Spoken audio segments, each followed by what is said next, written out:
Hello, good morning everyone, and welcome to Day 2 Education 2.0 Conference here in Dubai at the Intercontinental Dubai Festival City. I hope you all enjoyed Day 1 yesterday, but like I said a little bit earlier, Day 2, bigger and better as we move along. We've got our 3-day conference here. And just want to remind you, if you are on social media, well, I know everybody's on social media now, if you could please follow us, and if you could please use the hashtag as well if you're taking any videos or any pictures. The hashtag is Education2Conf, and you can find Education 2.0 Conference on Instagram, on Twitter, on LinkedIn, and of course this conference is all about networking as well, so you can find each other on LinkedIn and all other forms of social media. So the first panel discussion this morning, ladies and gentlemen, I would like to invite up to the stage our moderator, Dr. Mejdal Al-Qartani. Now, he is Assistant Professor of King Saudi University. So a round of applause, please, everybody. And this panel discussion is about AI-enabled learning for personalized and engaging students' learning experience. So this is going to be very interesting.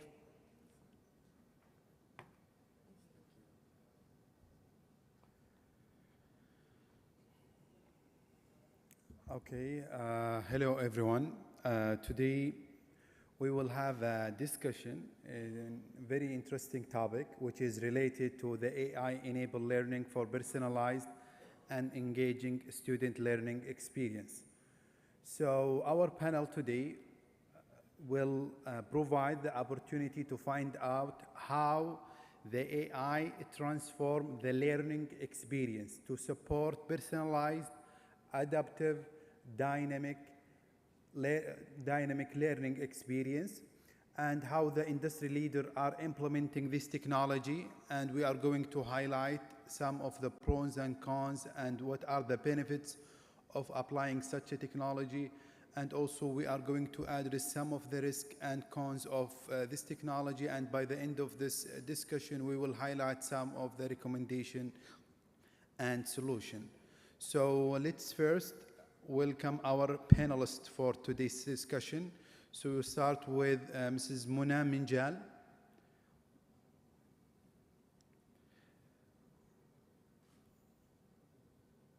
And also we will have Mr.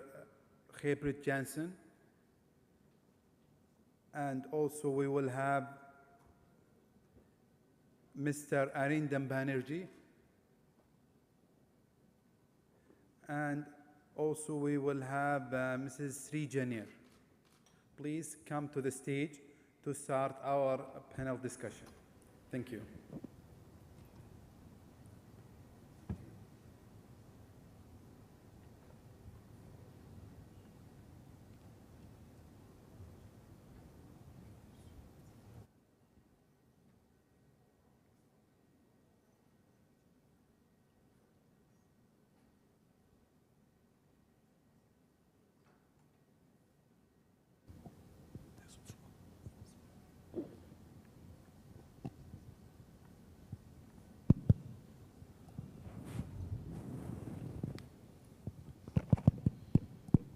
Okay, so first of all, I would like to thank my panelists for attending our today discussion and to discuss such a important and interesting topic. So basically, we will start with just a little bit introduction about the topic, and then we will start to ask the panelists question or point by point.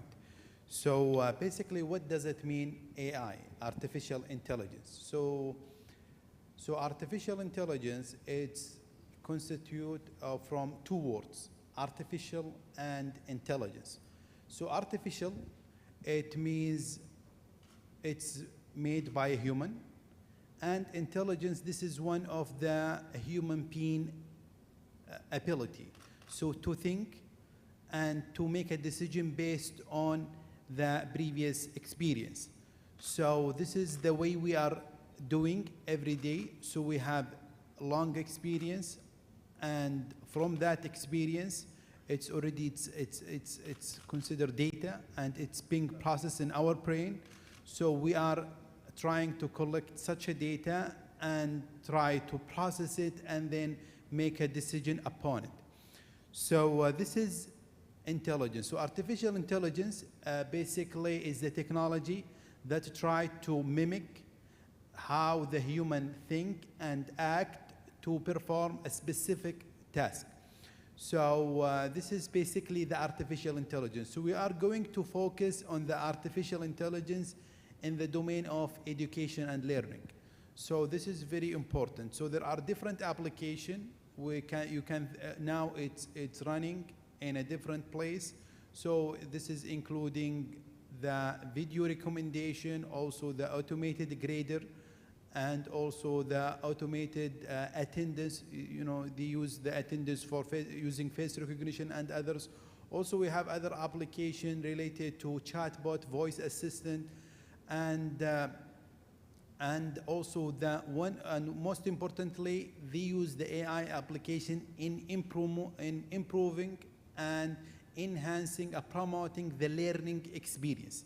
So this is why we start to hear about personalized, hybrid, dynamic, adaptive learning, using the combination between teacher and AI technology in the classroom. So this is a basic introduction of our topic today. So first of all, I would like, especially before you start answering the first question, just a little bit about yourself.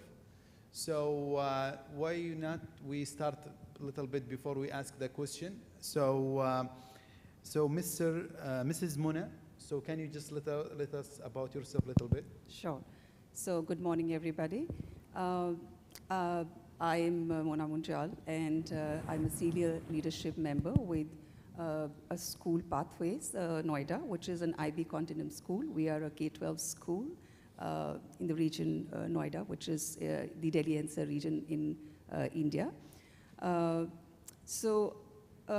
What I've done is, in fact, before I was at school, I have been with the corporates, and I've engaged with learners of different and very diverse age groups, starting from infants to learners who are mid-career professionals. And I've interacted with their families, I've interacted with the learners themselves, the teachers, the trainers.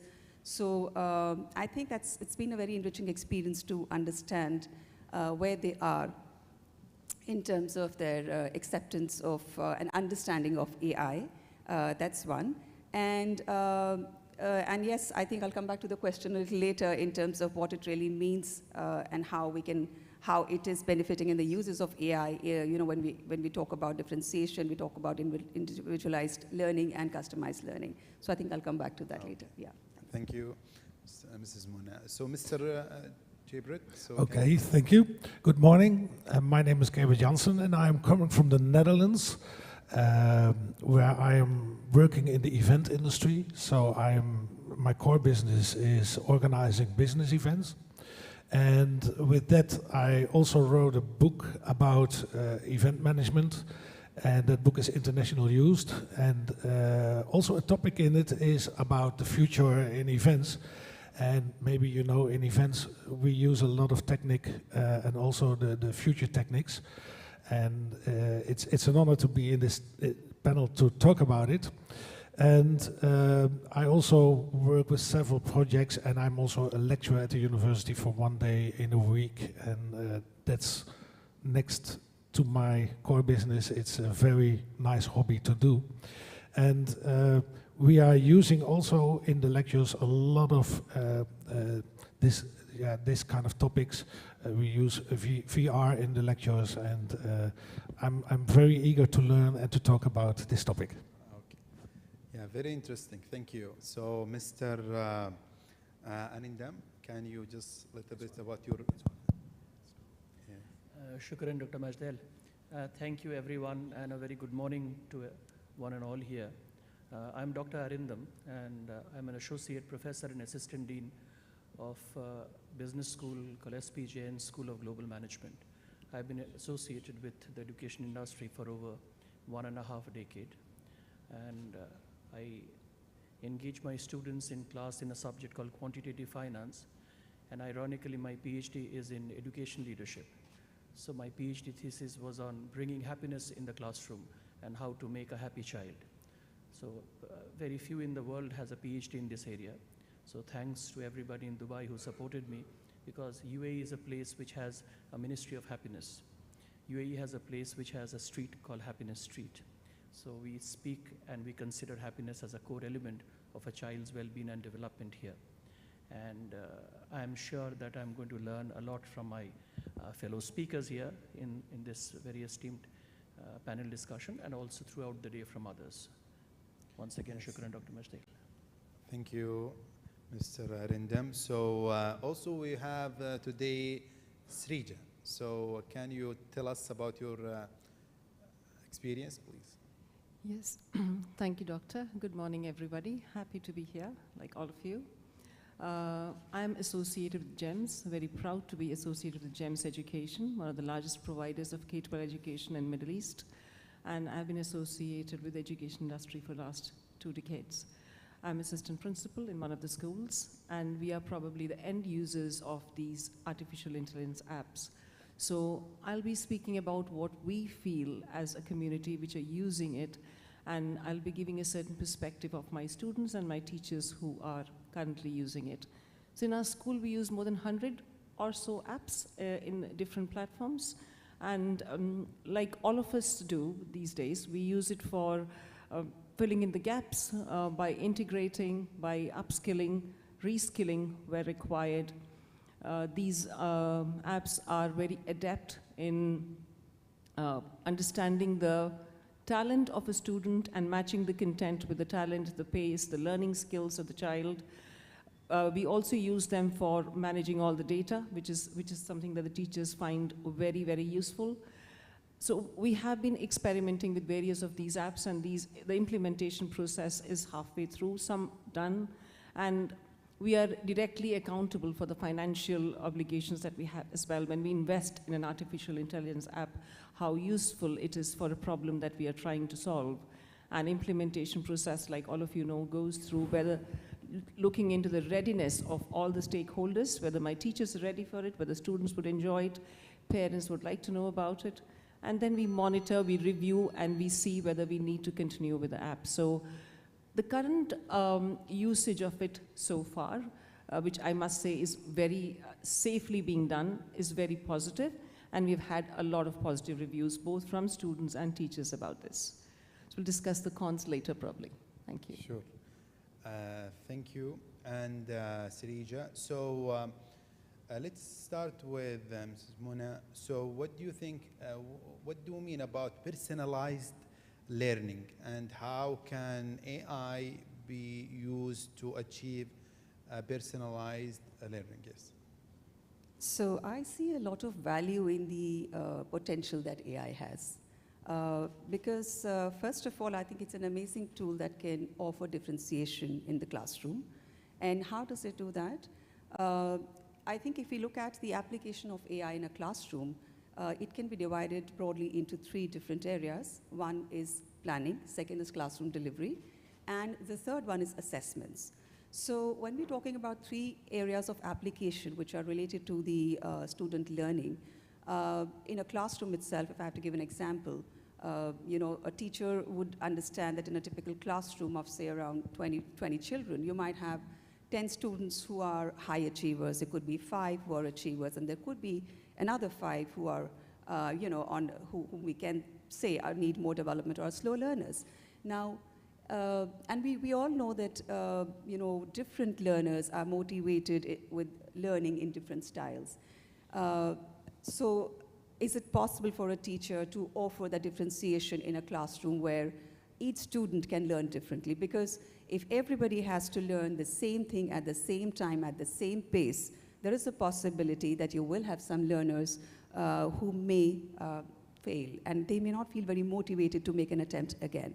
Now, the amazing thing about AI is that first, if a teacher starts with the whole process of observation in the classroom itself, for example, she's able to assess the needs of the student, different students in the class, different groups that we're talking about. she can then curate the content and set the assignments accordingly. For example, for high achievers, she might want to put some questions which are more challenging versus the ones, who are the other learners.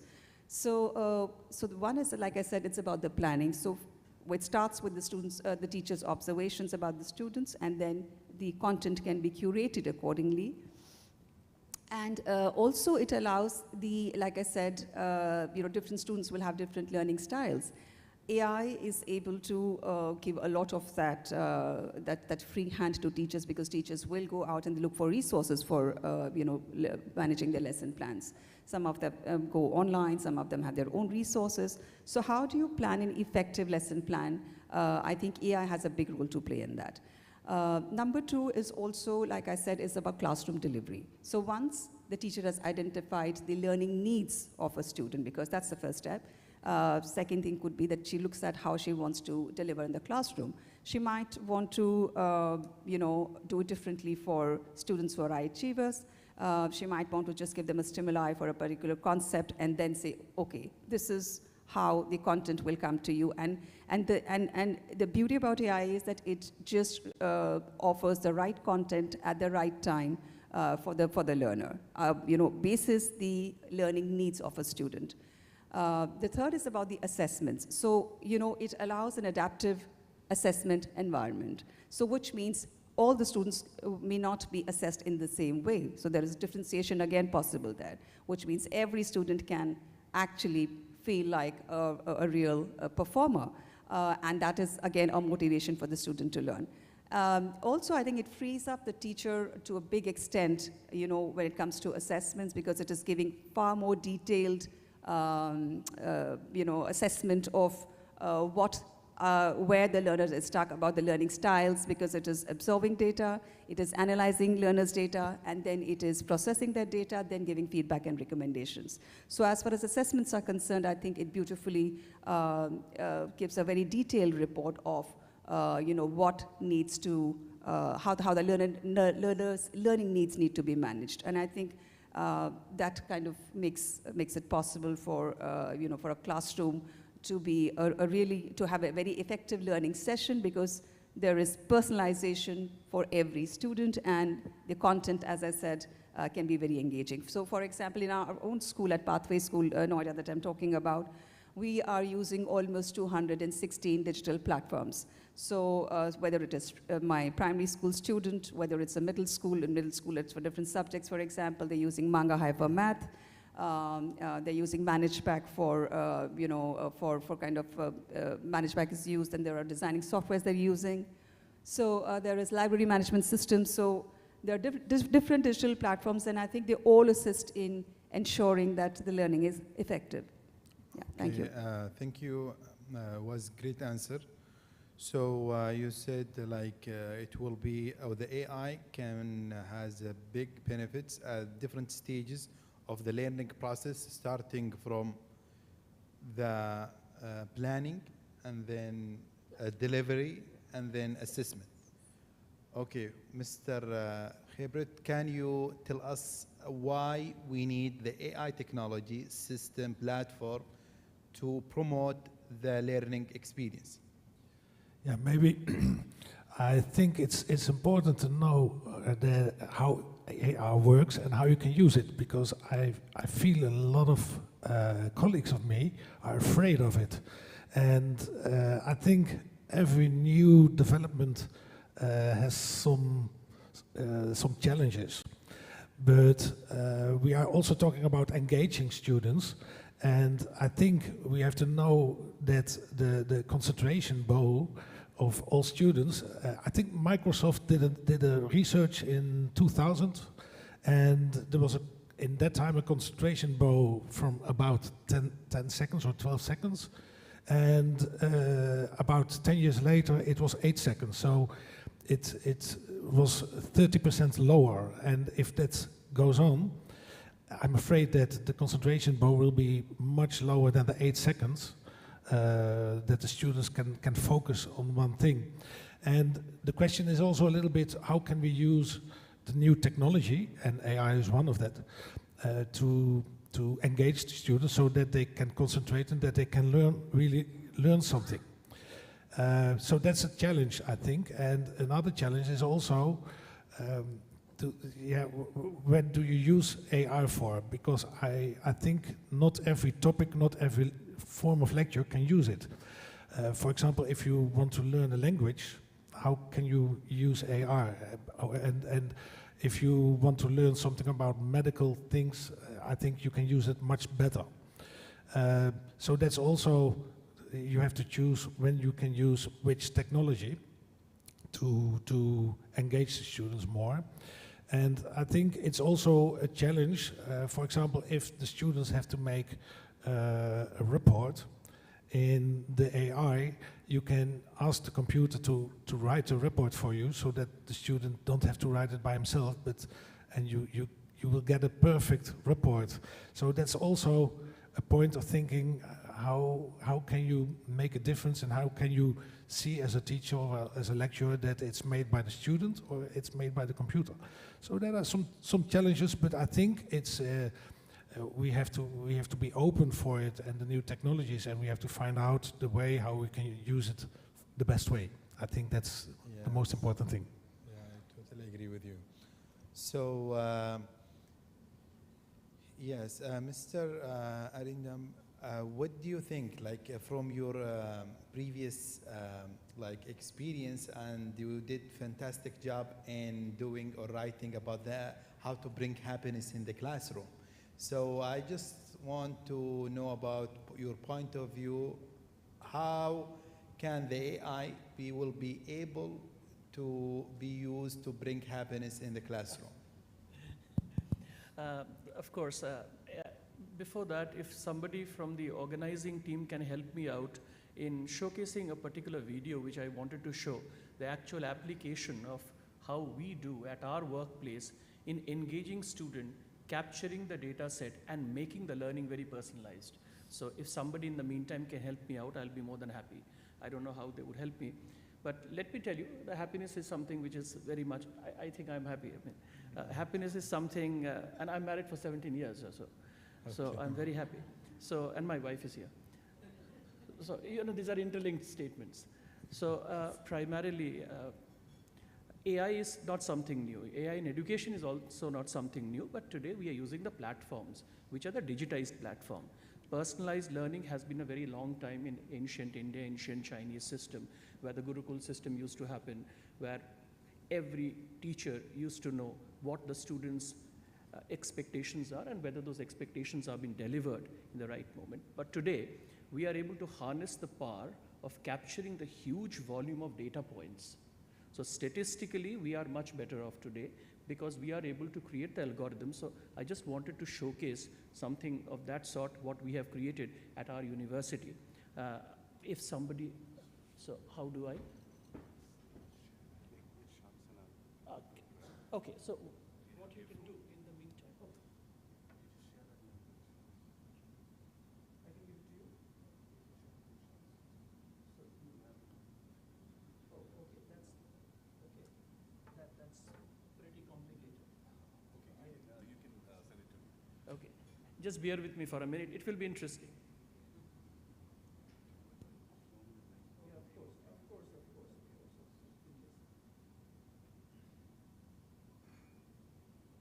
Classroom of the Future.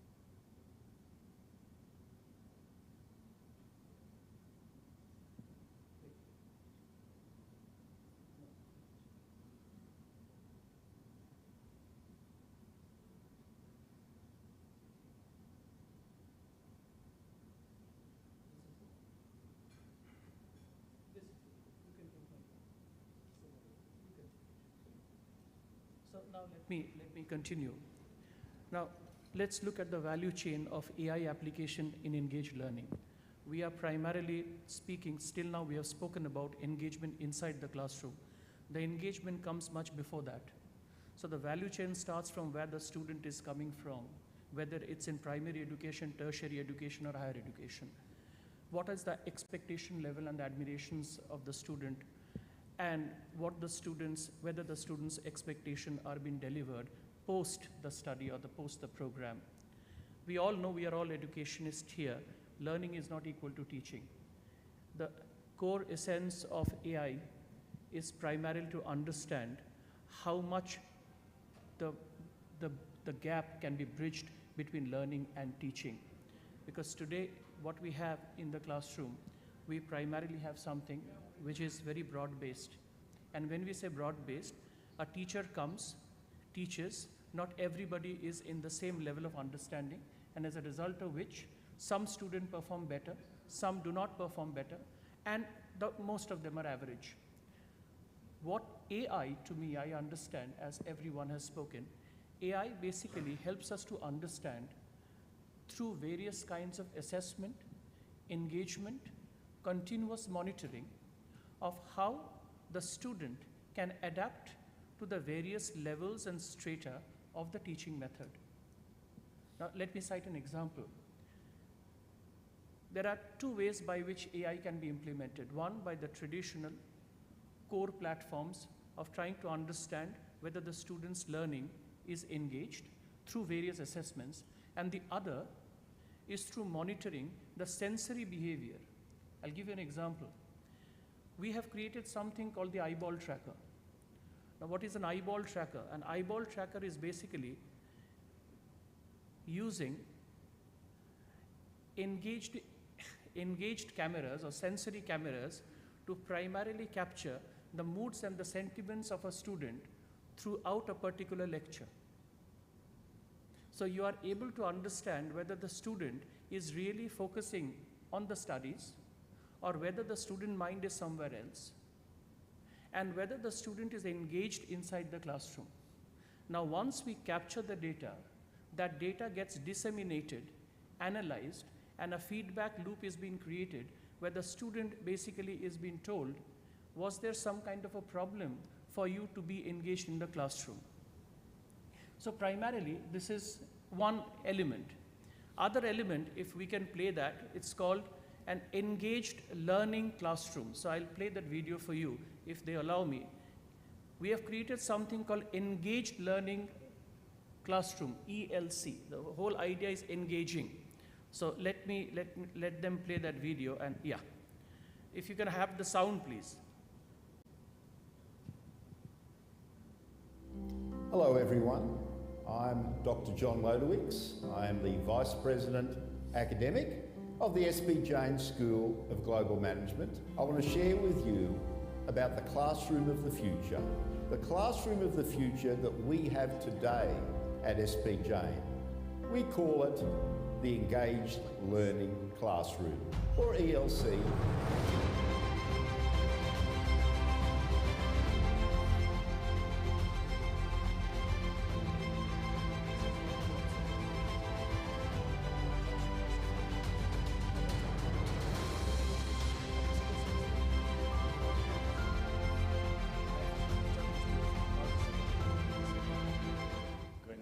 Jaguars.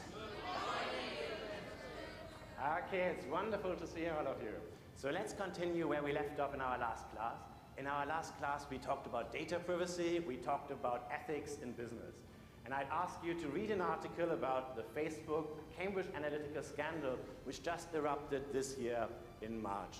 So let's go into the World Economic Forum, in its Future of the Jobs report, identified complex problem solving, critical thinking, and creativity as the top 3 skills of 2020. But here's where the problem lies. Traditional classrooms don't really do a good job when it comes to developing these skills. What we have done at SB Jain is something quite innovative and different. We've created this learning ecosystem called the Engaged Learning Classroom that focuses on helping students develop the skills they will actually use to work. Skills like problem solving, communication, teamwork, critical thinking, creativity, and business intelligence. So unlike a traditional classroom where you take notes and you watch a PowerPoint, in the ELC, you will discuss, you will debate, you will argue, and you will ideate. And faculty will engage you by asking questions. Questions like, what would you do if you were the CEO of a business that is not doing well?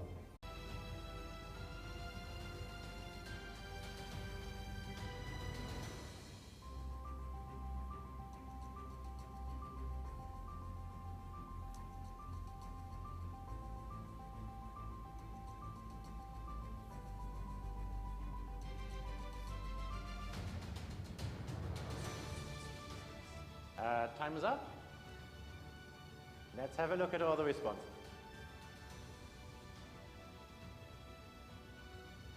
Okay, I think we've got some great responses here. Let's do a quick poll on the top 3.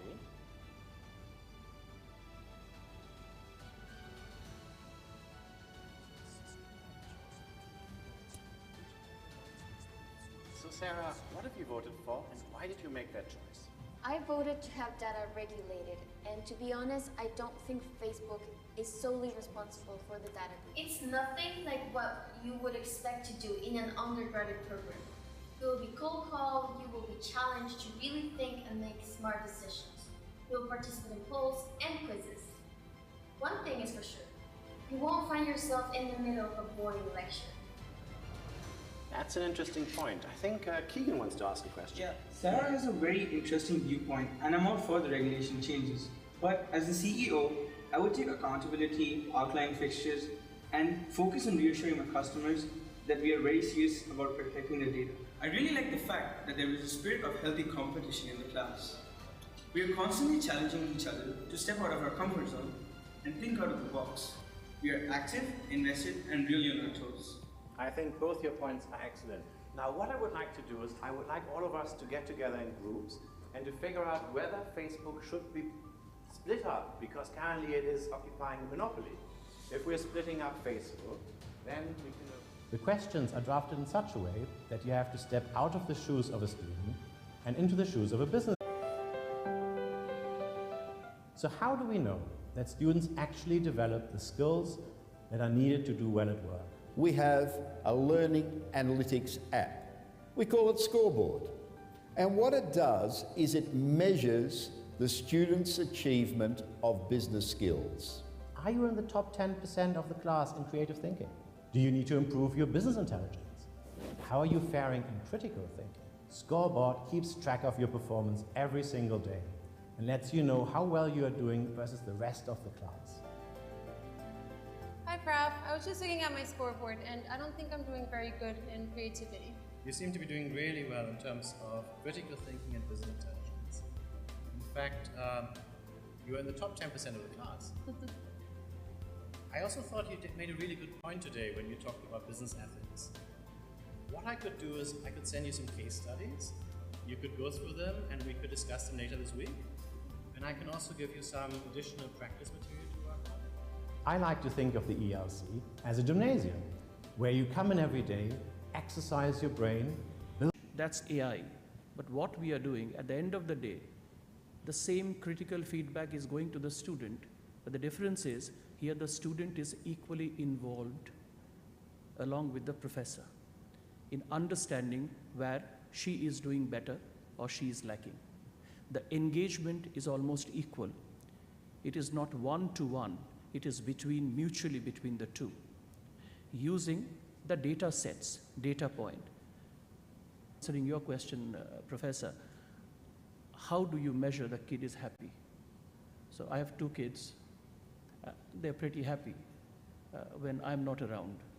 So primarily, when you empower the kid in the decision-making process with your active intervention, the kid understands that he or she is not being administered, not being whipped, not being always looked down upon, but equally involved in the decision-making process, the kid is happy.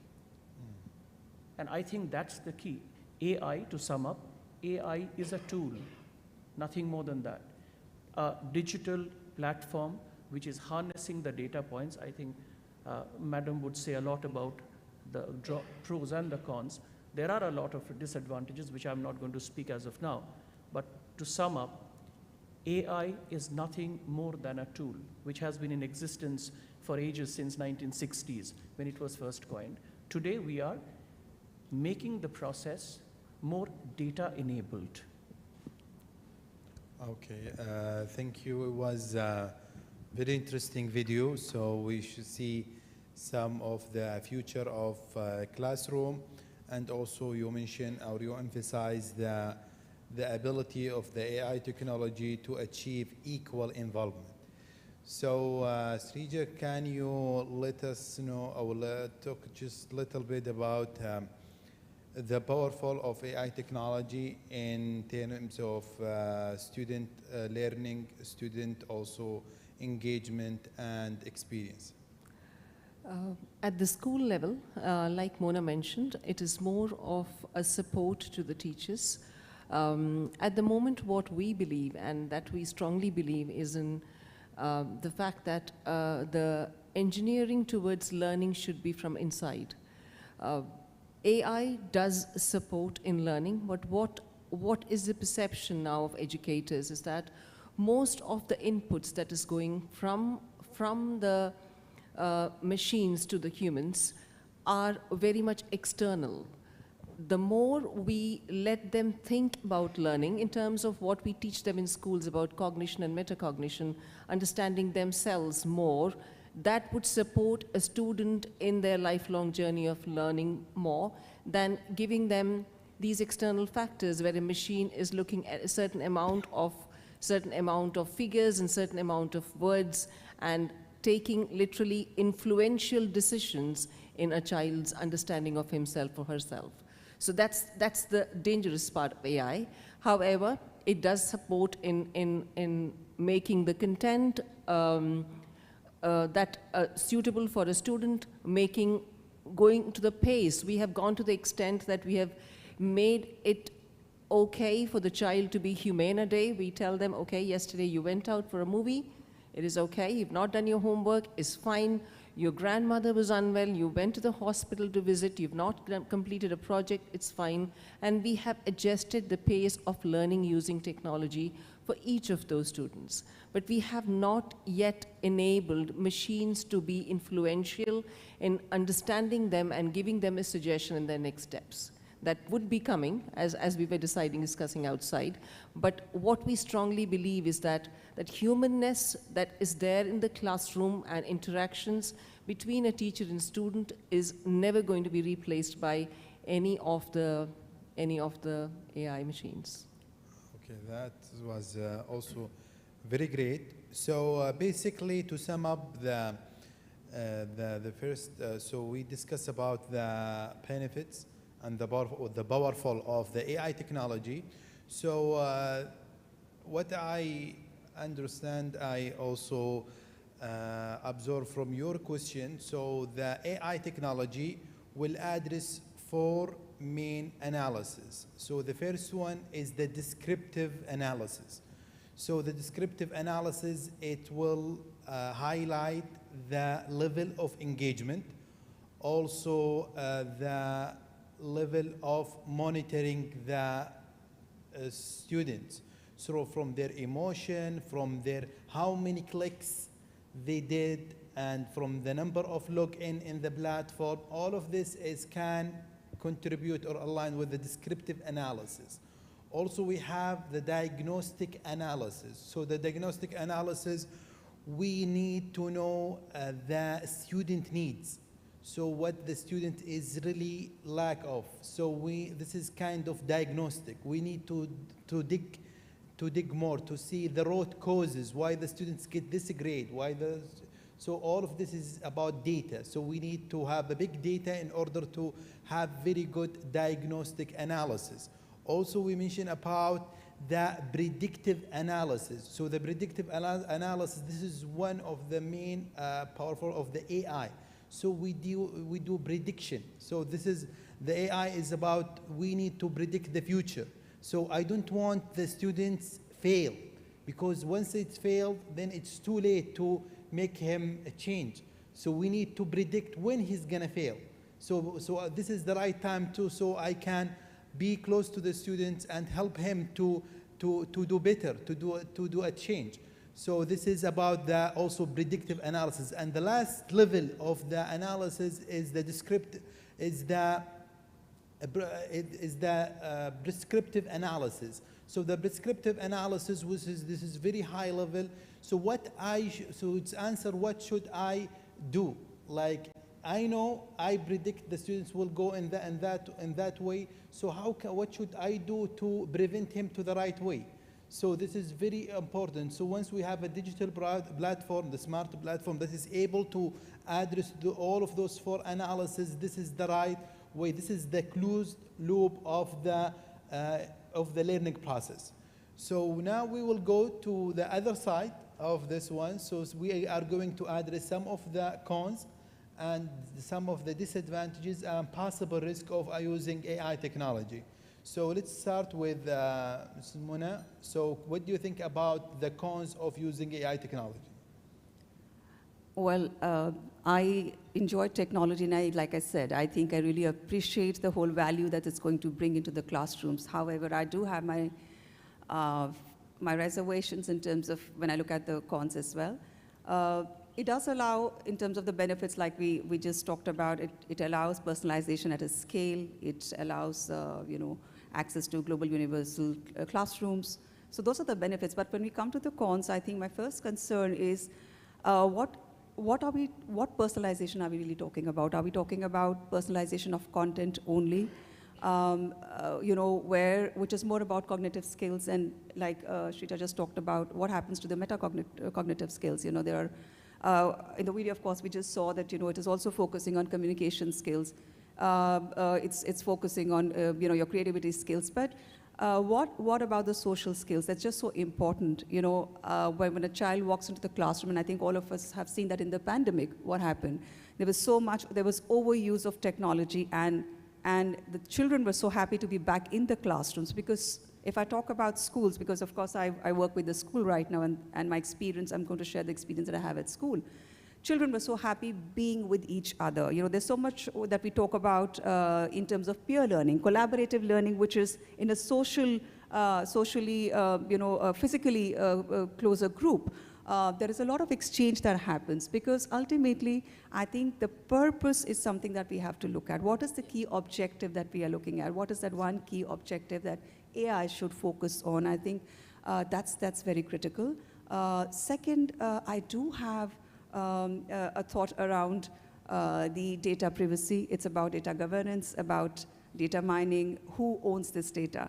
I think as of now, we don't have guidelines or regulations, so to say. They're there, but I think we just need to look at that aspect of it. Maybe the governments, the authorities need to step in and look at some of those policy decisions that they need to make, so that even the companies who are using this very sensitive data of young learners, we know that it is not being compromised anywhere. So these are 2 key concerns that I think we need to look at and see and explore the solutions to these. Yeah, thank you. Okay, thank you. Mr. Khabrit, what do you think?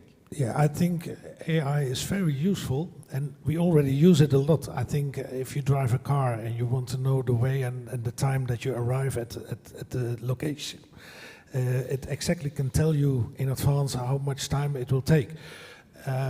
But I think talking about using it in a classroom, I always think, what will be the perfect teacher, for example? And what is the perfect teacher in the future? Is it a robot that exactly knows what the students want to hear, so that we don't use a human teacher anymore? I don't believe in that. I think that the human factor will always always be an important part of it. And I'm also a little bit afraid about the ethical part of it. Where are the limits, and what are the borders? How far can you go to use it? For example, you told me in China they use the face recognition and to look what the mood is. The information, where does it go to? To the parents, but maybe if you want to have a job in the future, and you are talking with your future boss, and he's reading, when you were in the class at that date, I saw you were not interested in that, where are the limits? And I think we have to think about, and we have to talk a lot about it, and make rules how to use it. I think that's an important matter. Yeah, that's very important. And also, Doctor, Dr. Arinda. Manner, which humanly it takes more time. Nothing more than that. Now, we are talking about the cons. believe me, this world would not have been happy if eventually we will have very differentiated thoughts. But ultimately, it is the decision makers who need to decide. To cite an example of my very dear esteemed fellow colleague, Gebert, in China, they have invested billions of dollars in a project where they use headbands to monitor the mood and sentiments of the student. It's very much on the open platform. You can go to the YouTube and check that. They have invested billions of dollars to understand what is the status of learning of the student. So just like while in an echocardiogram, you put the sensors over your body, they have that in the headband. And one of the kids says, after my sentiments and mood analysis was sent to my parent beat me up. In that video itself. Now, in any case, I come from India where my father used to beat me up every day. But think about it. That's a con if you think so. But what is the pro? We are able to monitor the student. Now the question is, how frequently we should monitor him? That's the question. So, AI would help us to understand everything in a better manner, but to what extent it should be used will depend on the optimal usage, and I do not think we have absolute perfect answer to it. Okay. So, yes, Srija, can you tell us about your experience? What are the side effects of using AI technology? There are 5 sets of people when it comes to AI. It has been classified into 5, and there are people who believe it's totally negative. There are people, utopians, who believe human race has stepped into a new era and our life is going to be better. There are skeptics who believe that the investments that's gone in dollars and billions into the AI industry will take a sigmoid curve, will hit a peak, and the disadvantages are going to overrun the advantages and hit back, including the AI industry itself. And there are realists who believe that it should be used, but it should be used realistically. Now here we are discussing about young adults, very young children. Like Mona said, our worry is how much of their data, how much of their moods, their personal information like nervousness, anxiety, lack of confidence should be captured, because these emotions I may be ready to take as a teacher into university, and similarly at the same time some humans-trained students to get into university. Like expected, the students who were trained by artificial systems fared better than the human-trained people.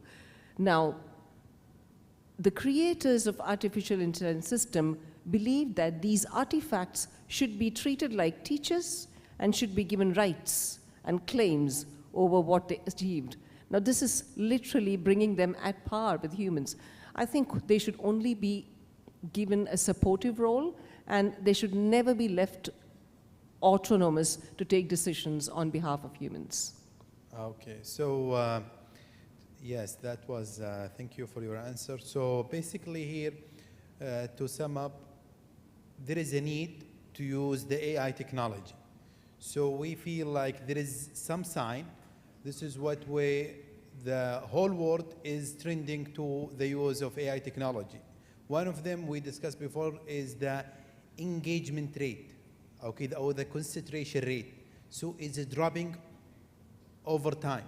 So now the students, they cannot concentrate like, or as compared with the 10 years ago. So, so we need to handle this issue with the utilizing and leveraging those AI technology. Also, the dropping out in the dropping out rate is increasing over time. So the students, if they don't engage with the class, they just drop out.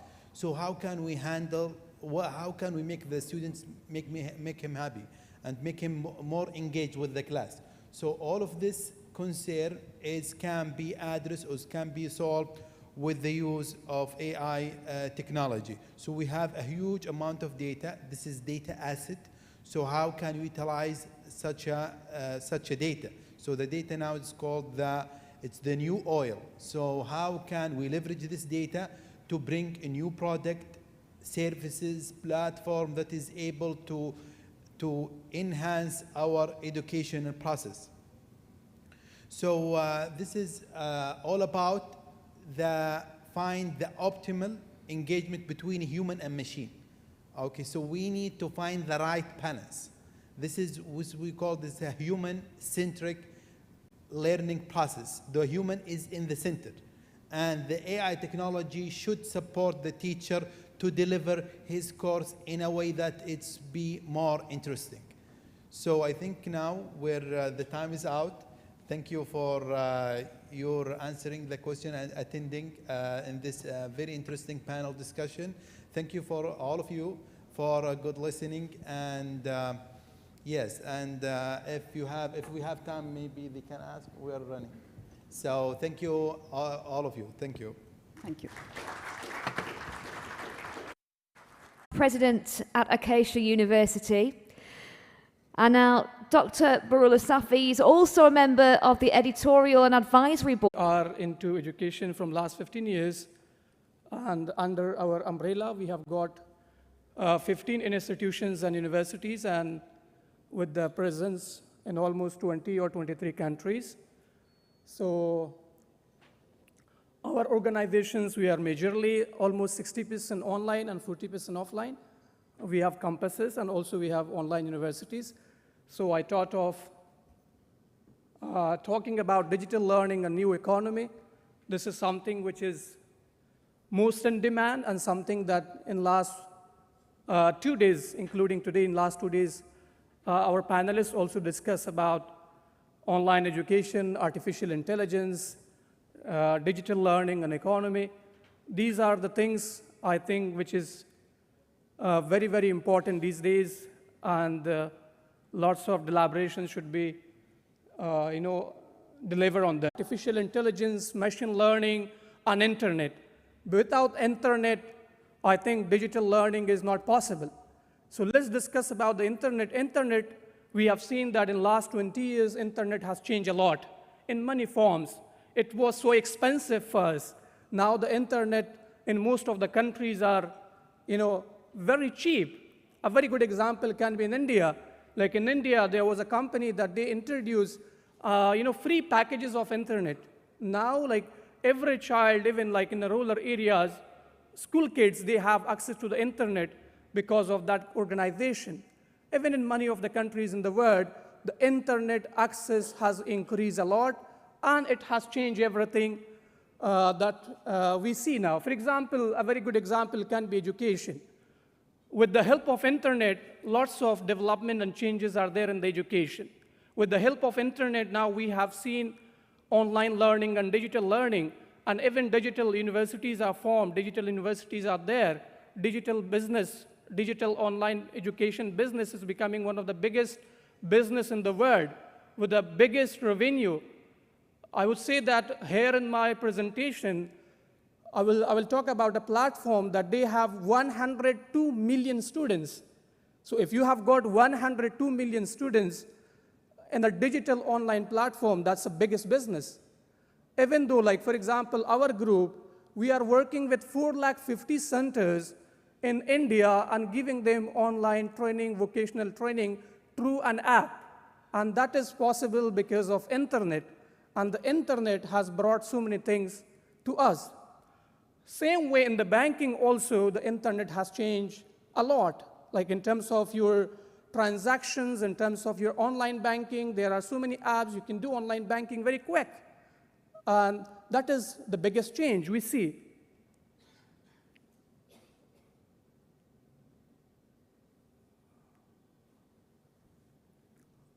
Internet also has changed everything, the way we communicate and we talk. The best example can be during the pandemic.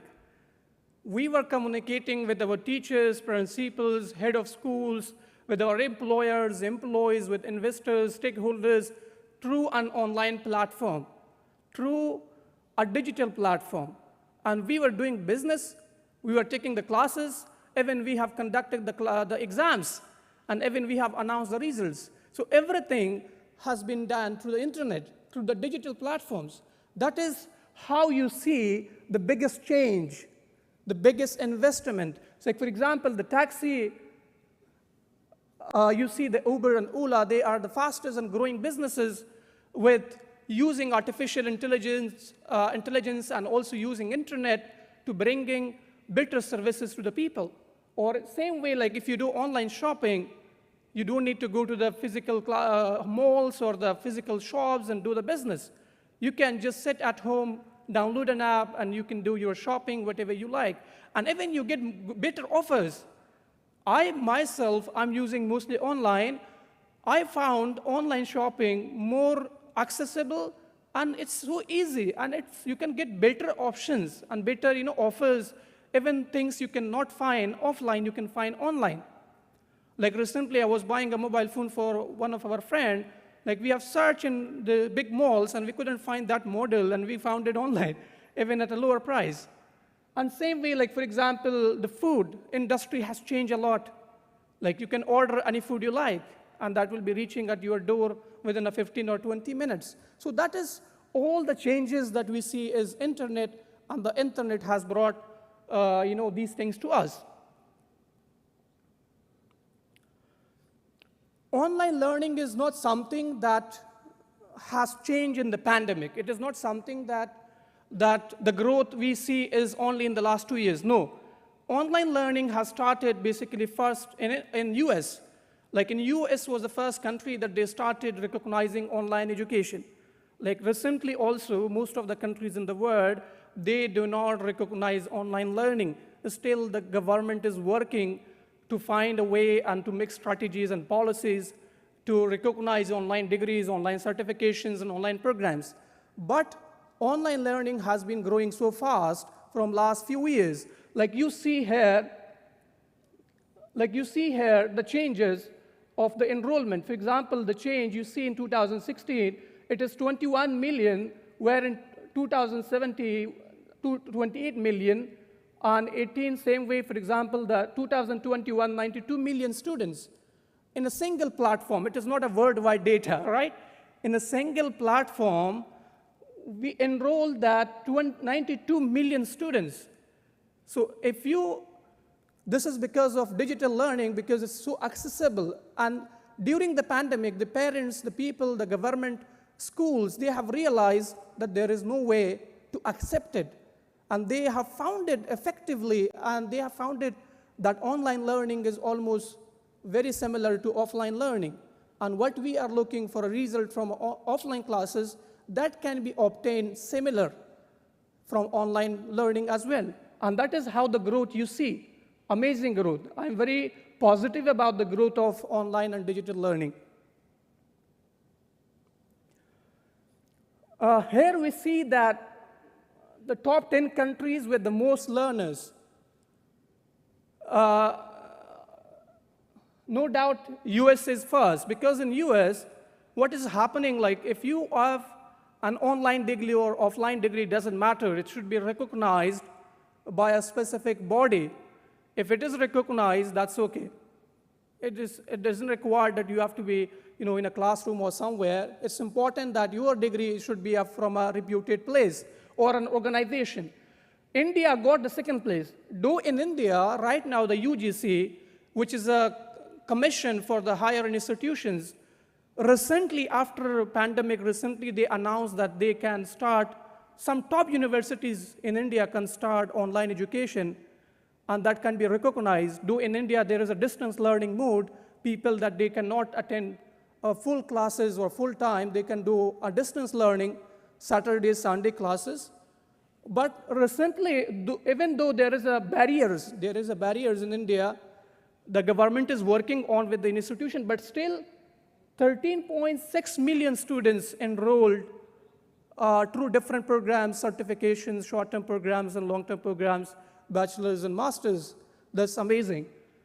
So you see the other figures: Mexico, Brazil, China, UK, Cambodia, Russia, Canada, and all these countries.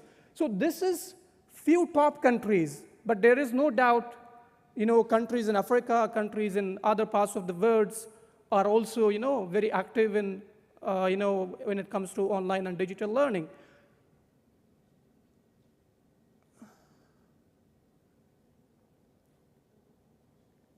These are basically top 10 countries by learners' growth. we have seen a very nice growth, amazing, outstanding growth by the number of students or the learners that they have enrolled. For example, you see 98%. Lebanon is 97%. So like after pandemic, certain countries, these countries have realized that online and digital learning is important, and we should not wait, and we should utilize the opportunities which is there.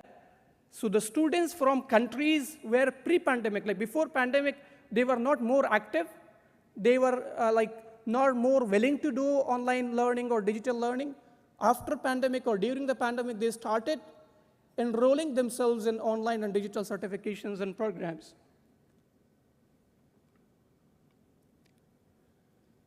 One more thing, like reducing the gender gap. This is very, very important.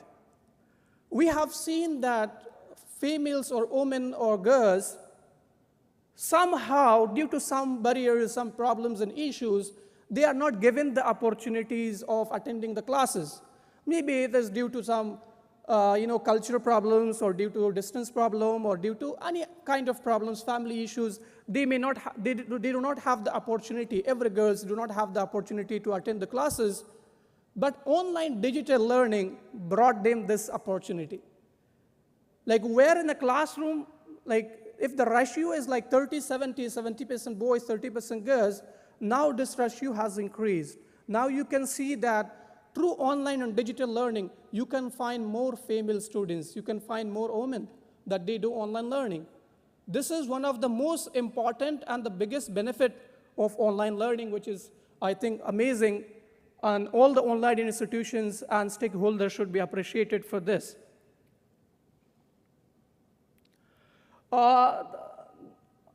These are basically the top careers among the learners. Learners invested high-impact career skills to become job-ready and improve their prospects in challenging labor market. This is all possible due to online learning.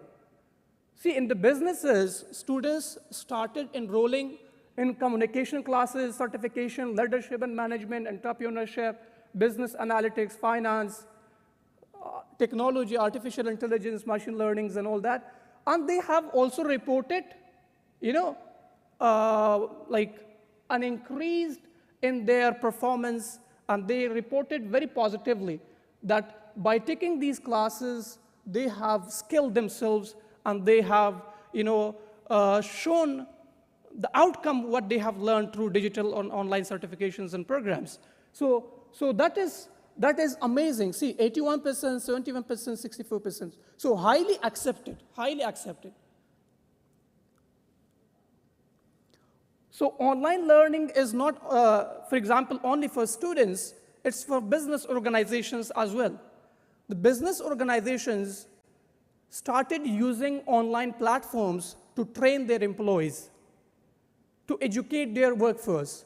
They do not need to go through a very, traditional way of training their employees. They started enrolling their students. There is a company in India, they have a campus for their employees. Am I right? Yeah, I think it's a Wipro, or some organization is in India.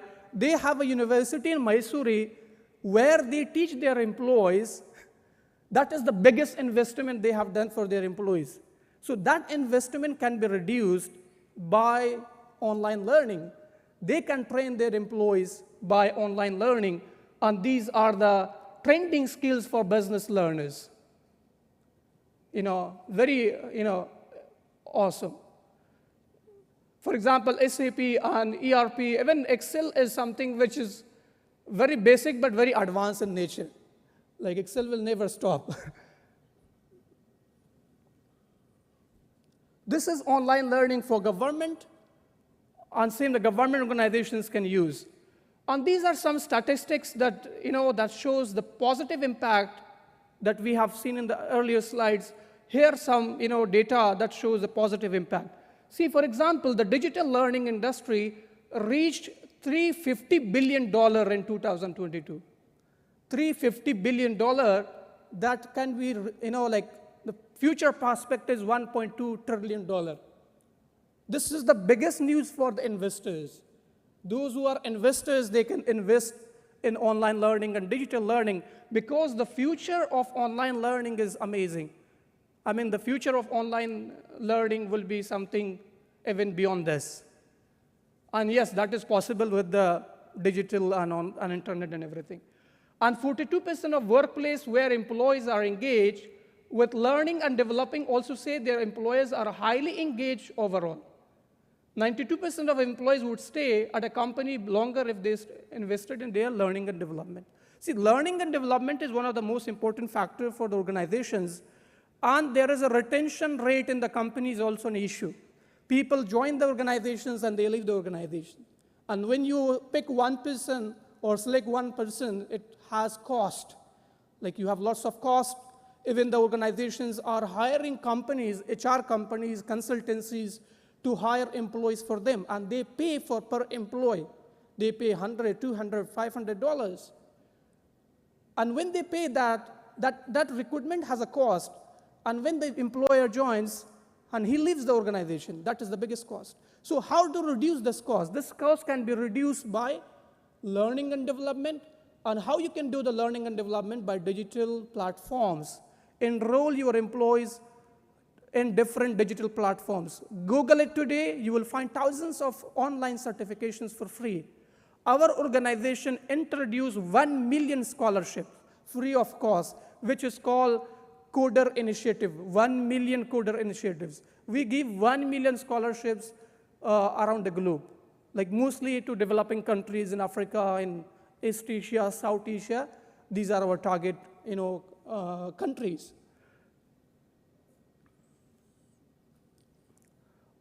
This is also the statistics shows that more companies with comprehensive learning programs have 218% higher revenue per employees and 22% higher profit margins. No doubt, in organizations where your employees are educated and trained and engaged with training and development programs, you can see a very good result, 218%. And a very good margin in profit. And also 42% of US organizations that have implemented online learning programs have seen increase in profit. No doubt. If you see the research and if you read the literatures, most of the companies, they avoid investing in training and development. Or they do the investment and at a very, very small scale. They are avoiding investing on employees. What they can do is, with online and digital learning, they can increase this. And they can use and utilize this benefits. Employees with access to online learning are 81% more engaged overall. Engagement is very, very important for employees at workplace. So if you enroll your employees with online and digital learning programs and all, so your employees can be more engaged in terms of they can do a self-learning and they can also, do their jobs better than those employees who are not engaged. And also one most important thing that on average employees with online learning programs spend 40 to 60% less time. Time is very, very important for us. 40 to 60% is a very big, percentage. Employees who are basically, doing things online, digitally available, accessible, they can do very good. They can save 40 to 60% of their time and resources, because time and resources are very important these days.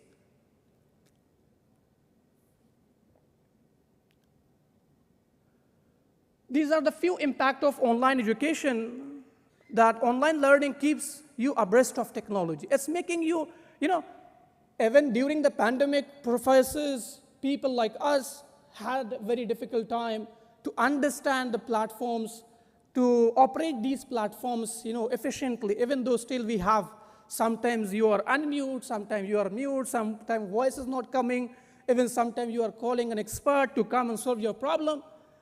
But we got some engagement with technology, we got some interaction with technology that has increased our knowledge. Now, every one of us sitting here, though we are not from an IT background, but I'm very sure you know now more than what you knew in 2018 or 19. Now you know lots of platforms. Now you know lots of things related to IT and computer and all. So that is one thing that has changed everyone's life. It's not only for students, it's for everybody. So that is one positive impact of online education.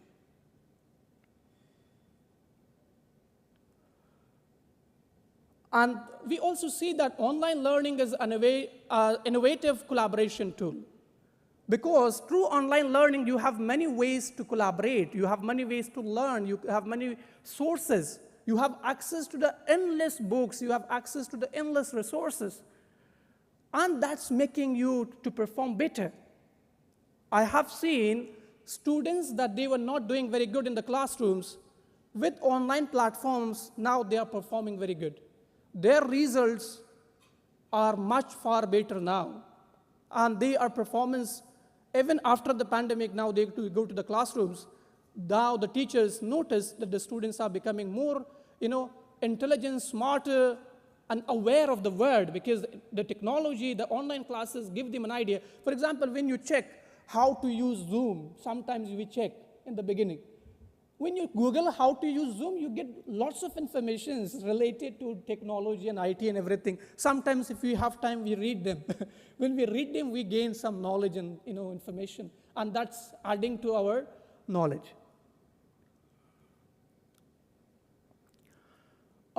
Second, other impact of online learning can be helps make use of downtime and improves motivation. This is very, very important. See, the downtime is something which is very important for students. Personally, my experience when I was in the university, we had one session, for example, from 10 to 12, or okay, keep it this way. We had one first session from 8 to 10, then we didn't have a class from 10 to 12, then we had a class at 2. Like there is a 3-4 hours wastage. Still, this practices in most of the universities. I have seen this practice is still there. There is students are wasting their time between the classes, between the classrooms, between the teachers that they come and they go and everything. So with online and digital learning, they can utilize this downtime very well. Because sometimes what is happening in the universities, when you go to the library, there's so many students are there, sometimes you don't get access, or sometimes you don't get the right place to sit and study. If you have, there was a video, if you have a classrooms enabled with computers and technology and internet, students can use their downtime effectively, they can use their spare time effectively, they can learn, they can do the assignment, they can, do things which is important for them. And when we have students, they will also learn time management. When students learn time management, because they are the future generation, they are the change makers. When we have a society which is very good at time management, I'm very sure that will have a very positive impact in economic development. So that is how the relation you can find.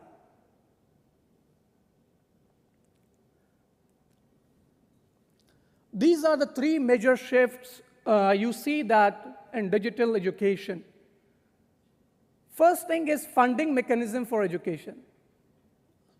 See, we have seen that funding is very important. Still, lots of institutions operate with fund that they get from the government or other institutions.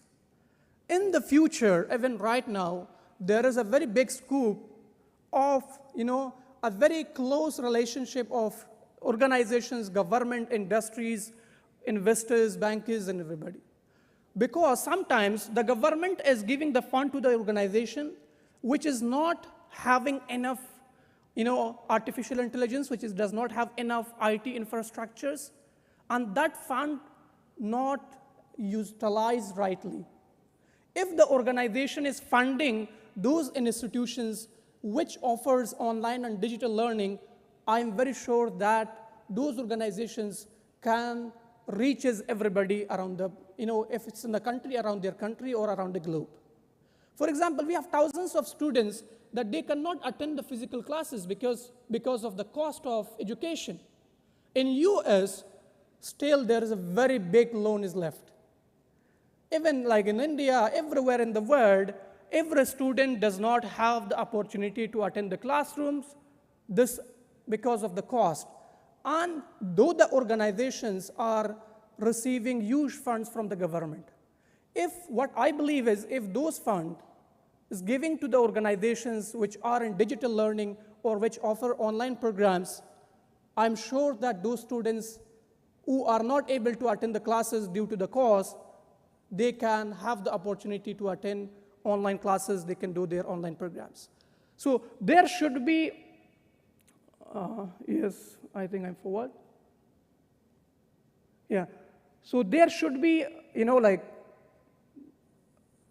new strategies, the policymakers, people who are responsible, they should work on funding mechanism because this is very, very important for the future of education and for the future of, students. This funding mechanism still, I see that now organizations are, introducing different funds. The other change can be lifelong learning and upskilling. Upskilling is very important. Now learning is not something, okay, that you did schooling, bachelor, master, you done, no, or PhD done, no. You have to learn every day. You have to learn every time. Even though if you are learning one program, there is an update of that program, then again you have to learn.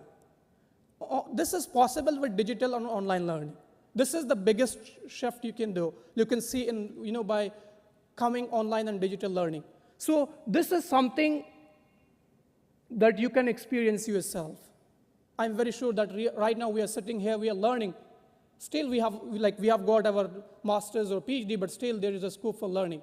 So there is no specific time now. You can learn unlimitedly, and you can learn whatever you want. You have lots of resources. You can have access to everything what you want. Even you can get the memberships of different organizations, lifetime memberships of the organizations. They can provide you lots of resources. And for example, our organization introduced online professional development programs, which is free of cost. You can learn.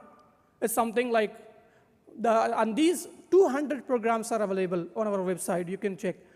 So these programs are completely, free of cost, and it's for everybody. It's not like something like very important, I believe. The last change we see is changes in how and what we learn technology and education. This is something I really like about online and digital education, because a very good example can be a science lab. Science lab is expensive first, and it is sometimes, materials are very expensive. Sometimes it has risk. If you are doing an experiment in a science lab, there are some chemicals, some hazards, some materials that may not be very good for students, even for teachers, for environment. With online and digital learning and digital apps, you can do the science experiments with using of an app. As many experiments you want, you can do that. That is the best part of digital learning. You do not need, you do not need to go to a physical science lab. You can do the same, for example, anywhere in the classroom, at home, anywhere you want. Just download the app. Apps are there, technologies are there, platforms are there. Just download it, and you just get the subscription or get the details of login, log in, and use it. That's the best part of digital learning. And also, you see, you can visit a museum online or a hospital, like virtual reality. These are the best about online education. So with this slide, I think my time is up, and thank you so much for listening to me.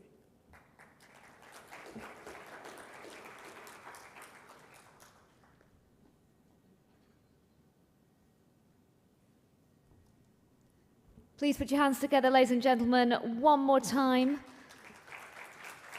for Dr. Borrella. That was a great topic and a great speech.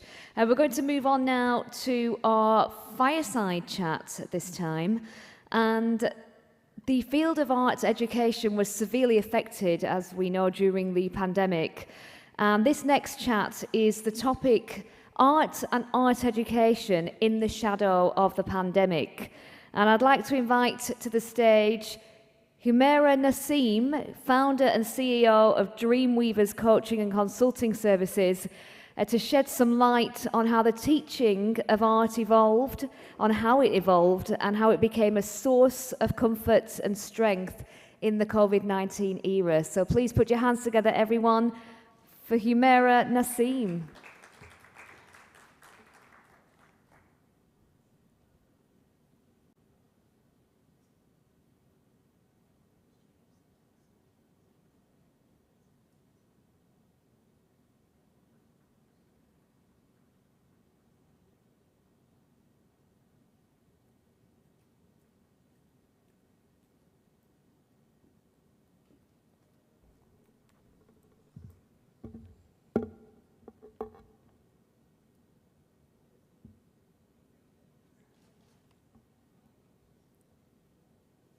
Good morning, everyone.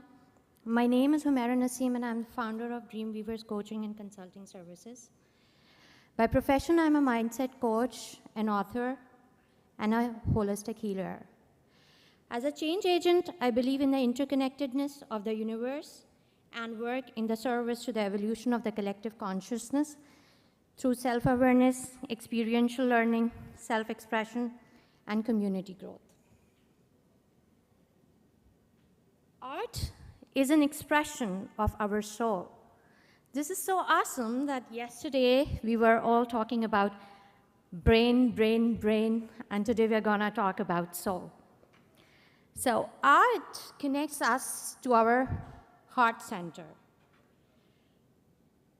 It is an expression, it gives an expression to our inner core. That is our thoughts, our feelings, our imagination, and a voice to our dreams and aspirations.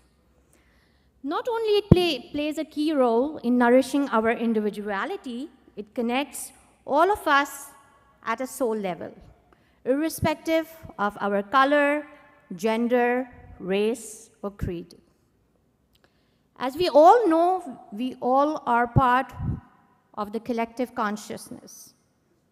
Hence, art is a powerful tool to unite us and create a shared reality of our world based on love, peace, and compassion. The topic of discussion for today is art and art education in the shadow of pandemic.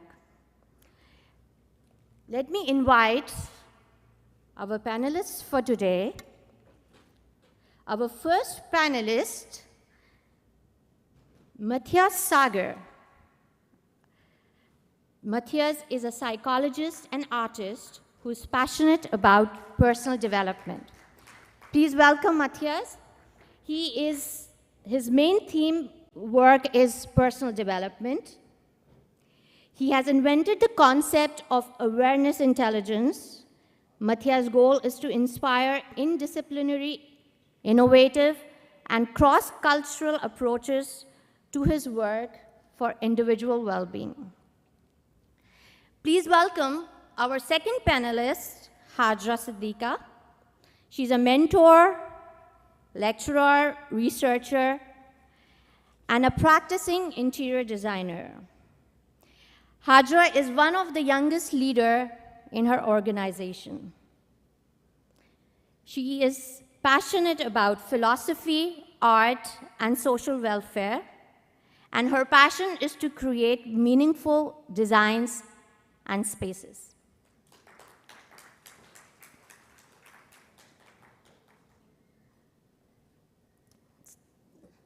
So let's move forward with this interesting discussion. I would like to sit as well. Let me.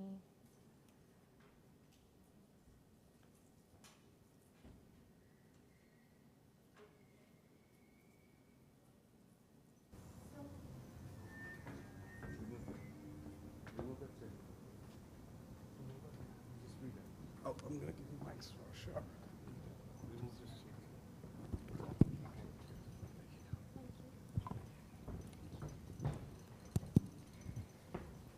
So my first question to Matthias, am I pronouncing right? Yes. Okay, Yep, Matthias. correct. As an artist, what do you think, what is the importance of art to you, especially with respect to the concept that you have invented about awareness intelligence? Yes. Good morning, everybody. For me, art is just the most human way to live. Sometimes art is kind of not the most important thing in the world, but for me it is. It takes courage to express oneself in a genuine way. It's about intrinsic motivation. We will talk about it later, I think.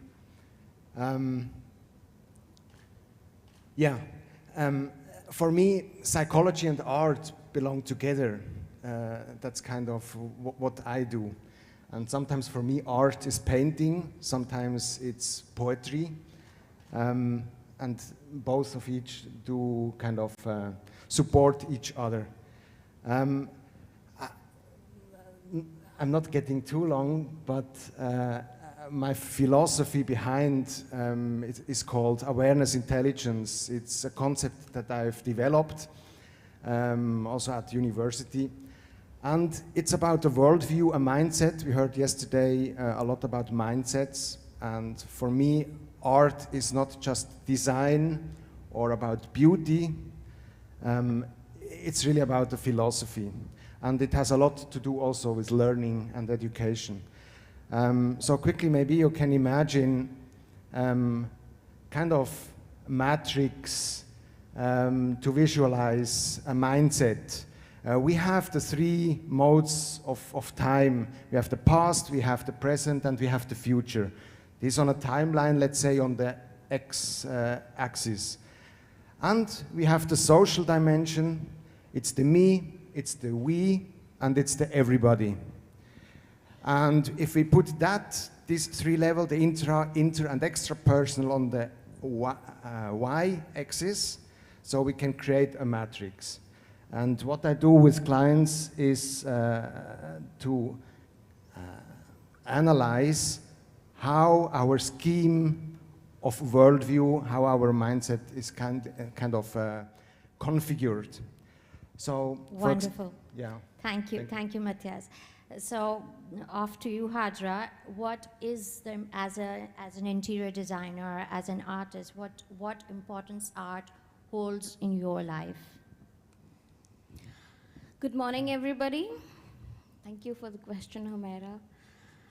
So, as a designer, firstly, as an artist, art is basically, something which comes from within, something, which talks about your instinct, right? And interior designing is not only art, but it involves science as well. So it's science and art combined together, and it follows certain principles. So to design a space not only involves creative thinking, but it majorly involves problem solving as well. And it has a lot of impact on designing, and art is used to express your ideas and thoughts in interior designing, basically. Wonderful, wonderful. One question that comes to my mind is that what made art took a back seat in the past? I mean, in the past it was so much art around. What made art take a back seat in many parts of the world? What do you think? And I believe that, because of the change in mentality of people and things, almost everything being commercialized these days, art has taken a step back. That's my perspective. Yeah, personally, I think that, as both of you mentioned, that art is something that comes from the soul, and that's what our inner core is. Unfortunately, our history of the world, the world got colonized, And history is history, and that made us, disconnect from our core self. That is the people we belong to, the culture we followed, the land we belong to. That's all part of our genes. And the moment when we disconnect from our core self, that the true expression, and our culture, our language, our expression is no more important, I think that made maybe art into, what do you say, Matthias? It's difficult for me to judge whether art was more predominant at some time or another. Maybe even the pandemics helped to kind of reinstill a more sense of art, and also technology, as we heard, maybe made it easier to share art. On the other side, art as a business is a very difficult thing. It's a lot about speculation. It's not a commodity. And maybe that's the point. Maybe more art is happening where we cannot see it. It's not about the art market only. I think it's really an individual thing as well. And I hear a lot about people who started to do art again during the pandemics, for example. Wonderful. I think what Matthias have mentioned is quite apt. Before pandemic, we have seen art being commercialized and not being focused on. But during pandemic is when we really got some time with ourselves to sit, relax, and think and explore ourselves, and then express in a way. And the best way to express was through art. And that is when we realized the importance of art again. Exactly. I really like your point that art got commercialized, because, art is an expression of the truth. And when the truth is,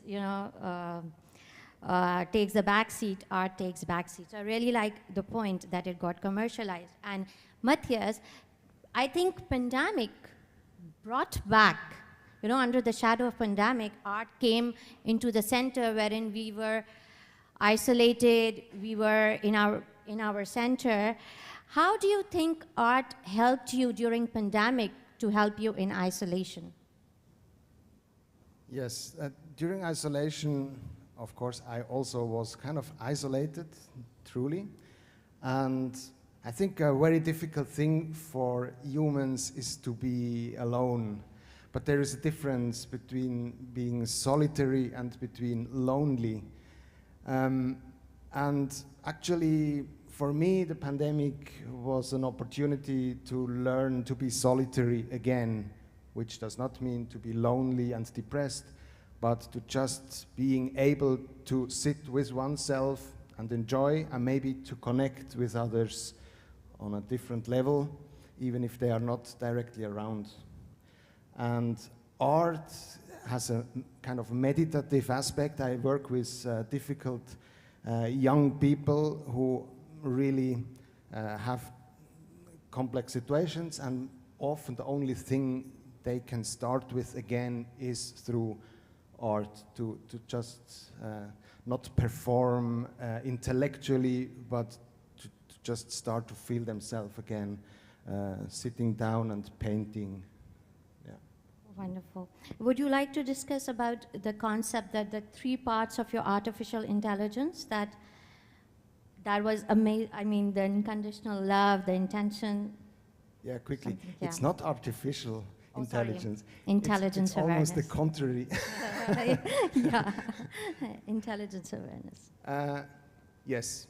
I think it's important to have a coherent sense of time. Some people live very much in the past. Maybe also during the pandemics, they had a lot of regret. Oh, I cannot do this or that anymore. Others are more focused on the future. They have a lot of worries, typically. And it's good to think about all temporal modes.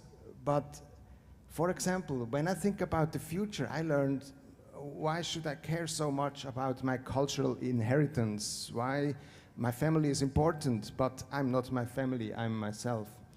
So this is more the intrapersonal aspect. And in the present, there is only one thing. I should not care too much. Maybe social media is complicating that a bit. We often try to connect to all the world, but actually the only thing we can enjoy in the present moment is real life people. And for the future, worries come from more the intra and interpersonal way of thinking. If I think about myself in the future, oh, I can lose a lot. I can lose my family, I can lose my possessions. Fortunately, I had this kind of life events that I had lost a lot. I say fortunately, because if we are able to lose, and sometimes art also helps to lose any concept of design or so, and just painting abstractly or so.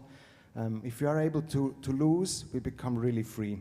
And the extra personal aspect in the future is much more important than the intrapersonal, the more egoistic one. And yeah. Wonderful, thank you. Hajar, can you talk about how art can help in mental health and in the times of crisis? I beg to differ with Matthias over here. He had mentioned that, during pandemic, it was, not about the mental health or depression. It was more about, discovering yourself and reinventing and everything. But what I have observed personally was, 70 to 80% of the people were depressed, but there was no awareness about it. They were not being able to, realize that what they're going through. And during this crisis time, I think art therapy basically was really helpful for them to understand self-worth and for self-awareness. And, in the time of crisis, art therapies and different forms of art basically, not only designing, but it helped a lot of people to explore and to express themselves. What is art basically? It's expressing your ideas and thoughts and portraying yourself maybe on a paper, right? So that is when, people realize, before pandemic, the world was moving really fast. Nobody really had time to sit back and think of, what's going on. They were so busy running around, and they didn't realize that, understanding and exploring oneself is quite important to maybe lead a happy and healthy life. And during pandemic, in the time of crisis, art therapies have really helped a lot of people. And from the perspective of interior designing,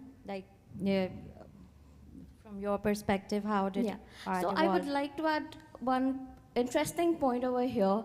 As a teacher, what the idea that I had in my mind was, I observed my students basically going through a lot but were not able to express anything. They were being all,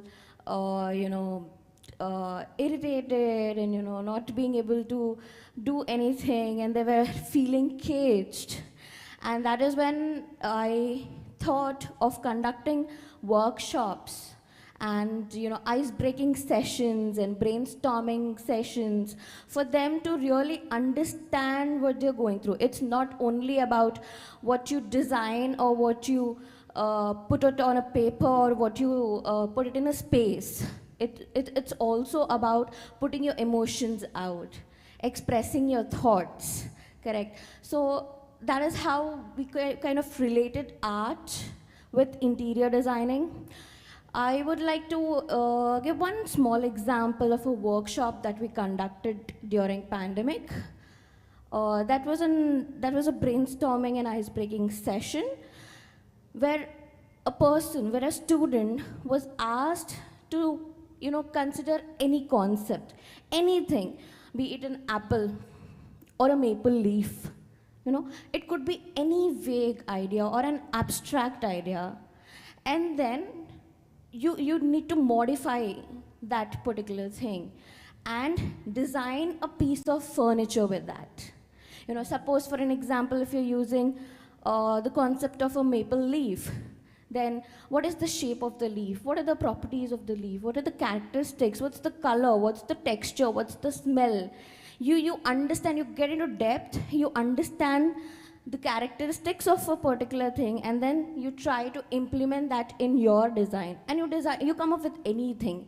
It could be something great, something wonderful, but we're not supposed to judge that. Design is... I mean, art has no... correct.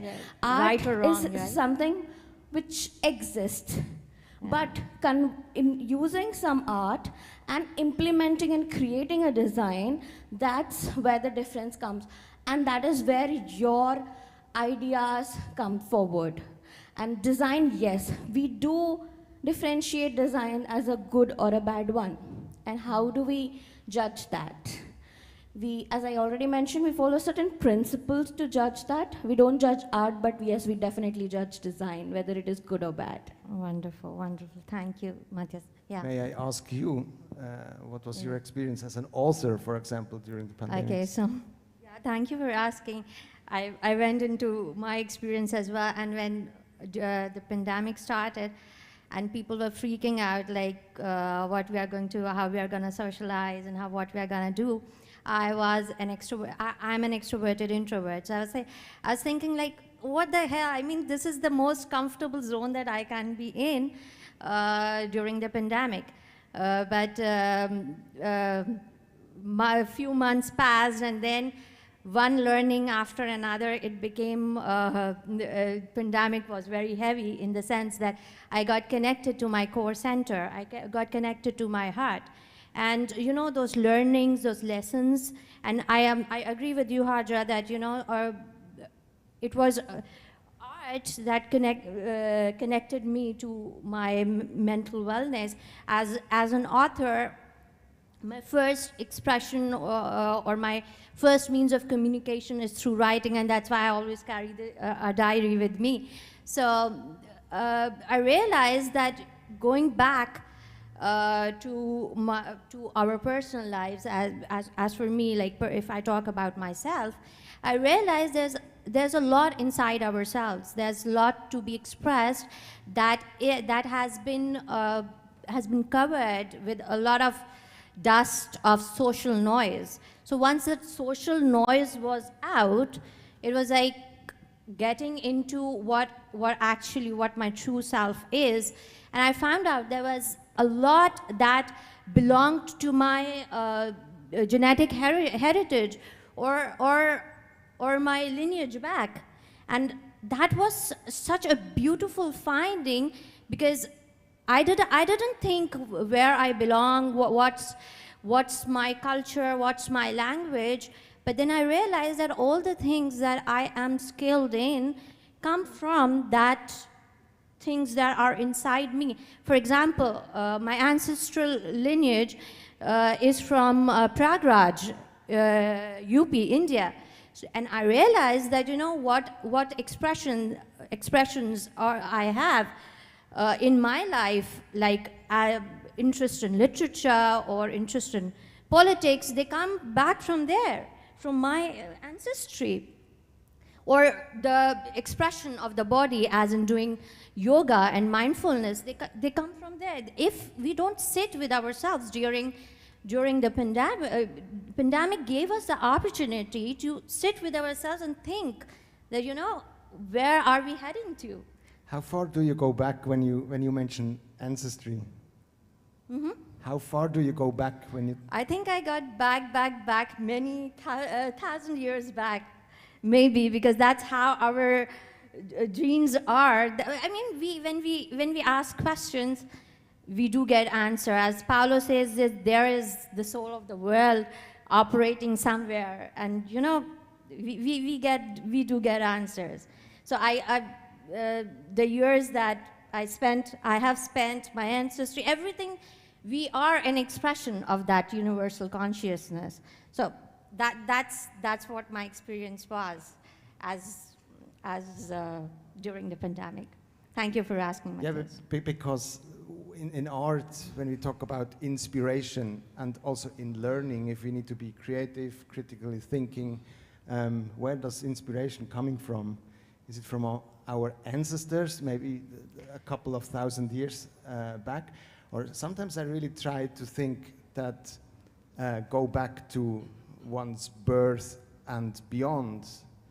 And I have an exercise that I practice, especially in winter. In Switzerland, it's a bit colder than here. I go ice bathing, and when you do that, you are really left without anything. You cannot think anymore. When you enter the cold water, it takes your breath, your old part of the brain kicks in. You want to fight or fly. And you really need to connect to something that possibly is most human and in all of us, not just in our culture or in your culture.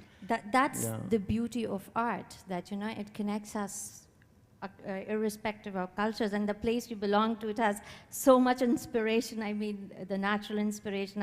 I'm sure that Switzerland is amazing in that sense. I'm grateful for the cold, yes. So, guys, this is the first time that I'm moderating, and I got to know. I volunteered just yesterday, so I hope we are covering it fine. Moving on to our third question, and the last question of our session is, what is, Matthias, I would ask from you, what is your outlook on art and art education for the future? Yes, as I said, for the future, I think it's really healthy to think as broad as possible. If I think narrow about me, I'll be gone in some years, that's for sure. So the future really does belong to the next generation. I have also my needs, but still, it's such a great mental exercise to think that there is something bigger. And art, we hear that often, that to connect to something bigger, inspiration, but I really try to do it in daily life, to not be concerned too much only about what's about me, what can I lose, but really the next generations and what can we leave them. And a piece of abstract art, maybe, and that's not coming to the market and with a high price, is that really something worth to leave next generations behind? I think at least as a symbol to encourage that possibly it's one of the most meaningful things in life to do, to give something from oneself genuinely, is always worth, because then we really share ourselves. If I'm just a robot working in a standardized workplace, for me that's less giving my true self. And a lot of people struggle with that they cannot be anymore their true self. There are so many expectations from their families, from the workplace, everywhere. And for the future, I really hope that art will always be a means in all topics in education to encourage people to be their true self. Wonderful, thank you, Matthias. Haja, how do you look art with respect to the education of children? What role art can play in that respect? Art basically plays a vital role in, especially with children, and, you know, developing their, prefrontal cortex, developing their brain, basically the creative side of the brain. And that is really important, because now the education and it's not the same anymore. Earlier it was a very traditional method where it was only about textbooks and, you know, just mugging up things, but it's not the same anymore. And it has changed in a lot of ways and different parameters basically. Now it's more about creative education, I believe. It's not the traditional one. And now creative education has been given more importance, and the art basically helps a child develop the creative side of theirs. Yeah. Thank you, thank you. Thank you, Matthias and Hajra, and I hope the audience liked our discussion. If there are any questions, we're open to that.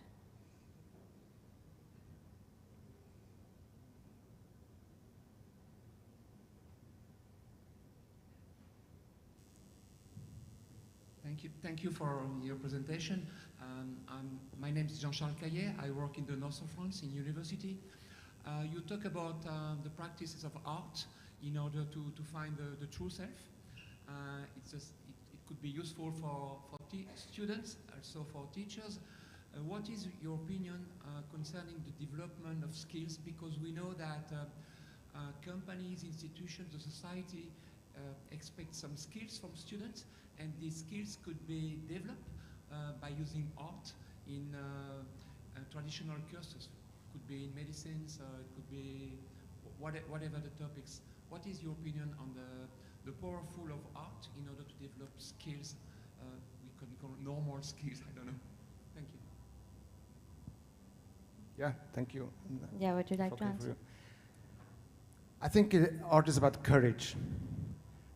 Really, to show something that's never been done before, that's about courage. And maybe that's valuable for companies to having their workforce speaking up and bringing up ideas courageously.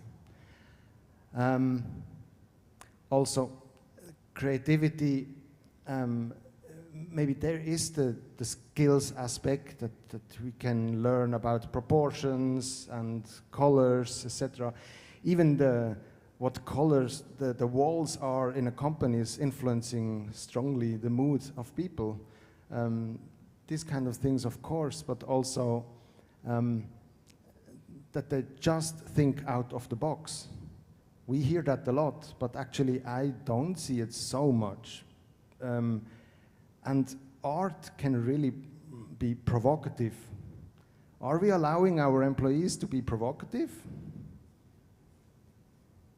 That's maybe because a lot of people, maybe they abandon the workplace, the traditional workplace, and go into arts, and they have to call themselves not anymore a Master of Business Administration. I have an MBA as well, but they need to start to call themselves an artist, because as an artist, then you are allowed to speak up.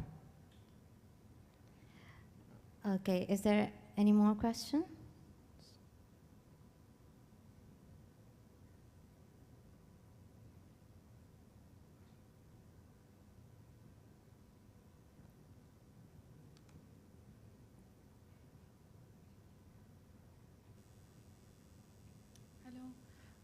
My name is Anam. I just had a question related to how can art education be a part of technical careers such as medical, engineering, and if so, how can it be a part of these careers? Because we don't see it usually. We don't. It's not the norm. So, can it be part of it? Thank you for the question.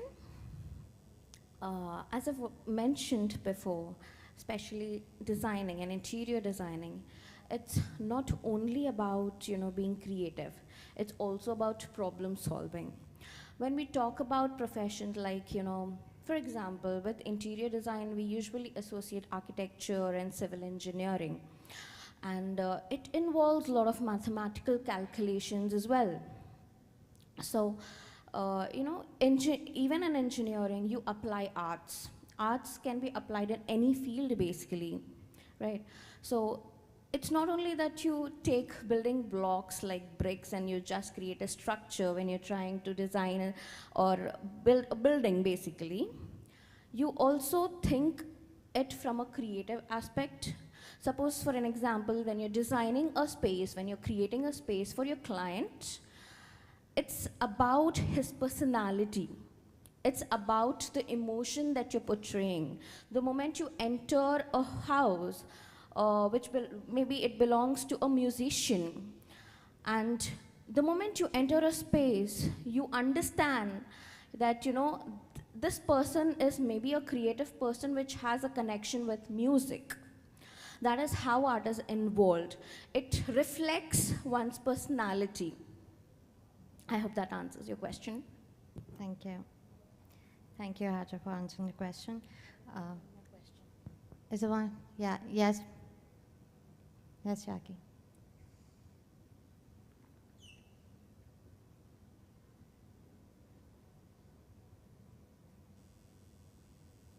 Thank you very much for the discussion, and you are all coming from the art side. We discussed yesterday a lot about STEM, science, technology, engineering, and math. Now, a few years ago, there was an initiative to add the arts to that, and we started to call it STEAM, science, technology, engineering, art, and math. Over the years, the A disappeared from there, and we are now back in 2022, 2023, discussing only about STEM. What do you think should be the role of the people that are coming from the arts to put it back into the interdisciplinary learning of technology and engineering? This is a very interesting question. I would like to add something first. I think we need to understand the importance of art first, and some time back maybe the importance of art education got lost. And it was all about science, science, science, and logics and stuff. So maybe if we understand how we can give importance to art, and rather than replacing a field, we add a field, like in STEM learning, art can play a very effective role. What do you say, Matthias? Would you like to answer that? Yeah, I think there is all art.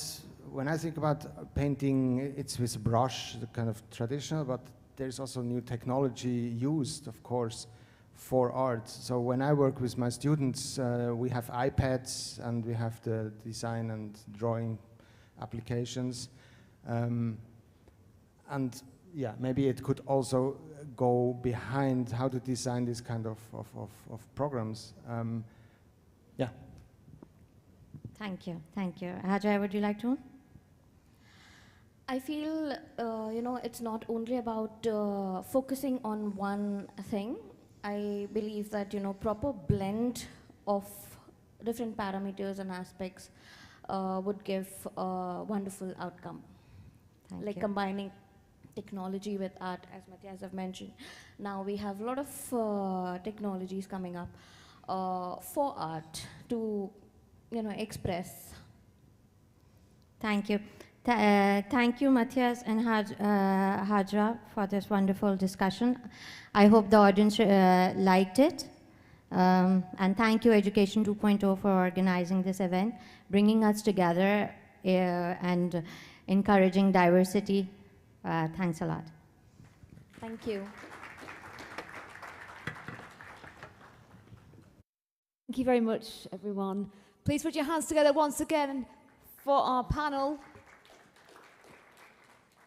And ladies and gentlemen, I just want to remind you that we are on Twitter, on LinkedIn, on Instagram, all over social media if you do want to follow the conference.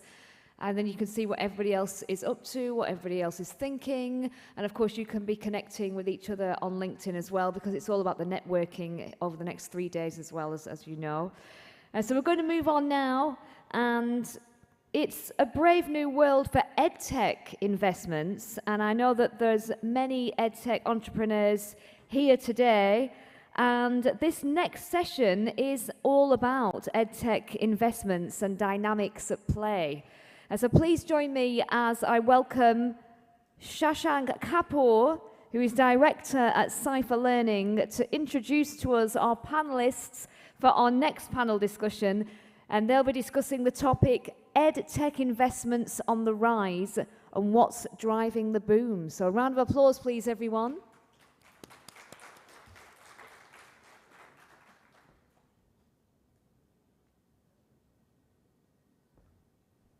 Good morning, everyone.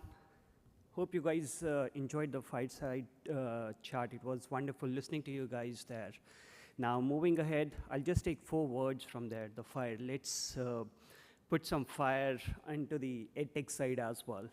So the growth, I would say, in the edtech industry, it's mostly because of the increased penetration of technology and more openness to digital learning. And the openness that's there in the edtech industry is increasing day by day. So with this, I'll first quickly introduce myself, and then we'll have the other panelists joining us. And I'll ask the respective panelists to introduce themselves as they join us on board. So my name is Shashank, and I take care of the global sales operations for Cypher Learning.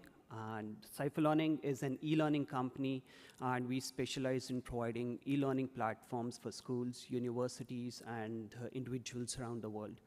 We are a US-based organization, and I'm based out of India and taking care of the operations from there. With that, I'll quickly would like to invite my colleagues out here for a quick discussion. I think we have Robert with us.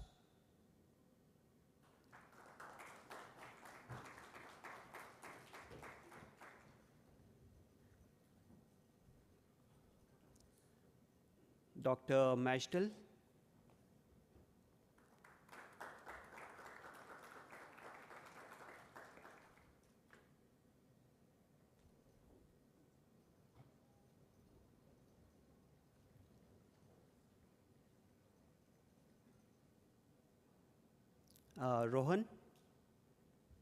Rohan Tansale.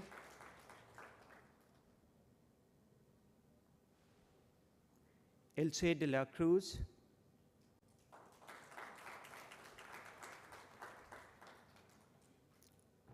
Professor Dr. Samir Joshi.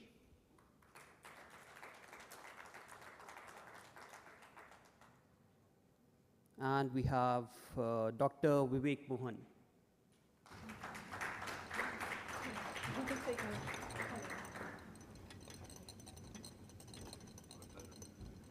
Nobody's sitting in the middle. Who's doing this? Oh. Right. Nice to meet you. I'm sorry, I should have started with you. You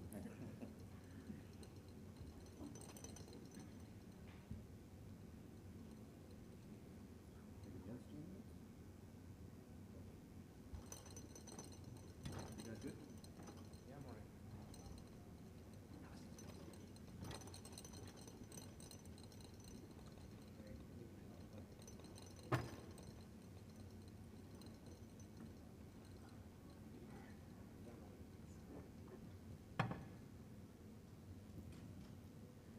Thank you, everyone, for joining us. So first, let's quickly start with a quick kind of introduction from towards your, I would say, ladies first.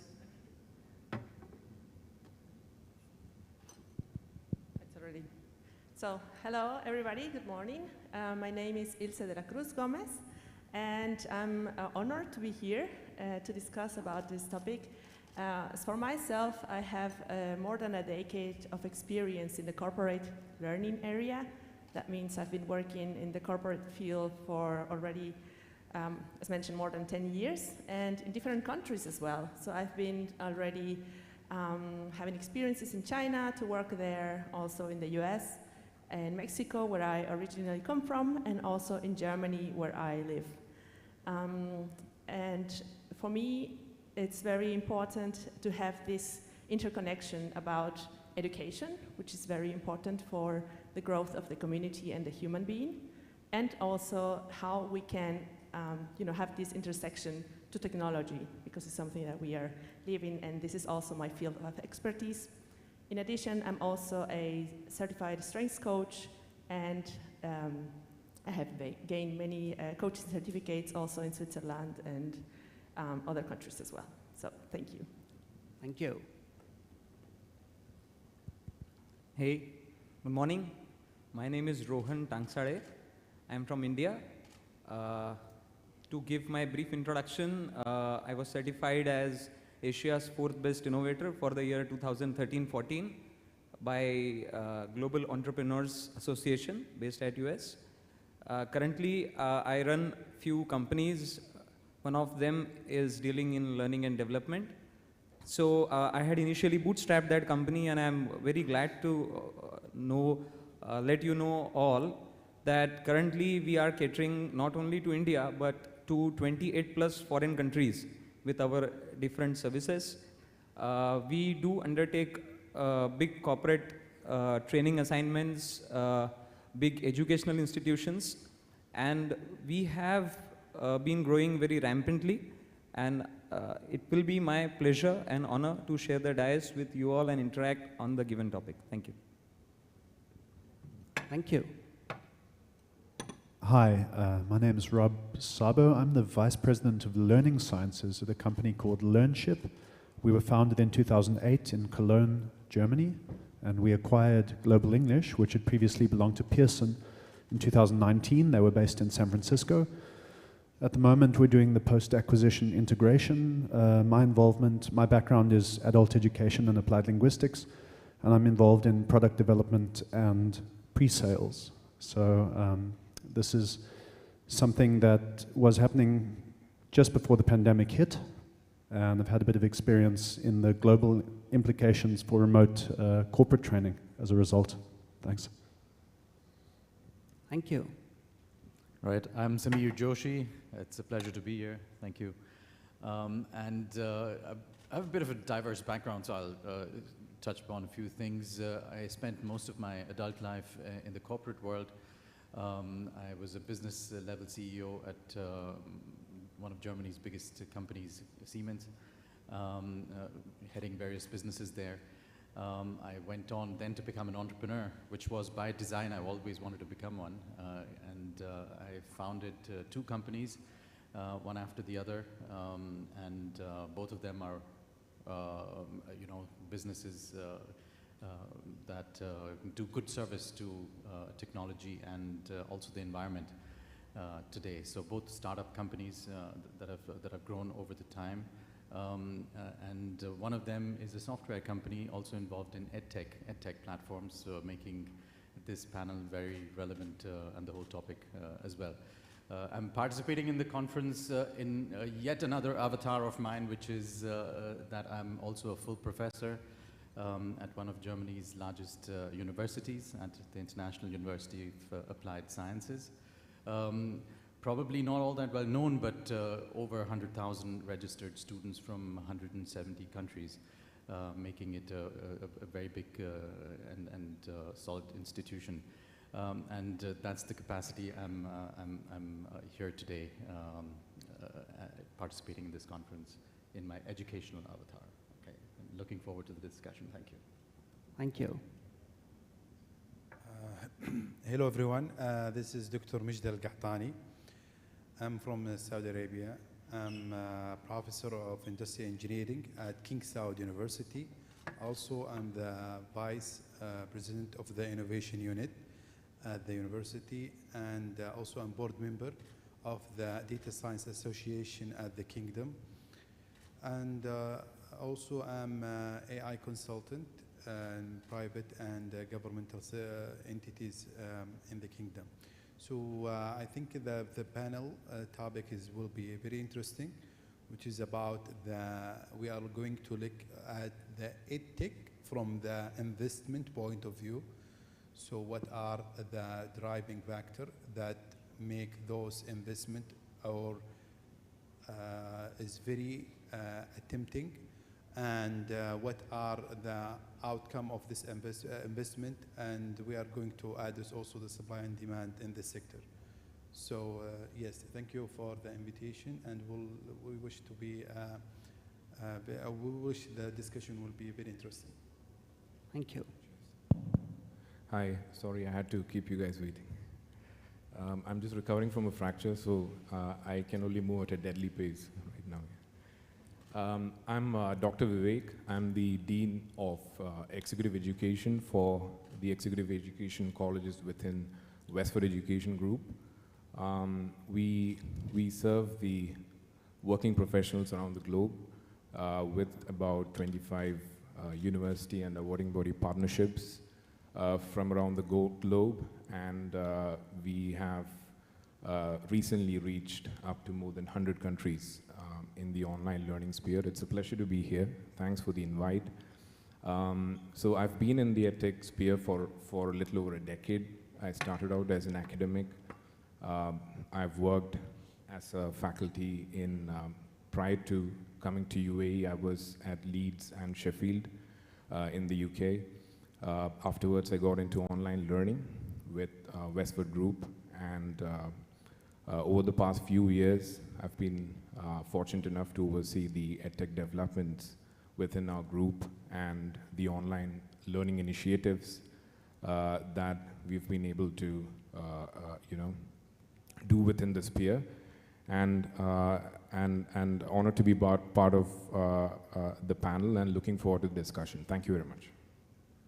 Thank you, everyone, and thank you for the wonderful introduction, everyone. So, as you know, the topic itself, like it's a very vast topic, education investment, right, in the field of Edtech. So, hopefully, we'll be able to cover up most of the points that are there, But if something comes up, we'll be happy in meeting offline and addressing all your queries in case you have any. So so since we are recovering from the pandemic, so I would like to understand what your thoughts are behind this. Like, is the boom in the Edtech industry or the market, is it the pandemic that has caused this, or is it the general approach towards the latest trends in the market that is taking the boom in the Edtech industry?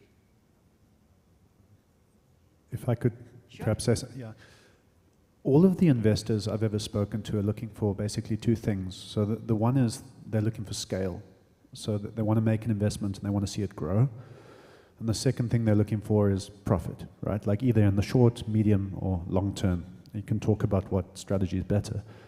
I think what happened in the pandemic in corporate training was interesting because it was kind of delayed the benefit for investors. So B2C apps tripled user bases immediately. Lots of people at home downloading apps.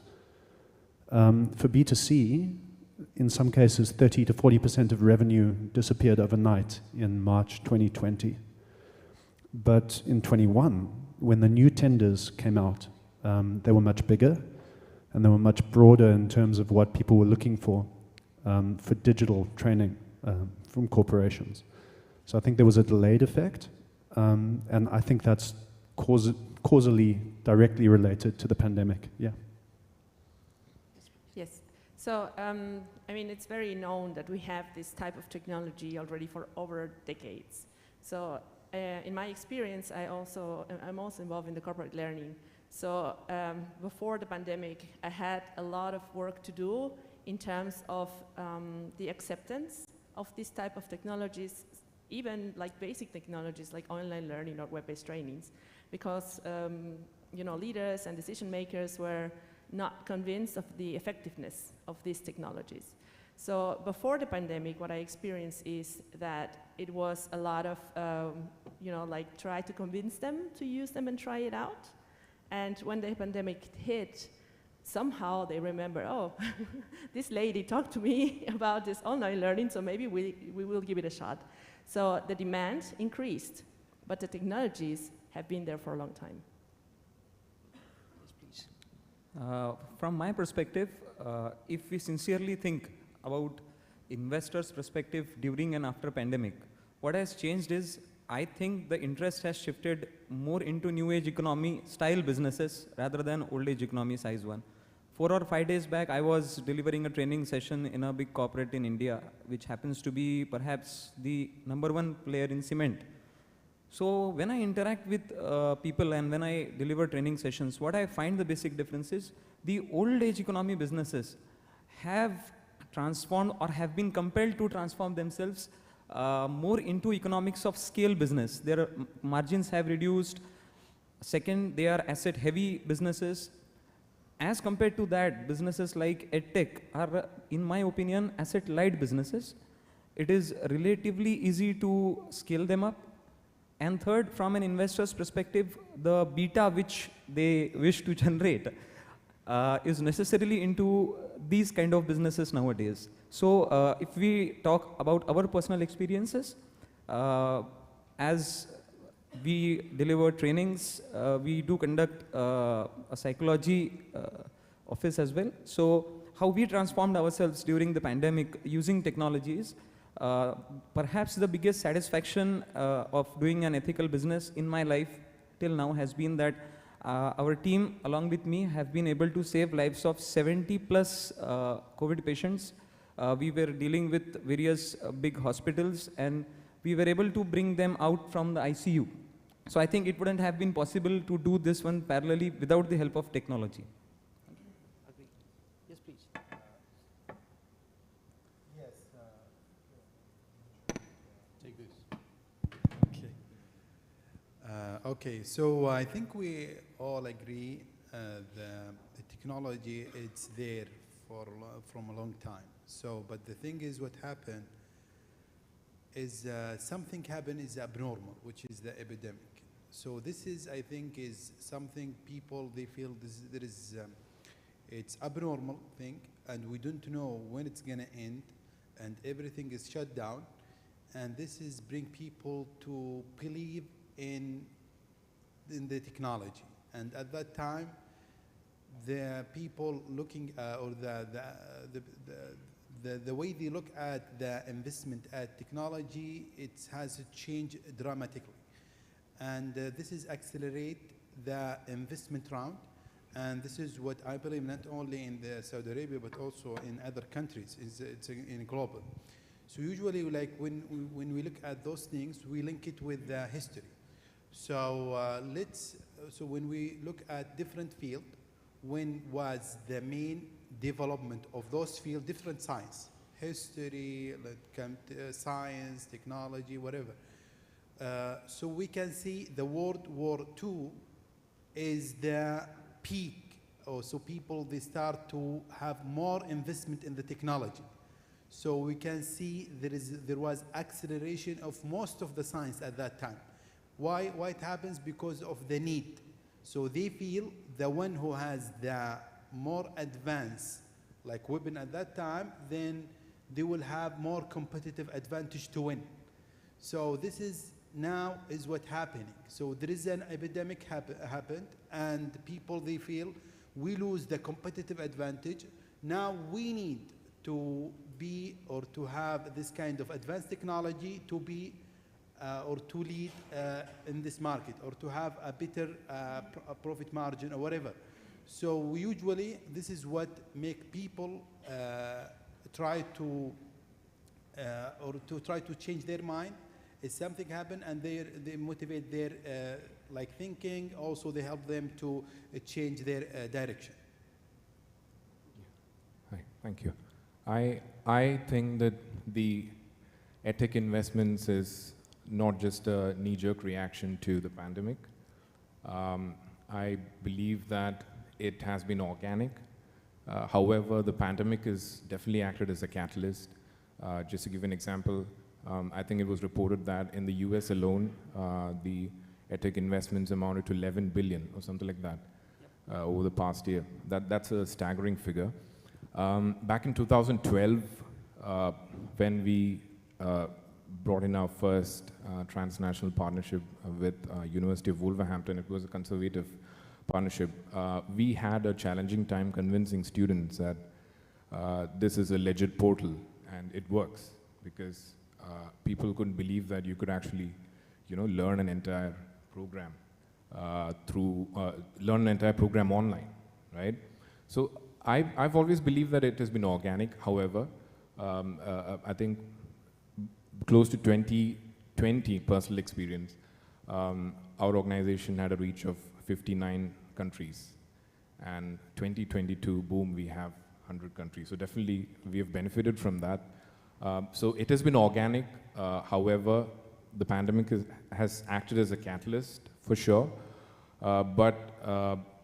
What research tells us is that there would be a saturation point, because at the moment, we are all playing catching up with, maybe US, because US has been the premier pioneers of online learning with advanced portals, and even the MENA region and all the other markets are playing catching up. So there's definitely a lot of potential for funding for at least the next 4 or 5 years, but then there would definitely be a saturation point for that. This is my take on that. Thanks. Thank you, Vivek. Dr. Joshi, you have something? He's stolen my mic, so I need to get it back first. Yes, I mean, everything's been said, and I do really believe, resonating with what you said earlier, these technologies have been there for quite some time. Yeah, I mean, I know for a fact, when I started my software company, of which I'm the co-founder and CEO now, we had an Edtech platform back in 2015. There was no word of the pandemic or anything of the sort. And this was being used far and wide although in specific niches and in certain environments, like in corporate learning and things like that. What the pandemic has done is that it's precipitated things, gotten them down to a point where there is no other option but to use technology. Although I would like to add at this point, when we talk about the pandemic and the use of technology in it, we restrict it to platforms of communicating virtually rather than communicating in person. Although Edtech is much broader, because it also involves different types of hardware, software, all these kinds of things that also come along, and even those things have been out there before the pandemic. And certainly, the pandemic makes it a point of putting this on a fast track, so to speak, which is why Edtech is definitely here to stay after the pandemic and is bound to grow as well. Yep. Yes. Thank you. I would like to add something, if I may. When we talk about EdTech investment, it really depends also on the budget that each organization might have. And yeah, it could be as fancy as you want to invest in that technology, but we also have like other types of technologies that can be used. And for that, I brought this cube. I don't know who is aware of this cube. Do you know this? No? Anybody? Okay, so this is called the merge cube. And this is a very, like a kind of a soft plastic thing. Well, not the material is not plastic, but anyway. So with this cube, what you can do, it's also for schools or also for the corporate world. So you can augment things and you get a haptic element to it. So I will showcase. So would you please help me with the mic? Yes. The mic, man. So I have, can you put it? Okay, so I have here, for example, this is the app, which is called the Explorer. And again, this is really a very soft material. And then you basically load the app. And then what you get, it's basically, I don't know if the audience can see it. So you can have here, for example, the solar system. And you can learn interactively for students, how it works.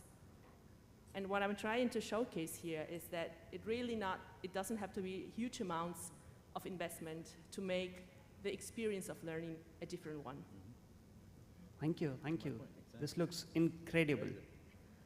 And now, since we've been all speaking about the investments in the education domain or the EdTech domain, so what I would like to understand now from you guys is, like, do you guys agree that the tech innovations and the learning innovations is finding a symbiosis for the boom in the industry?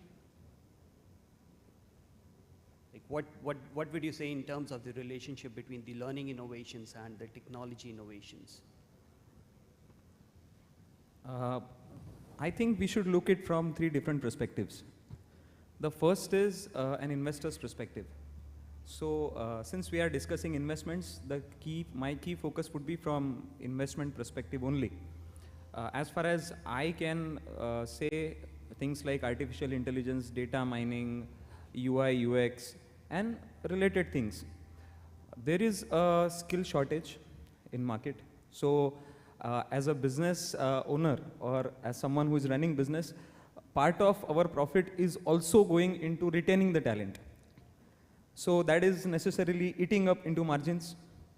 And if we do undertake an angel or a VC investment, they are more interested in high-end margins.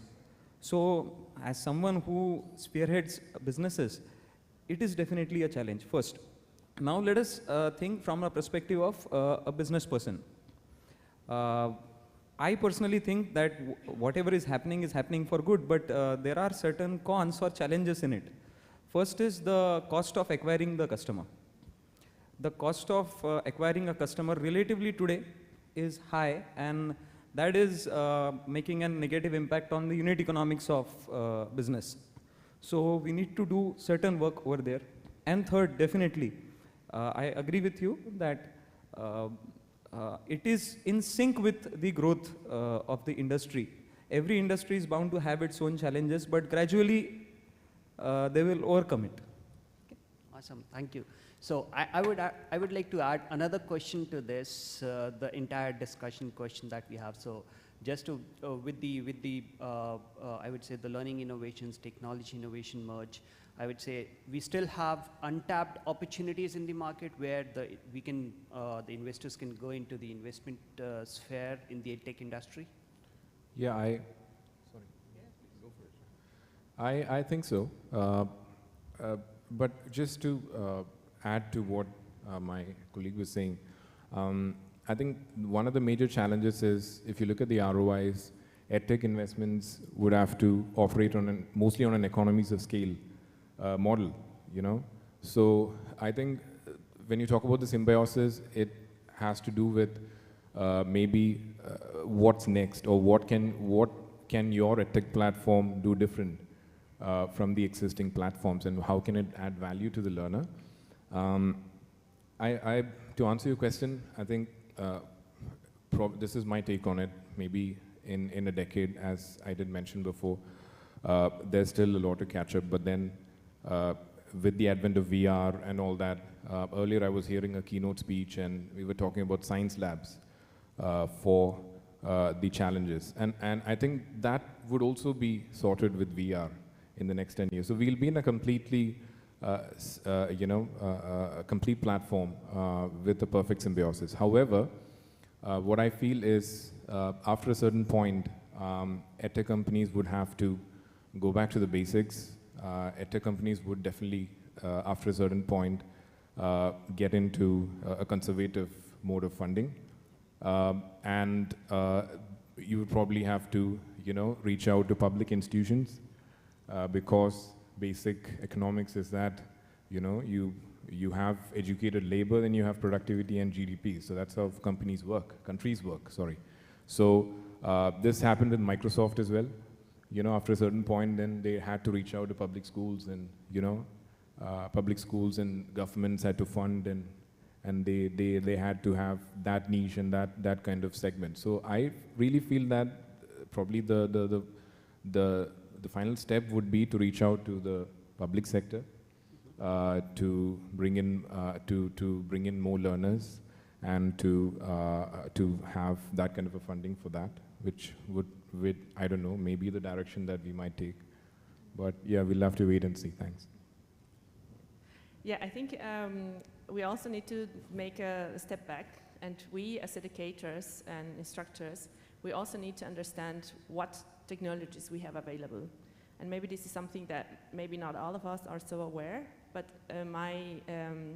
what I want to share here is that you really need also as an instructor learn what type of technologies there are available so that you can create out different learning experience for your end customer or your students or learners.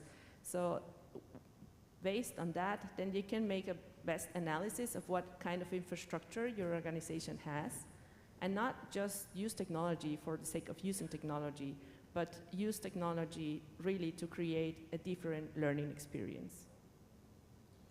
Also, maybe we can think also about this topic is we have like a demand, a supply and demand, especially from the investor point of view. So if I'm projecting the demand will increase rapidly in the near future, so for sure I will invest money there. So we hear now about we hear about the Edtech, we hear about fintech, also health tech. So all of this is the trending worldwide, and there are a lot of investment happening there. So because those technology will accelerate the business growth. So if we see like the market size for the Edtech globally, so it's projected to be around $106 billion. This is 2021, and this is projected to increase to reach about $126 billion in this year, and it's also projected to reach around 429 by 2030, with around the compound annual growth rate around 16.5% every year. So this is a very good sign for the investor to believe in this technology, to find the right technology and the right context and with the right data, because those technology will be based on, they're gonna be a process, analyze and build some products and services based on that data. So he needs to find the right data in order to have a very healthy ecosystem. Yeah, on that point, there's a risk here when investors sit around the boardroom table and extrapolate from data that they see and the growth that they saw in the pandemic. And they want those projections to increase and they want to make more money. They put pressure on the CTO of the Edtech company to simplify, to automate, and so on. And the risk of all of this is that qualitatively your product stops working at some point because you've removed as many humans as you can. And the micro decisions which are being made by education professionals are not being replaced.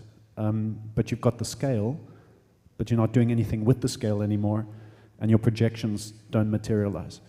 And I think that's where the companies need to bring together interdisciplinary groups to properly guide the investors as to the realistic, healthy growth patterns and how a company should develop over a period of years instead of every quarter. Yeah. Thank you. Right. So I guess there were a couple of things. I mean, you talked about learning and tech symbiosis at the on one hand, and obviously coupled with the topic of investment. And one just needs to take a step back and figure out what the goal is. Yeah. And if the goal is basically to democratize education, basically make it available to as many people as possible, to everybody, then I would say not much has happened until now, or very little has happened. And these market estimates, and you're absolutely right, yeah, going to about 230 billion by the end of 2028, I guess, or 2030 approximately. All those are driven numbers, yeah, and these growth rates all make it sound very attractive and all that. But I guess one needs to just go away from the statistics and see what has happened thus far and how much potential is still there. And anyone who can make this correlation, especially if they're an investor, will automatically see an opportunity and nothing else but an opportunity because there are, and we work with a lot of economies, countries where education is way beyond a privilege. Yeah, we take it to be a granted thing in the Western world and in many other countries that may not be developed economies, but education has made its inroads deep down. But then there are others where this is it hasn't even touched the places where it has to. And to get there, obviously, that whole market is ready and open. So there's a lot of possibility for a lot of investment there, even before going into any numbers or tweaking anything that is out there right now. Awesome, thank you. So now since we are speaking about the statistics, the boom and the bubble, so what do you guys think that in the future will people start investing in reskilling or upskilling? What kind of investments will be there in the reskilling or the upselling investments? And that's driving most of the business we're doing right now, is that after the pandemic, you had people in hybrid or fully remote, and so the way that they work created these virtual global teams. And a lot of these teams weren't particularly effective at the beginning.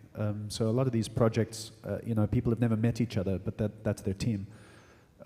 So when L&D people reach out through the tender process, looking for a training provider, it's reskilling and upskilling basically, because otherwise, no matter how good the technical specialists are, the project's going to fail.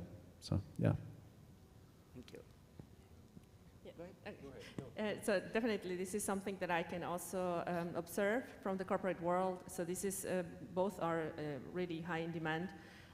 Why that? Because so we have a lot of decisions to make also as leaders and decision makers in the field of the corporate learning specifically, because you have you mentioned that, I think, a very high demand on skills, and especially IT skills, but that's another topic, I would say. But and then what we need to make the decision is like make or buy from the human resource perspective. Do you really invest in the people that you have already, and what type of learning you offer to them, and how you can attract others that already have the technology or these skills with them? So it's really a very complex environment at the moment, but you really need to have like a very broad view of what is happening in the market, because now we have a really candidate-driven market. So companies are no longer in the luxury to decide on the candidates, but rather the candidates decide if they want to join your company or not. True. And one element that many candidates now are looking is what type of development opportunities you offer to me. With what technology, with online learning. So they are really also very much investing in their own development and selecting organizations that offer them their best place to grow. I think, yeah, I fully agree, but I think I think both upskilling and reskilling, both should be should happen, would happen. But my take on this is that the model itself is going to undergo a huge transition, because we are looking at bite-sized learning and things like that, because of changes from the changes to the Gen Z and all that. And so if you're looking out to the future, I just read that TikTok, because of TikTok, Edtech companies are seriously looking at really looking into bite-sized learning and how you can adopt that to programs, because with online learning and with accessibility also comes the attention span, because unlike a brick and mortar model, for online learning to sustain, it has to be, along with being accessible, it has to also it needs to have a sustainable model in terms of learning. So I believe that the model itself is going to undergo transition, along with skills. If you allow me just to just talk a little bit about our experience in the kingdom. So in Saudi Arabia, we have a vision called the 2030, if you are heard about it. So so this is a very ambitious vision, and one of the main pillars of this vision is the national transformation. So it's the national transformation. It has a specific program, and it is gonna align with the different sector, including the educational sector. So at that part, so they need to do national transformation. So we are targeting to transform the education using those or leveraging those new technology. So also we have a program that is related to talent development program.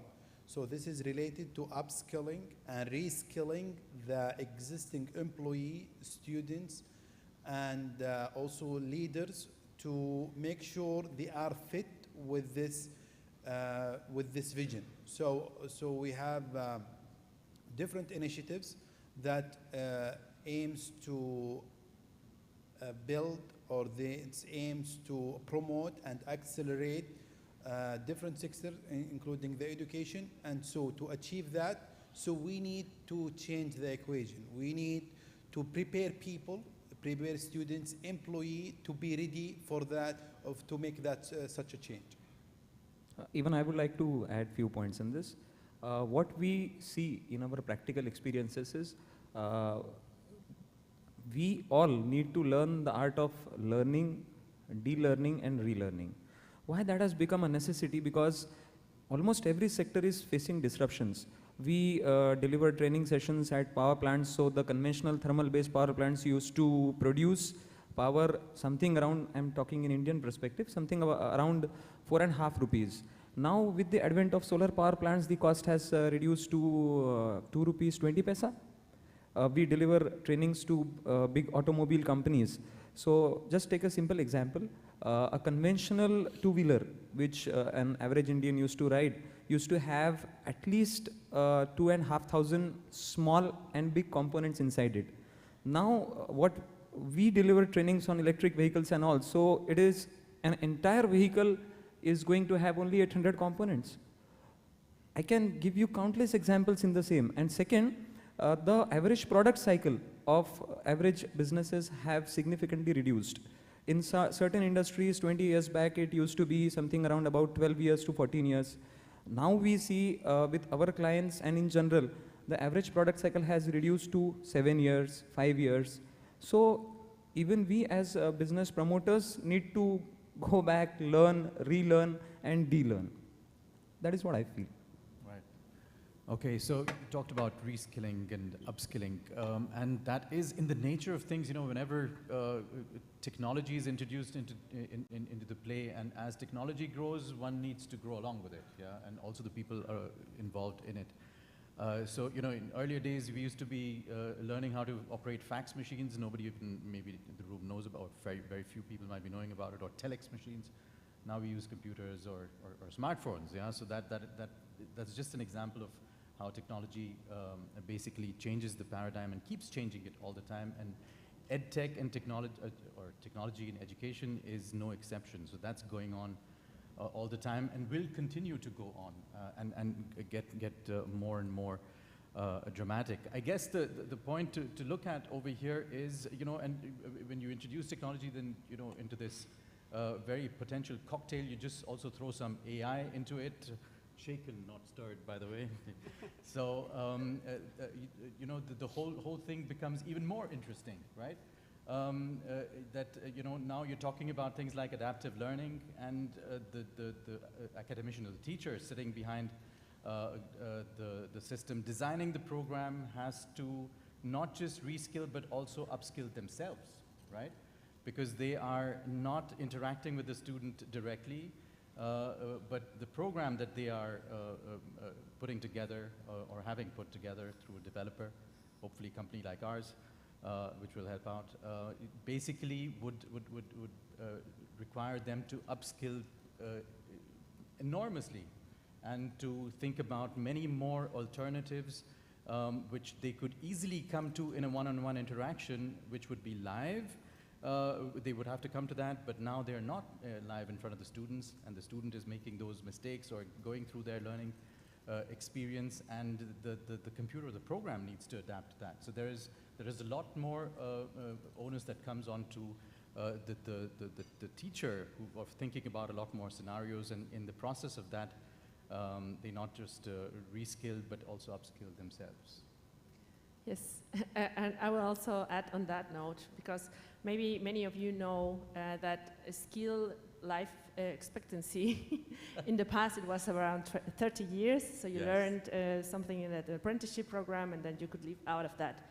So nowadays a skill actually has a life expectancy of 5 years at the most, and the tendency is actually to be lower. Yes. And there are new technologies coming, there are new challenges worldwide coming, so in the future we will have, you know, people working in jobs that don't exist today. So we really need to be aware of that the type of lifelong learning, it's kind of a skill that should be continuous for all of us. Mm-hmm. Agree with you guys. So taking further from Dr. Joshi's discussion and also considering the time, and let's then open the floor to the audience for some question and answers. Let's end our discussion with some examples you would like to share in the innovation that you look forward for in the Edtech space. I would like to see a functioning chatbot that would simulate human communication for business purposes, because at this point it's not possible. The potential branch is almost infinite, and it breaks quite at a low level of proficiency. And I hope that I'm alive, and I would like to interact with that particular, because it's close to a general intelligence that would be required. So that's for me, yeah. Okay, so I can continue. So for me, it's definitely the topic of metaverse for learning. Correct. Because we can create with the metaverse like immersive learning experiences. And that's one of the mottos that I also have. It's really to create experiences and not lessons through the metaverse. I think in Edtech space, I would like to foresee, and I definitely foresee a big boom coming in gaming as a mode of education industry. We as an organization are also trying to learn certain aspects of it. I would be glad to share that while acquiring thousands of clients in Nigeria, we had applied a lean customer acquisition strategy through gaming, and for us at least it worked. Now we are working towards something wherein we take a data from Reliance chairman, who quoted recently that India's gaming industry is going to surpass the entire film, television and other industries combined in the next 3 years, and its volume is supposed to be 20 times of the entire industry turnover. So I feel that education technology companies should also focus to take a small chunk from that volume. If they succeed, then I'll be very happy. I'd like to see the real diffusion of blockchain within the Edtech sphere, for the end-to-end experience of a learner. A lot of times, from experience, what we have seen is maybe someone from a country with limited exposure to technology wants to learn a program. Then we see them facing numerous challenges, even if they make an effort to and get the access to the portals. There are so many aspects to it. For example, paying the fee. A lot of times, because of regulations, the fees doesn't go through. And so, I mean, when you have something like blockchain, wherein, the end-to-end supply chain can be much more feasible. And I'd like to see that happening to create a win-win for, Edtech platforms and learners from around the globe. Yeah. Yes, for me, I would like to see a change in the learning management system to be really smart learning management system using the technology in the education field. So I think this can be started from the planning the course or designing the course to understand the student needs through the technology, through the AI. And this is also will continue to do the learning delivery. So how can we deliver the teaching in a way that make the students more engaging and also make him more interesting in the course. And we continue until do the assessment. So how can the AI or the new technology help us to do a very fair assessment? And this is very important. So how can we do the technology help to give the students online feedback? It's a closed loop feedback, so they understand their lack, their needs, and provide the optimum solution or the optimum recommendation for them. Also, they can provide or recommend them books, references, videos, others, based on their needs and their gaps. So once we have this kind of complete cycle using the technology, so now we have a smart learning management system that is able to track the student like performance and student engagement and also will improve his learning experience and outcomes. Right. I'll have the last word on this. That's okay. I know we're running out of time, but my simple answer is all of the above, yeah, and more. You know, a system that that includes everything that's been talked about, building up on what you said. You know, fundamentally, technology in education is basically means to an end. Yeah, we use technology to serve the purpose of education, and education is going to mean different things to different people, different learners, right? So making it as adaptive as possible, making it as intelligent and immersive as possible, and using gamification to massively engage the student or the learner is a potentially very, very, very powerful tool to do that, because obviously the one-on-one interaction as such is not always there. I'm not saying that it's not there at all. There are systems that make it happen. But gamification makes it even more engaging and immersive for the students to go through that learning experience. And having said that, one always has to bear one thing in mind. Whatever technology does, I think we can never forget the role of the human as the teacher and the human as the student in it. So the dream system of the world incorporates all technical aspects, but always incorporates the human element both on the teacher and the student side. Thank you everyone. So thank you.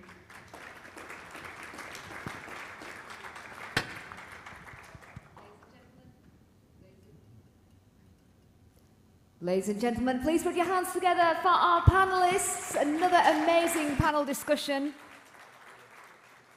And it is now time, ladies and gents, we're going to move on to our awards. And this is where we are going to congratulate, we're going to really, really appreciate our winners this morning.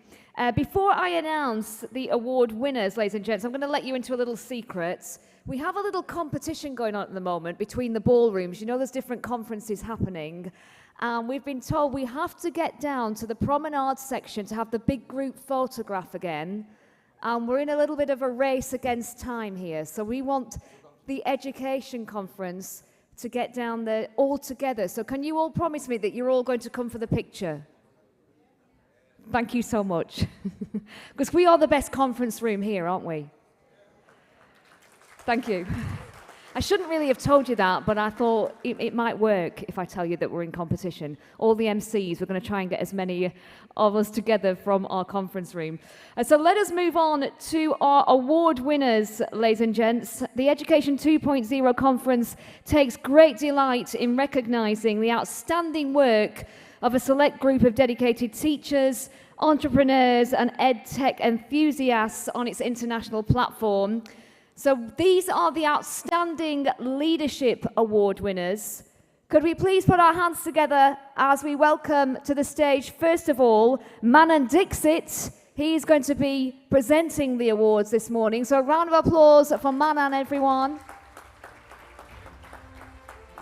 Manan, it's great to see you back again. You're a professional at this now. So our first winner is Aditya Ranjan Bhatnagar. Round of applause, everyone.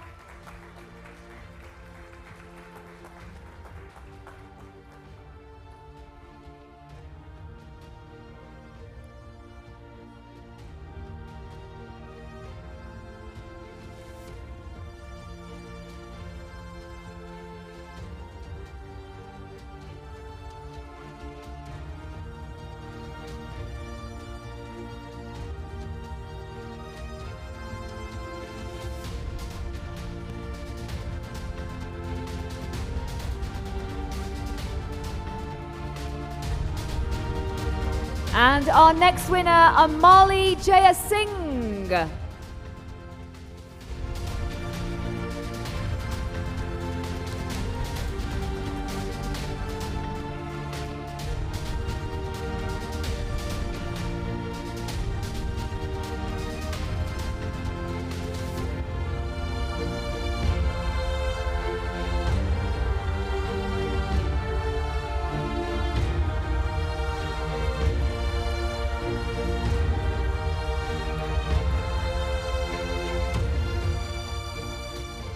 And our next Outstanding Leadership Award goes to Amankan Pathan.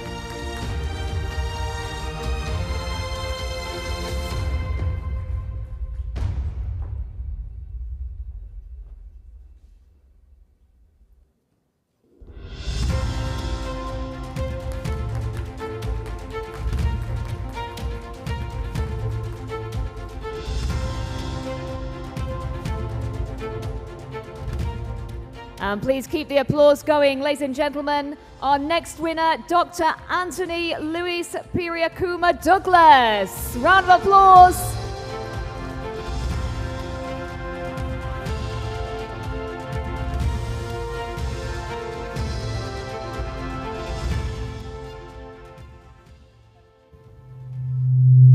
Hello.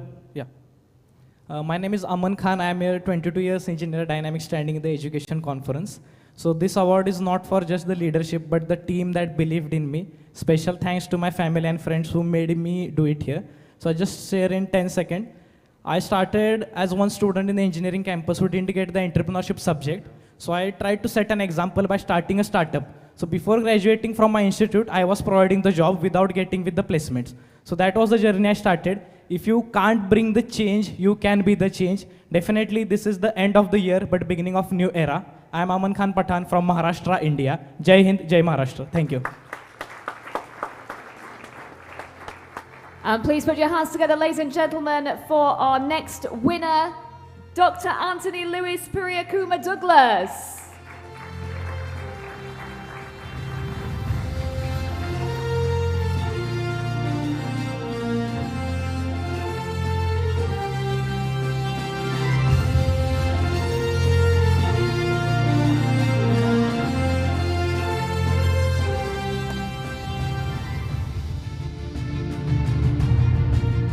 And the Outstanding Leadership Awards continue. Our next winner, please make some noise, ladies and gents, for Dr. Tina Persson.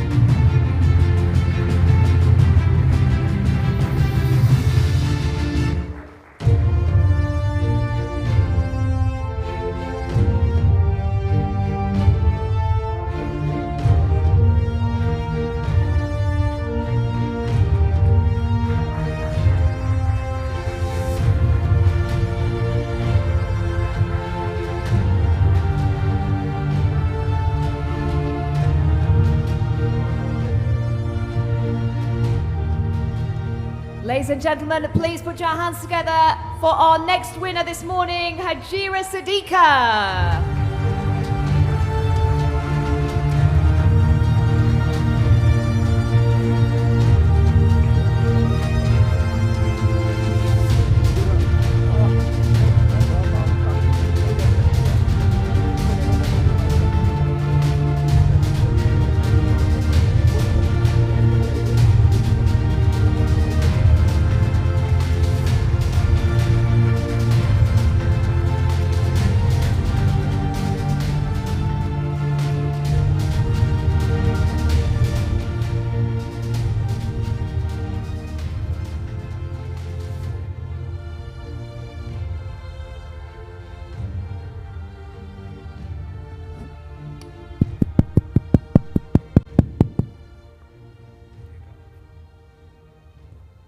I'd like to take a moment here. Thank you, thank you. It's an honor to be here and to receive this prestigious award. I'd like to thank my parents and friends back in India for always being there with me and guiding me through. And most importantly, I would like to thank my husband, Mustafa, who's here in the audience. Thank you for always being there, and thank you for pushing me to work towards my dream. Thank you.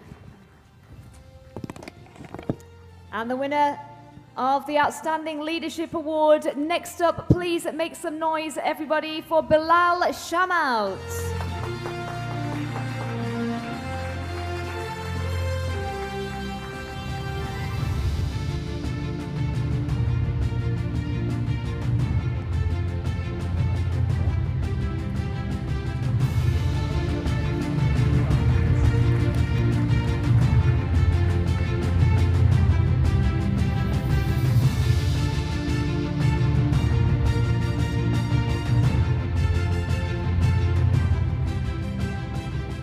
And our next winner, everybody, is Dr. Iman Taborbi.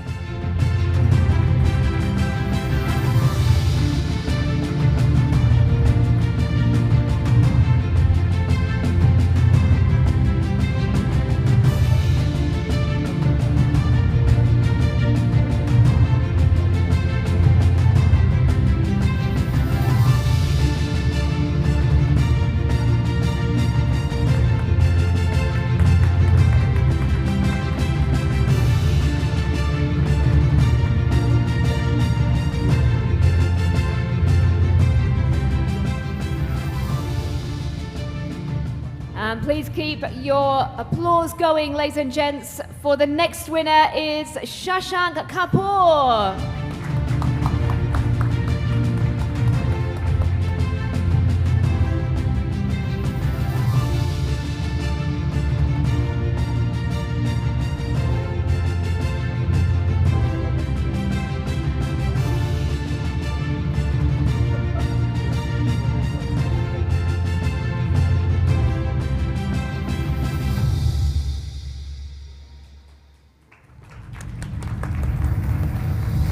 Congratulations to all our winners so far. We still have more award winners to come up to the stage.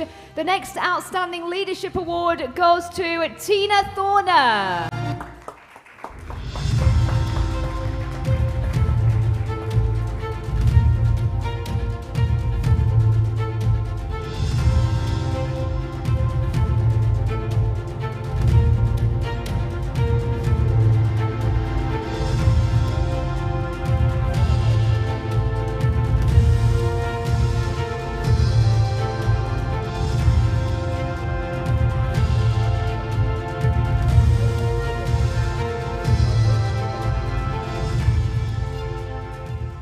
Yeah, thank you so much, everybody, and the organization for this. But there is a special thank you that I would like to thank Tina Bogenhammar, who have been with me through this journey for our entrepreneurial platform, Your Academy, and is encouraging me, inspiring me, and also helping the student and the pedagogues to actually create edutainment that I've been listening to here is something that we need to work more with. So thank you very much.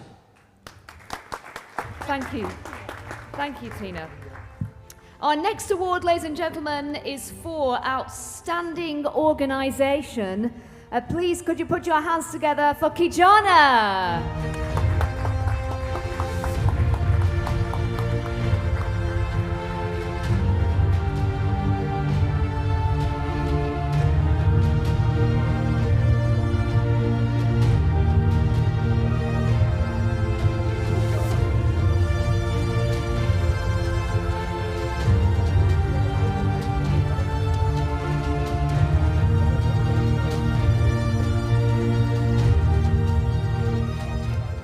And the Outstanding Leadership Awards continue. Please put your hands together for our next winner. It's Andre Parran.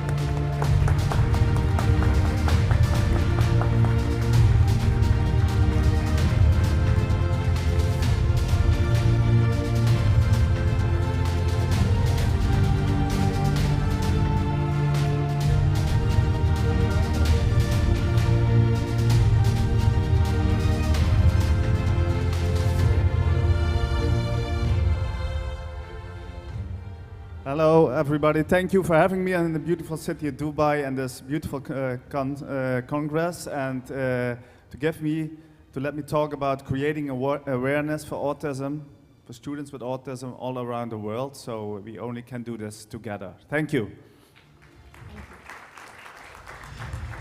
The next winner of the Outstanding Leadership Award goes to Hulya Kurt.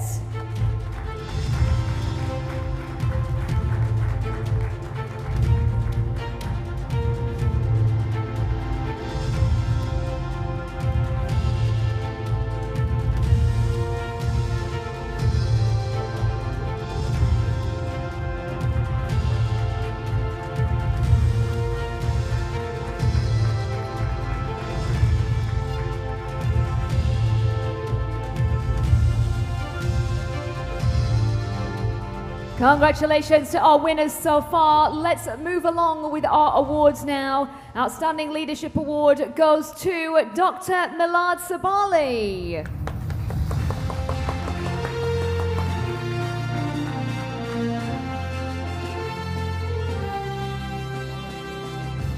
Okay, we will make sure that this award gets to Dr. Milad. Our next winner is Jean-Charles Keles.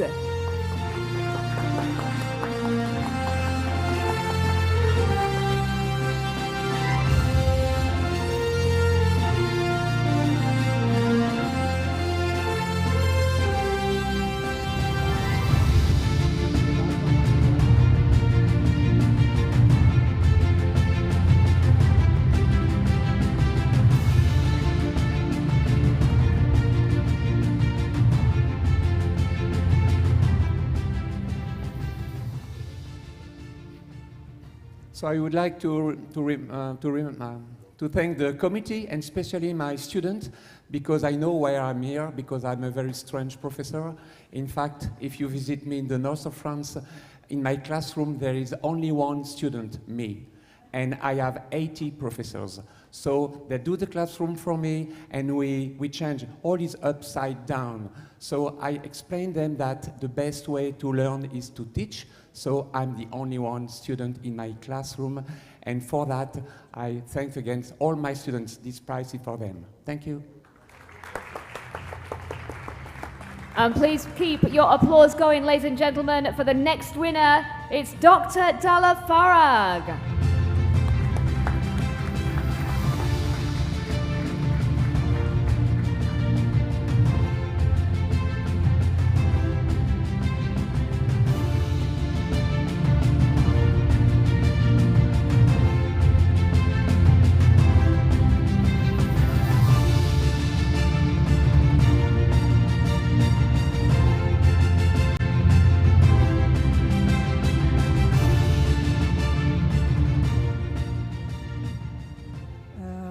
Good afternoon, everybody. Actually, it's my first time to attend the Education 2.0 conference, and I don't think it's going to be the last time. Unlike our typical academic and scientific conferences, this really sheds the light on a lot of great practices and success stories and hands-on tools from great educational leaders from all over the world. So it's really inspiring to be here. I would lastly like to thank my students as well, because they're the true inspiration for letting us keep going what we're doing. I would also like to dedicate this gift to two people. Actually, my dad, he passed away 2 years ago, and I'm sure that he's very proud of me right now. And secondly, my husband, who is my #1 fan and motivator. So thank you, and hope to come here again sometime. Thank you very much. And let's keep the clapping going, please, ladies and gentlemen. The next Outstanding Leadership Award goes to Giovanna Slovagiona.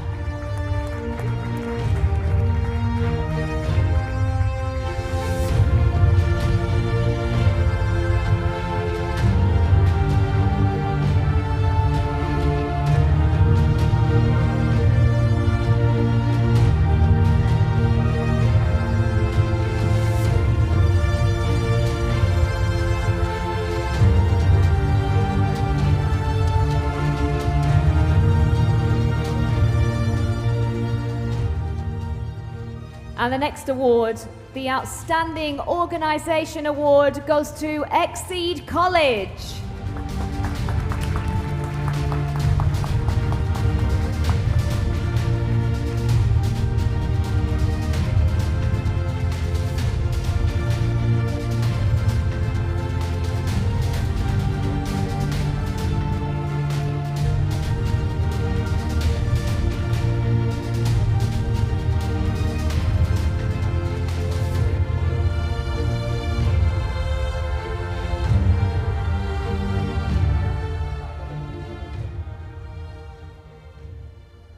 Hi, good afternoon, everyone. I am Dr. Bhavna Chawla, and I am extremely honored to receive this award on behalf of Exceed College today.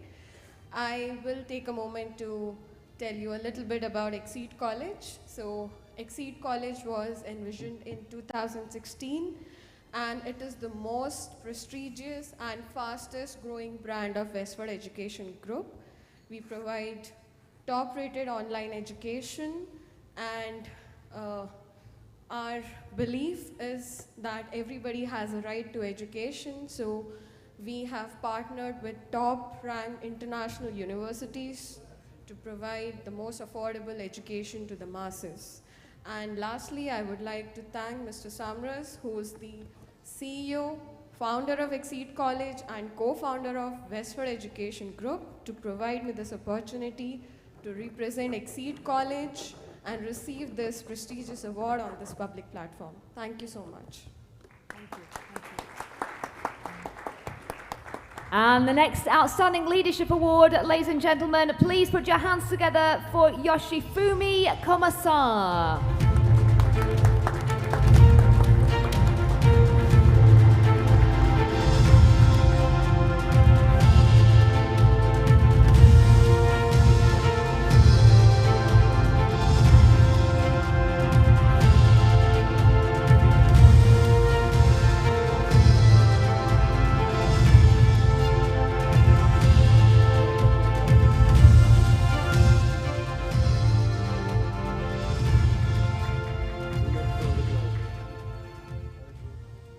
Hi, my name is Yoshifumi Komasa from Japan. I am the head of STEM and Gifted 2E department of Yasu International School in Japan. We are the first trilingual school. We dedicate English, Japanese, and programming as a language. And we also have a free school. And I am specialized in gifted education, and we are very late in gifted and special education in Japan, but I would like to collaborate globally with you guys. Please contact me if we can exchange students, and yes, I am very thankful and grateful to be awarded. Thank you very much.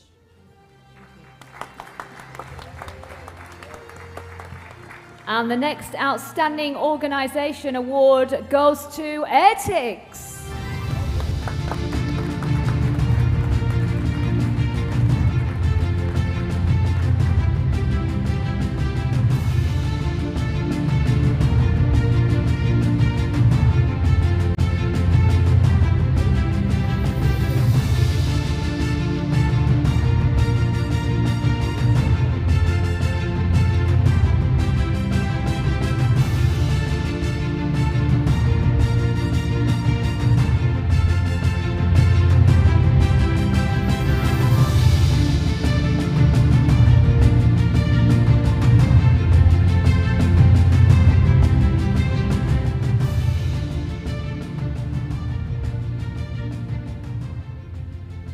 Hi, good afternoon. Edtech is the latest venture of Westward Education Group, and we believe that AI and robotics is definitely the future. So Edtech is the vertical that provides services on AI and robotics to learners around the world. So, if any of my fellow delegates are interested in collaborating for AI and robotics related programs, please do get in touch. Thank you for the opportunity. Have a wonderful afternoon. Thank you. Thank you. And ladies and gentlemen, the Outstanding Leadership Awards continue. We just have a few more award winners left in this session. Please put your hands together now for Dina Kufash.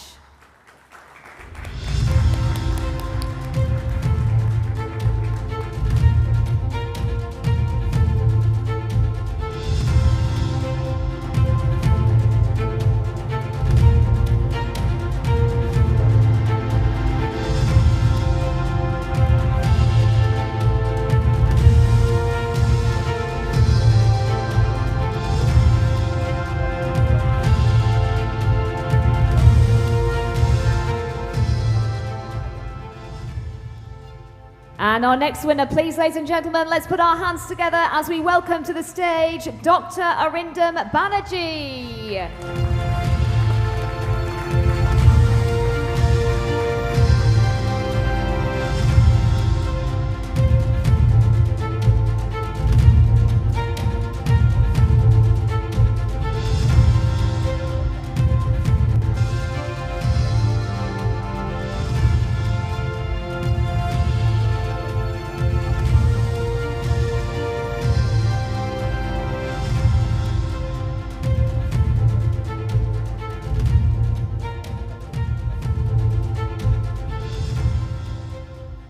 Congratulations to all our winners so far, ladies and gents, and let's keep our clapping going for our next winner. It's Rintaro Kayanoma.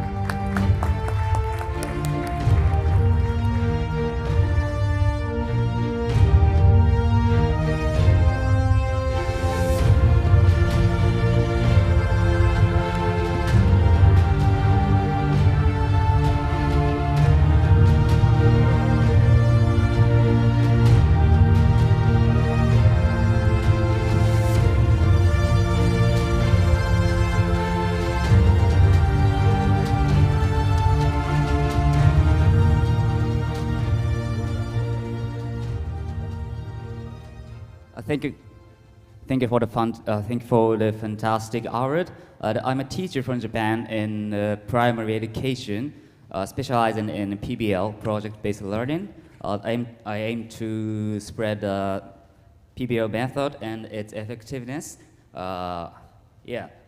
Encouraged by this award, I hope to expand my activities in Japan, also in other countries. Thanks so much. Ladies and gentlemen, the next Outstanding Leadership Award goes to Dr. Bassam Emil Mamari.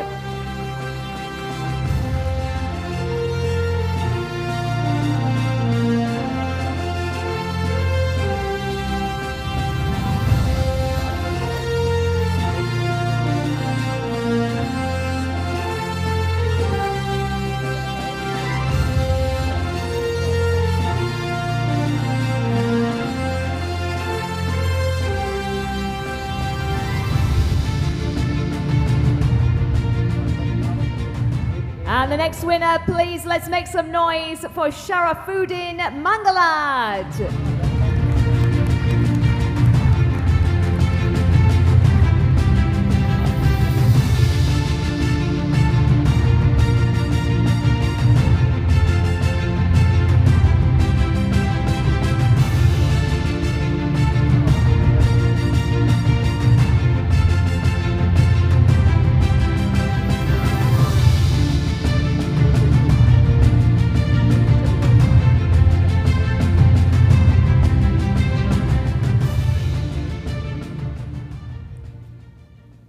Good afternoon. I think there was a mistake in the announcement. It's not for the leadership, it's for the organization. Edtech Training Institute, which established in Dubai, in this beautiful city 5 years back, and now we cater to corporates and to the individuals in Middle East and Africa. And I dedicate this award to my colleagues and to the clients who trusted on us. Thank you. And the next Outstanding Leadership Award goes to Pooja Singh. Please put your hands together for Pooja.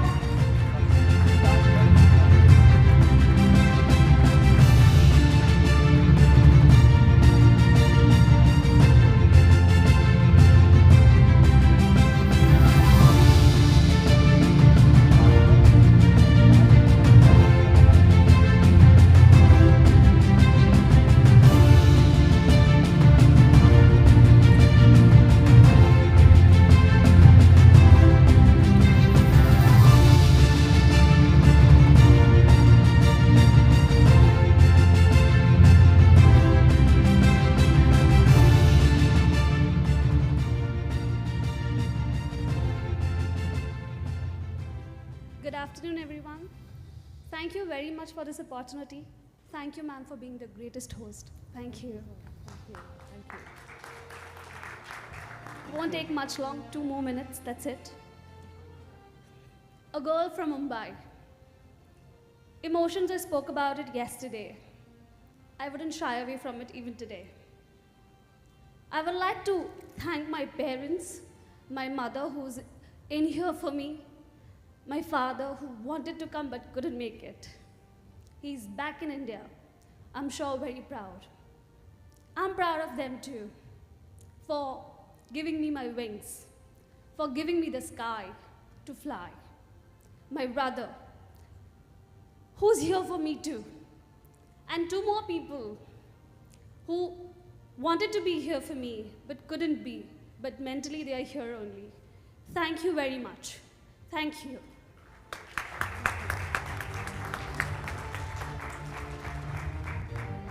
And our final award, ladies and gentlemen, Outstanding Organisation Award, goes to Yours Humanly.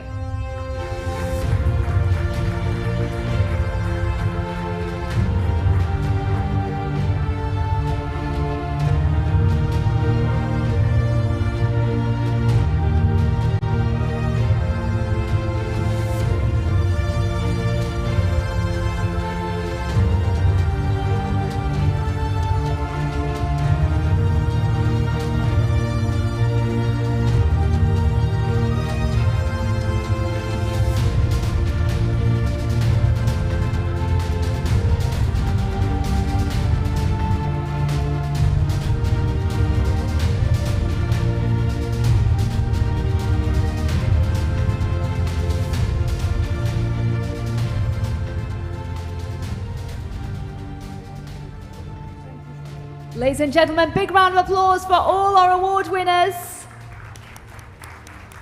Congratulations.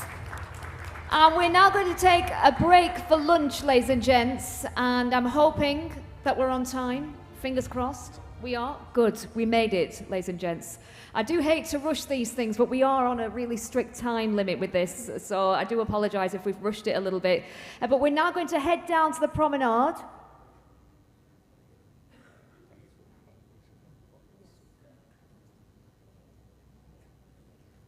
We're going to head down to the promenade for a group photograph, everybody. But before that, please can we put our hands together before I forget him? He's done a fantastic job at giving out the awards. Manan. And ladies and gents, if you could all come with me to the promenade for the group photo, that would be fantastic. And just to remind you that we are going to be starting promptly at 1:30 with the next session. So if everybody could be back for 1:30, that would be amazing. Enjoy your lunch, everyone. Congratulations again to the winners. And we'll be back here at 1:30. Thank you.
Check, check.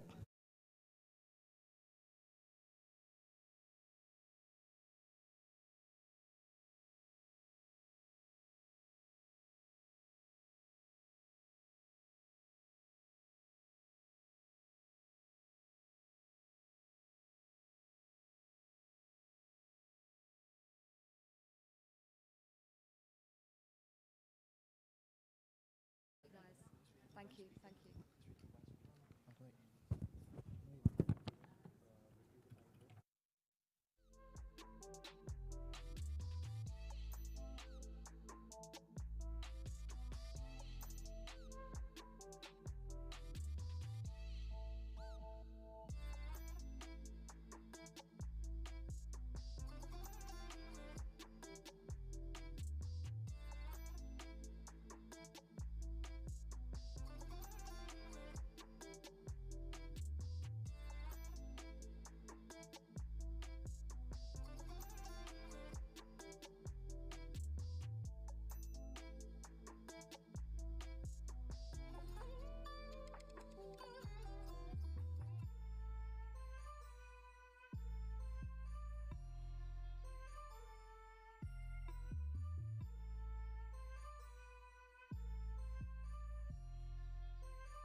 Hello.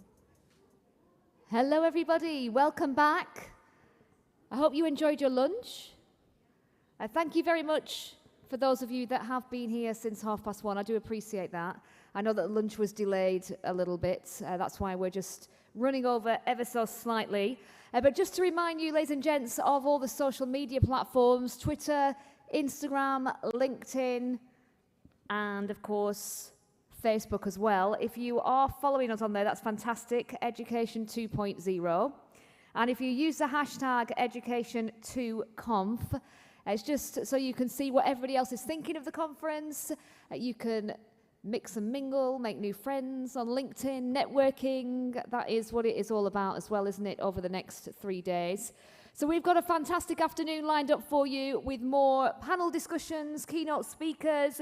We've got our second awards ceremony of the day as well, coming up a little bit later on.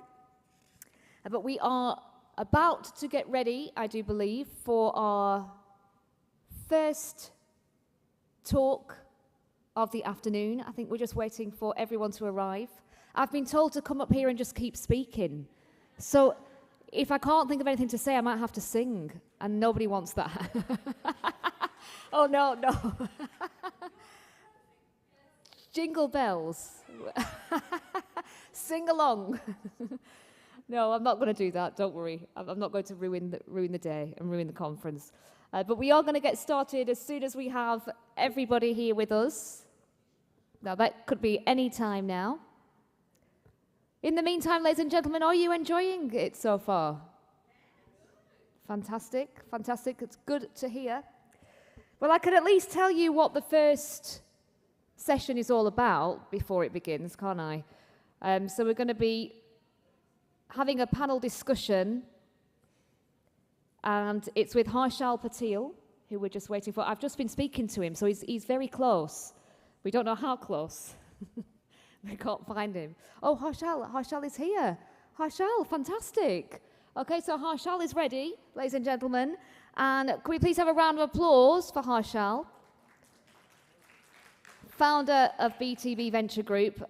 And Harshal, we also have Umer Qureshi to join you as well. So round of applause, everybody, for the first session this afternoon.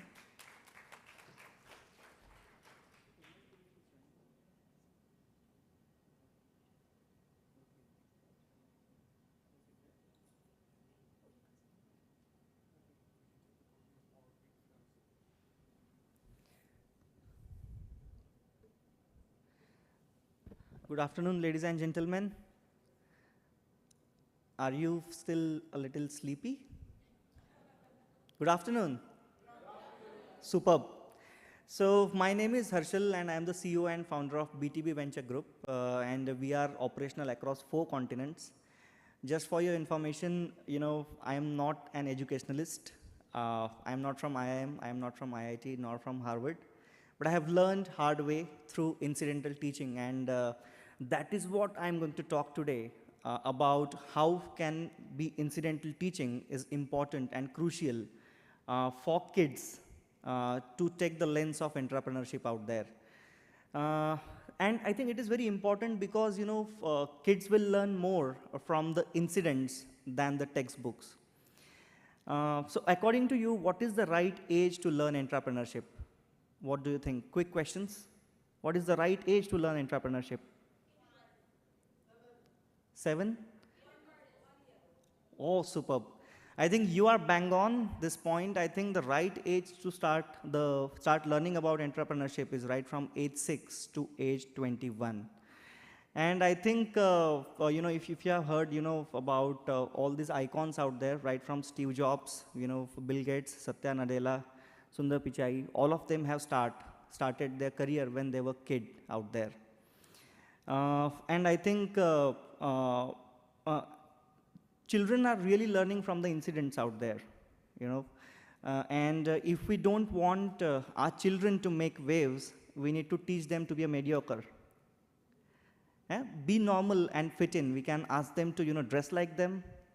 We can ask them to walk like them. We can ask them to act like them, eat like them, and we can ask children where they go. So in a nutshell, we need to teach them to think like entrepreneurs, and once they have neutralized this uniqueness, then they don't need courage. They don't need courage once they neutralize this process, and it takes courage to be different, it takes courage to be successful, and it takes courage to win, and it is possible with the incidental learning.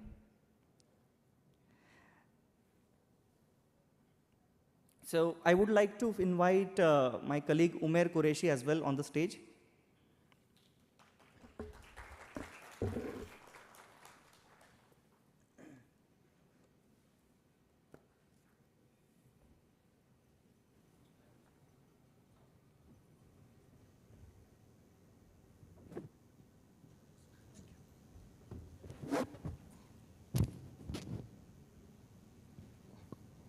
So I think, mainly this panel, this fireside chat, I think you will have a different perspectives altogether. And I'll have the perspectives from the entrepreneurial spirit. So would love to hear your thoughts. Right, thank you very much, Ashir. And obviously this panel discussion is a bit fast and very focused. My focus was mainly on that part, on the last part of the panel topic, discussion topic, that was with ASD. Now, we have 2-3 things which we need to understand. How this education system actually works across the world. In the developing countries, which are now at the moment more focused towards entrepreneurship and the soft skills that have to be intervened. But the problems with the developing countries is actually the Maslow is overblown. The social status, the income, the financial status, that actually regulates a lot in teaching and learning. With the developed countries, the things are a bit different because the states are mostly the welfare states, where the public schooling systems are very powerful compared to the private schooling systems.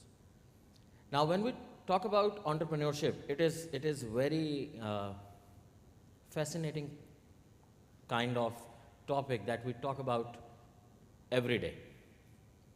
I have worked during my one certification at UMass Amherst in United States. I met a guy who was running Project Icon at UMass Amherst. His name was Professor Scott. Now, Project Icon used to take the students from all the faculties, from all the departments of the university. They used to gather there, and they had to complete certain credit hours by developing some startup and completing a project and submitting it. The interesting part that I came to know about that Project Icon was that the students used to gather early in the morning, sit together, open the newspapers, and the newspapers are full of problems. So they used to pick the problems of their department, their interest, and they used to start working on those projects. So for example, if a student is from biochemistry, the student used to pick the problem from the newspaper that is relevant to biochemistry, the other one is picking the topic from social sciences, the third one is picking from engineering. That is how they used to come up with the solutions for the problems. But when we go to the other part of the world, like I belong to Pakistan, and I know how teaching and learning mostly is done in India and Pakistan and that region. It's more like bureaucratic teaching. It's more like top-down. It's more like we will tell and you will do. And expecting with this kind of mindset, we will tell and you will do, it actually snubs the creativity.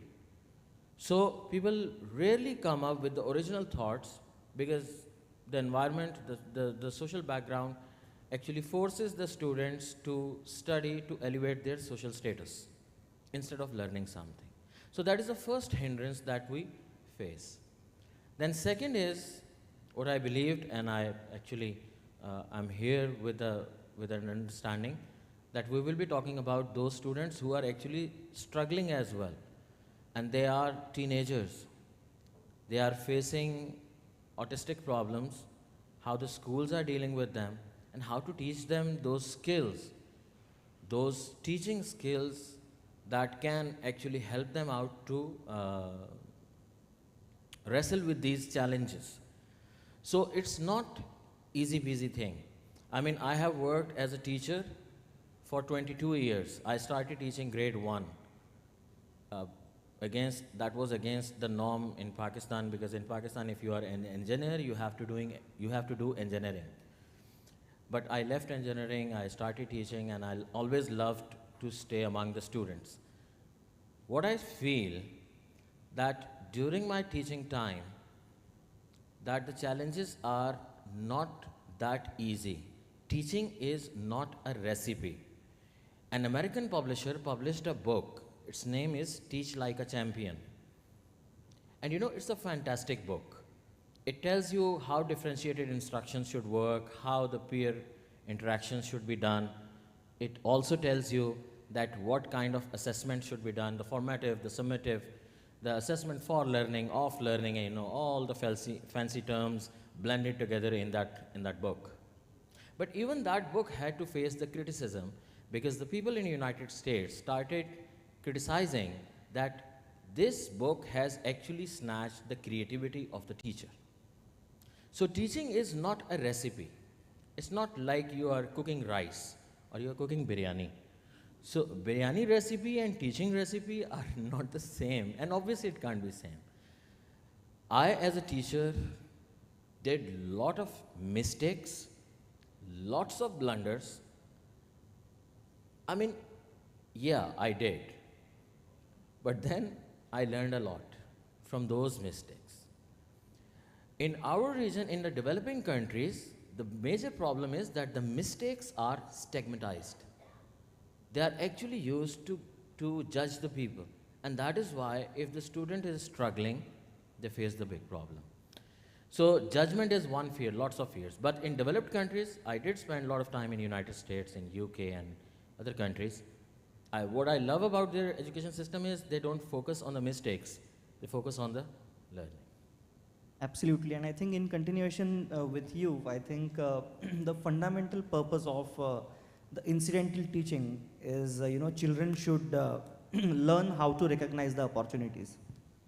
The basic fundamental of education is to learn the opportunities, understand the opportunities, and many people never meet their full potential because they fail to recognize an opportunity. So teaching our children to seek out opportunities and take action on them will directly contribute to their level of success out there. And how we can teach, I mean, the main purpose is not to bombard them. Through incidents, how can we do it? So maybe we can praise our children, for pointing out small problems or the setbacks that they have in their lives. It could be a very, shady problem. Maybe, they don't like the soggy sandwiches at the lunchtime, or not being able to reach their items on the higher shelf. So I think we need to produce the brainstorming techniques with the children, and we can together work with children in order to innovate and try teaching them how to identify the opportunities out there. Ashir, let's be very frank. I spent yesterday a whole day. It's a beautiful session. It's a wonderful conference. But what I normally observe in many conferences, not talking about this conference, when we come here, we try to sugarcoat everything. We don't try to answer the tough questions, the difficult questions that actually a teacher faces in the classroom. So the first thing is the financial status. The second thing is we have the best model in the world, that is Finland's model. We normally say that the students should do a lot of work, I mean the hands-on with the minds on, rather than hands-on with the minds off. And in many cases, there are hands off, but the minds are on. So when we go for PBL, we go for project-based learning. Finland model is there. But Finland is a very small country. We can't apply that thing over United States. And 52, 53 states, I think. Correct me if I'm wrong. And apologies for misquoting the states, but I think there are 52 or 53 states. Now, Massachusetts is number 1. in the world. Why? Boston, in Boston there is Harvard, there is Stanford, there are big educationists sitting there, and that is an education hub which has actually lifted the country's overall average on OECD ranking. Now coming to Finland, Finland did try this thing that the students should do a lot of work instead of spending time in the classrooms. But again, how many countries in the world will be able to follow that model? Floating those crispy ideas on the public forums is fantastic. It gives you goosebumps. You feel really motivated. But think about a car. The car has no gears and just an accelerator. You keep on pressing the accelerator. The car is highly motivated, but it's not going anywhere. This is what normally happens. We meet, we greet, we talk, we leave. And then one of my American friends, his name is Fred Andy, who has written a book, The Professional Development That Sticks. I know he's my actually very good friend, and I said, Fred, I'm going to write a book. He said, what? I said, its title will be the Professional Development That Sucks. So I have attended hundreds of professional developments that actually suck. The problem is with the trainings as well. The professional development that actually trickles down to the classroom. This is the first thing. If the teacher is not thoughtful, you can't expect the students to be thoughtful. It can't happen like that. If the teacher is not ready to accept results from a mistakes, the students will not be able to accept the mistakes. So imagine a novel situation where everyone is so fantasized and actually dreaming to be known and labeled as an entrepreneur, but not ready to commit the mistakes, not ready to go for the challenges, not thinking about the risks. Within minimum risks, there will be minimum beneficial outputs. So first thing, that whatever you said, you talked about how we have to induce that thing. Being a hardcore teacher, whatever is said in this conference, I imagine it back in my classrooms. I don't teach these days except for few subjects at the university level because I'm mostly involved in my business and all that stuff. But I imagine my classroom when I used to teach grade 1, grade 2, grade 3. Just rolling an idea wasn't enough there. It needed lot of examples to be set in the classrooms, which the students learn from their teacher. So first, we have to make a breed. We have to prepare a breed of the teachers who are risk takers, who are fearless, who actually don't go by books only, by the framework only, but are ready to accept the challenges and accept the mistakes as well. That is the example which is presented in front of the students. First thing. Second thing is the professional development that is given to the teachers that needs lot of revisions. The problem with the education sector happens when the pace of educational research and practices does not cope with the change in advancement in technology, and still we are facing a lot of issues when we deal with the autistic children. It is good, it works well with the primary school, but it doesn't work well with the secondary school and the higher secondary school. Imagine the teenagers facing the autistic problems. Now, you cannot make a separate school for the autistic children. They have to study with the normal children. In developing countries, what actually happens, if you get a child who is autistic, the school is labeled as a special school. Think for a while. Walk in the shoes of those people who open that school. When a school is labeled as a special school, the normal children cease to come. Now that child is automatically isolated. So, lot of awareness is required. Even in the developed countries, that challenge is there. In United States, that challenge is always there. Many organizations are working on that part. But still, there's a long way to go. Coming to that part, that how good it is for the student to learn from these incidental teaching strategies. Yes, they are good.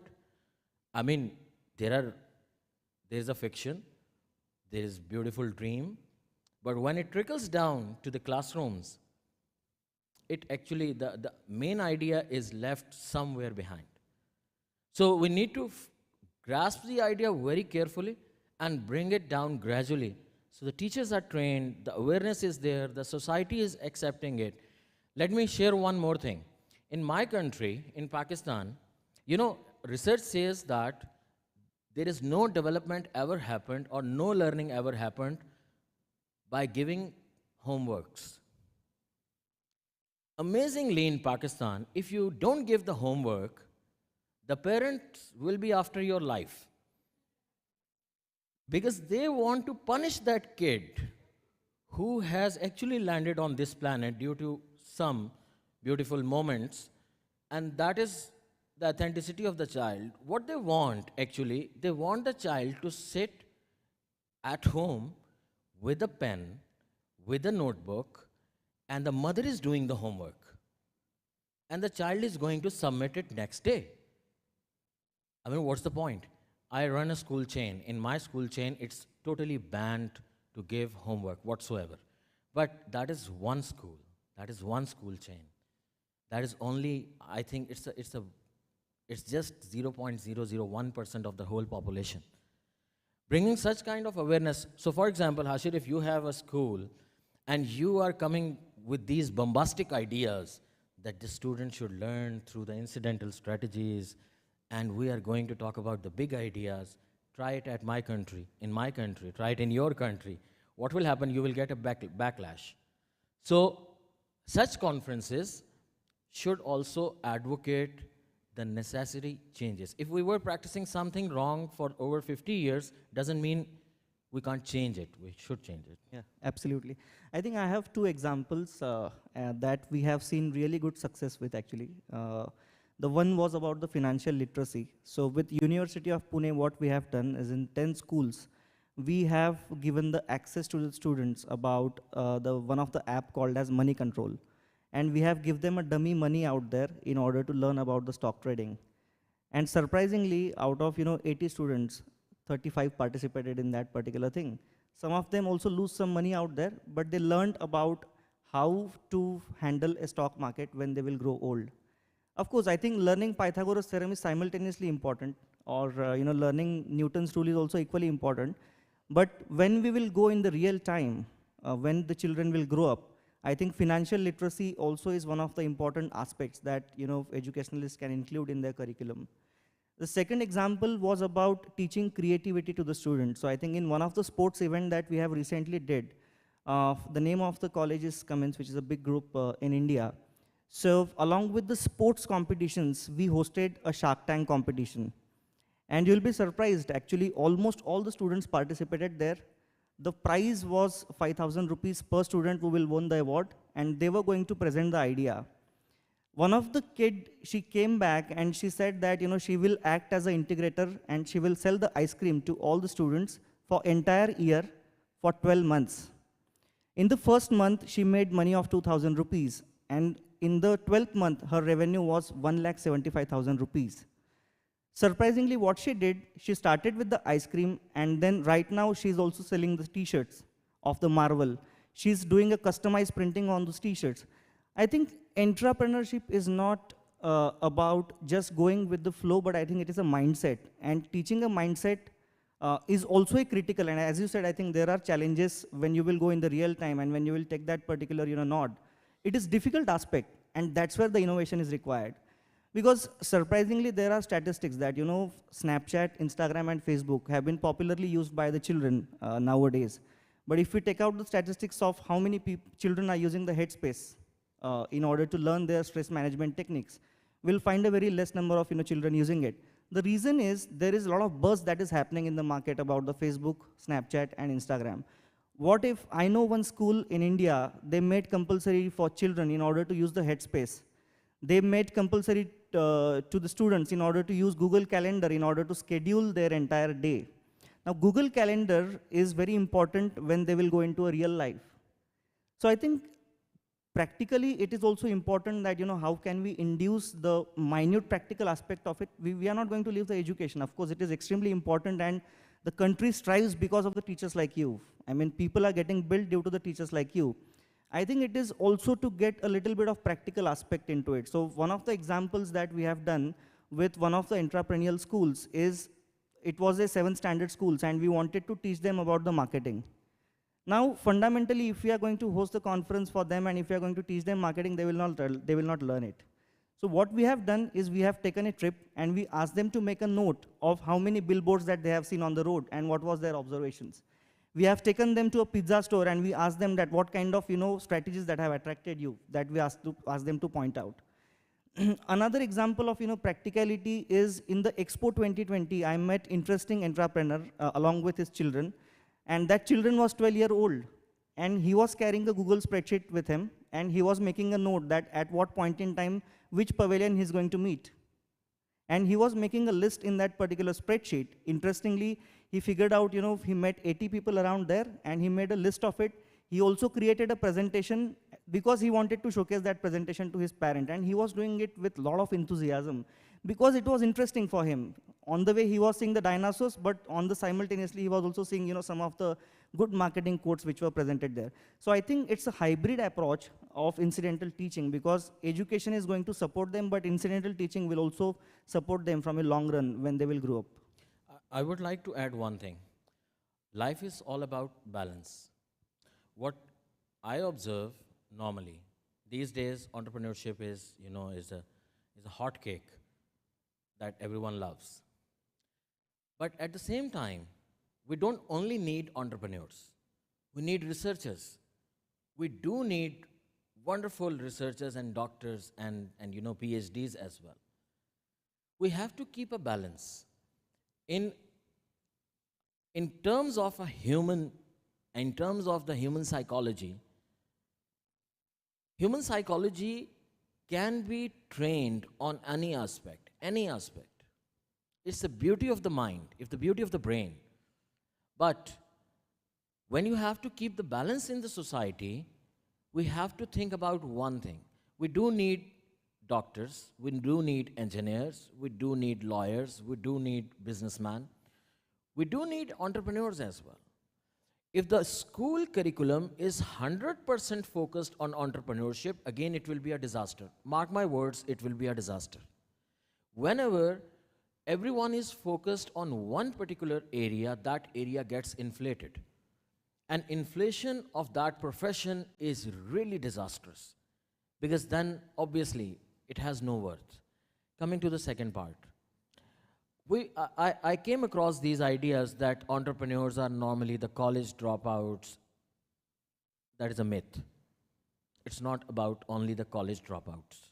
Yes, some of the successful college dropouts were successful entrepreneurs as well, but at the same time, there were very good graduates of the universities and colleges who became later very successful entrepreneurs as well. So, when we talk about these all things that the incidental strategies should be applied in the classrooms, yes, should be applied, should be talked about, but a regular part of the curriculum that we teach, and there is a lot of brainstorming done already by the best minds of the country to bring that curriculum. When we talk about the student learning outcomes, when we talk about the benchmarks, like in the Common Core in United States, and we do have the curriculum at the national level as well. Teaching those things clash at times with the state's agenda. So the political part does invade. Like, there are few things that I cannot teach in Pakistan, there are few things that you cannot teach in India, though those are the facts, but that is the hidden part which we don't do. So what I think, the students actually look at the teacher as the model. If the teacher is risk-taking, as I mentioned earlier, if the teacher is able to follow the challenges, the students will automatically adopt that thing. They do follow, especially when they are in the primary schools. The second part is, teachers' training is very important. Now, what we do normally in professional development programs, we tell the teachers that entrepreneurship should be embedded, should be brought in your daily teaching, incidental strategies should be brought. But again, I say, it's not a recipe. It can't be distributed.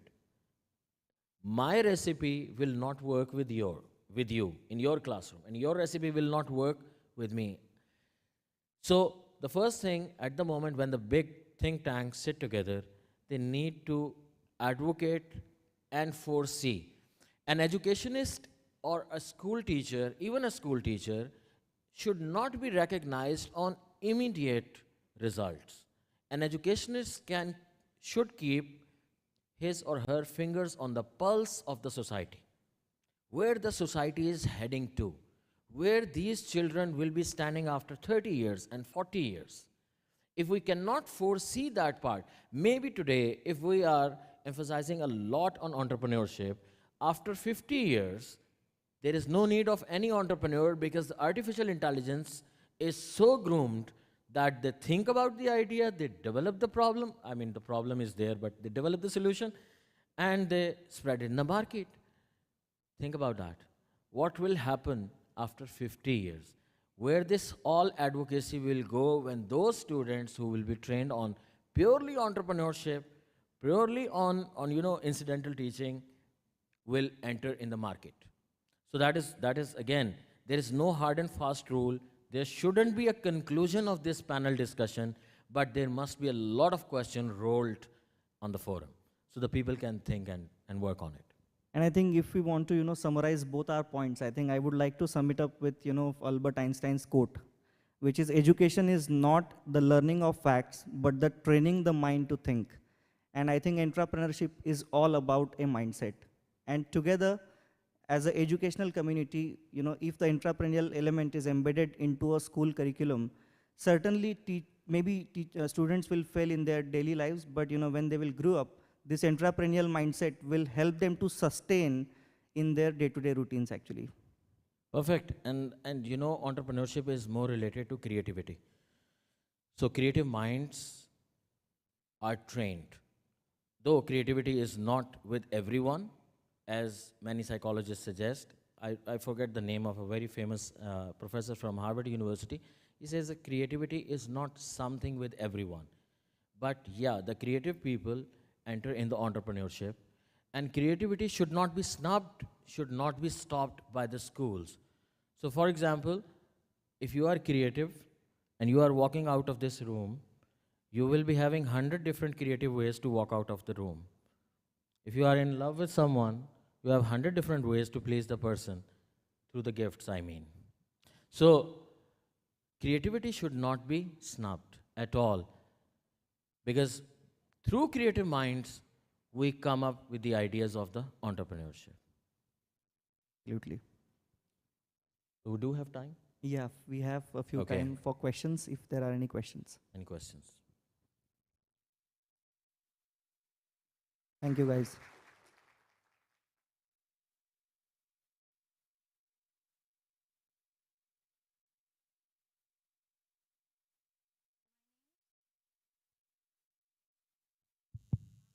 My name is Humaira Naseem and I'm from Pakistan.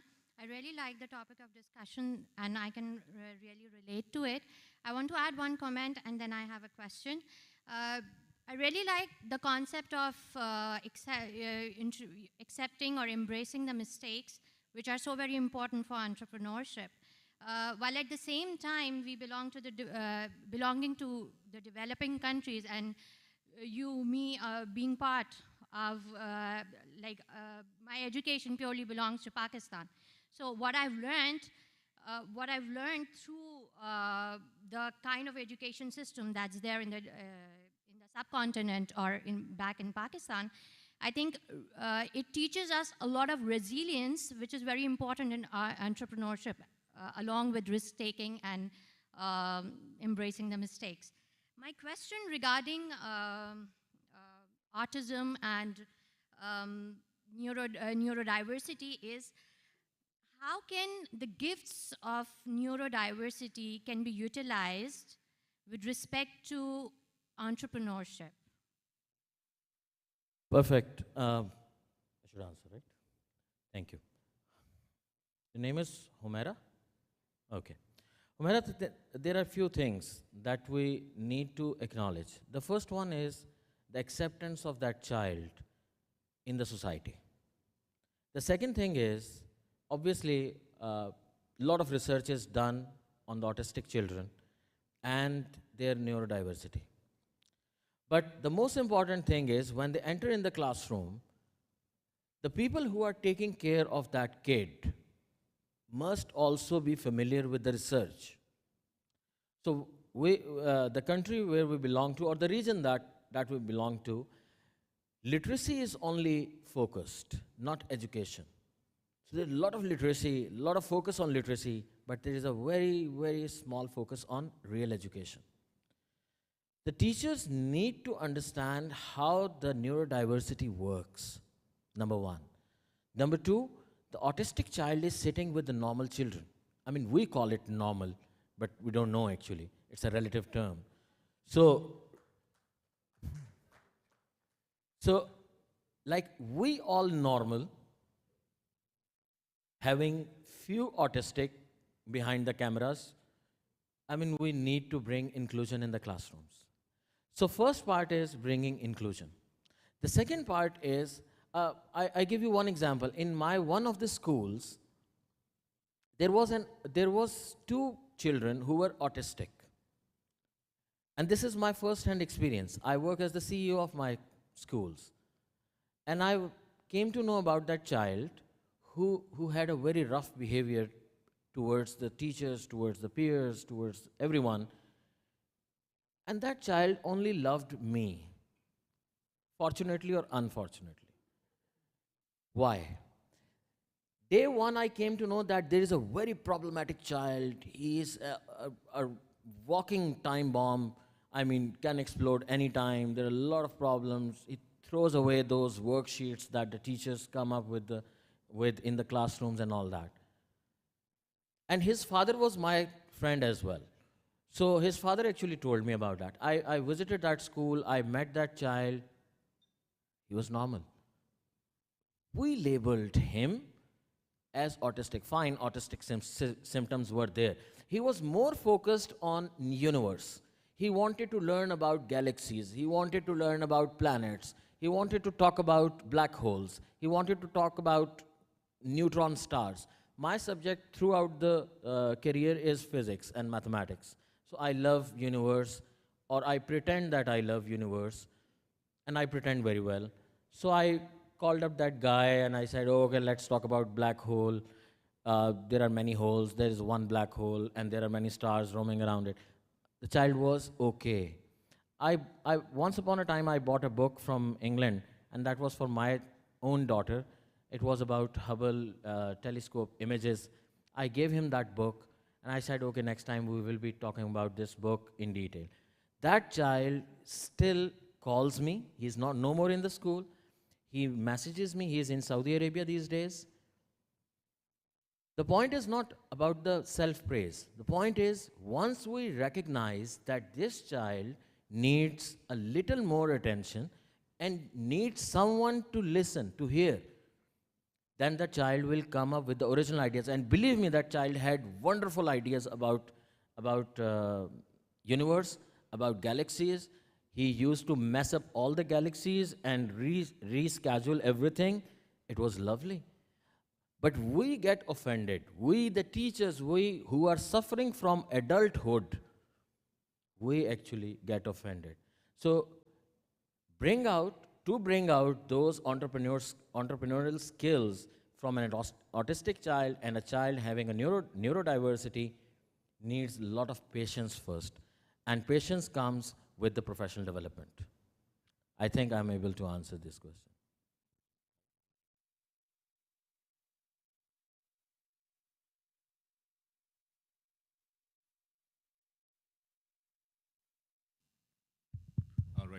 It was very enlightening. I have one, maybe I'm thinking out loud. For thousands of years, the education, the classroom has been remained same, like 30 students, 40 students, one teacher. And even today, we see the same thing. And while we're talking about entrepreneurship and creativity here, so following the same academic, same syllabus for 30 or 40 students, I mean, everyone who has 2 or more than 2 kids can, maybe say, second me that no 2 kids are same, right? True. And so everyone needs their own, I think, tailored syllabus for themselves so that they can prove themselves. I mean, if you judge a fish by its ability to climb a tree, so it will live its whole life believing it's worthless, isn't it? Agreed. And likewise, this MCQ and same assessment, I believe the one who invented this or discovered this, Christopher, he himself said it's too cruel to be used and will be using it since then. So what you say on this? My take on this is that, yeah, innovation, I said it earlier, that innovation in education sector is not that high-paced like in automobile industry or in aviation. We love to have 30 people in the classroom sitting in the rows, teaching them something, out of world, giving them a paper, getting results, 93% dancing everyone. Everyone dances when we get 93%, though there is a loss of 7% as well. But we dance on 93%, celebrating big honors, first position. I quote one example. My eldest child is in grade 9. When she was in the playgroup school, KG was there. In Pakistan, that is the British system of KG and nursery and all that. So she was in KG. One fine day, my wife told me that, I said, yeah, I know, but what? She said, our child is a slow learner. I said, how did you come to know about this thing? She says, the teacher actually told that the child is a slow learner. I straight away walked to the teacher and I asked, okay, that is a really great, discovery in my family that my child is a slow learner. So can I have some data? She said, she is a slow learner. I said, okay, but how? She said she will never come on first position in the class. I said, okay, I never stood first in my class. My father never never stood first in the class. My grandfather didn't come on the first position. In 40, steps in my ancestor chain, in my bloodline, no one comes on first position, and we are perfectly normal human beings. We don't have gold medals. We don't have big honors. We are fine with that, and I want my child to be a normal human being. So the first thing that you mentioned is that bureaucratic sort of idea in those countries, like in India and Pakistan, in Bangladesh, in Indo-Pak region, yes, that is the problem. But look at the models of Finland, South Korea, Norway, Belgium, and Canada. United States is number 8 in the list because of Massachusetts and Florida and a couple of other states.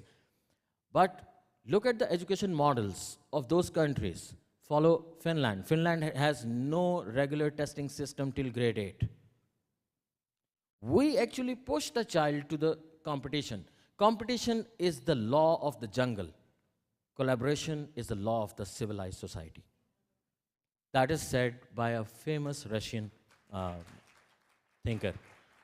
So that is what we need to bring. What we do, we try to dictate everything, plus we throw these fancy words. 2 children are not same. Obviously, they are not same. Then that is why we have differentiated instructions. That is why we have small groups. We have mixed groups, small groups. In developed countries, I taught at Chicago Public School. I have spent some time in Amherst Regional High School, and those schools are beautiful. In Chicago Public School, 26 languages are taught. Imagine the diversity there. The students are from Libya, the students are from Iraq, the students are from Pakistan, from various parts of the world. They are sitting together, and they're learning. And when diversity comes in the schools, the system emerges as organic, not as mechanical. And humans are organic. If there is a problem that a seed is not germinating, the problem is not with the seed, the problem is with the greenhouse.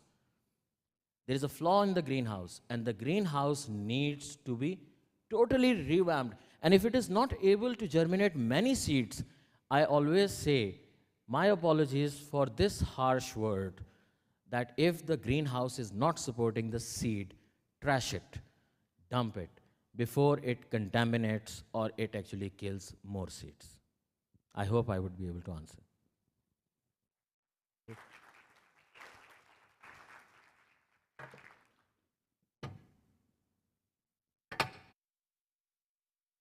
Thank you very much, gentlemen, for that interesting session. Could we please put our hands together? Thank you. And we're going to move on now to our next session. And this one is Reimagining Education, so a mission to make the system work for all. And there's an increasing need to reconsider how children learn as new technologies and economic changes continue to impact education. And to make sure we get the most out of this panel discussion, we are going to welcome to the stage Hulya Kurt, co-founder of InKick, who is going to be our moderator for this panel discussion. So a round of applause, please, for Hulya.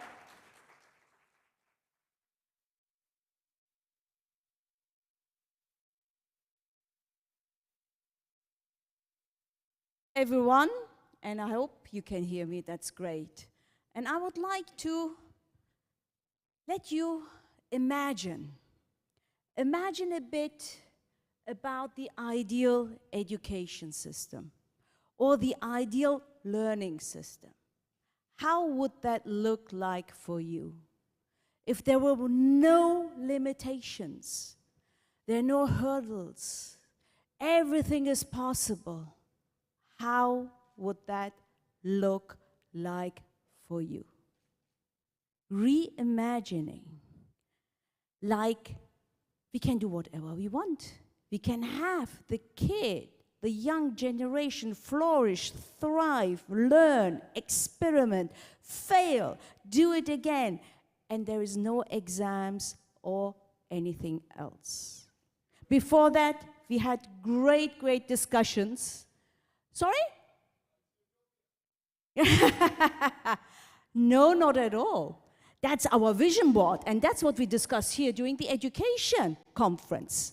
You know, we have good, wonderful initiatives going on, really a bit in silos, as I could listen, but we need to do more.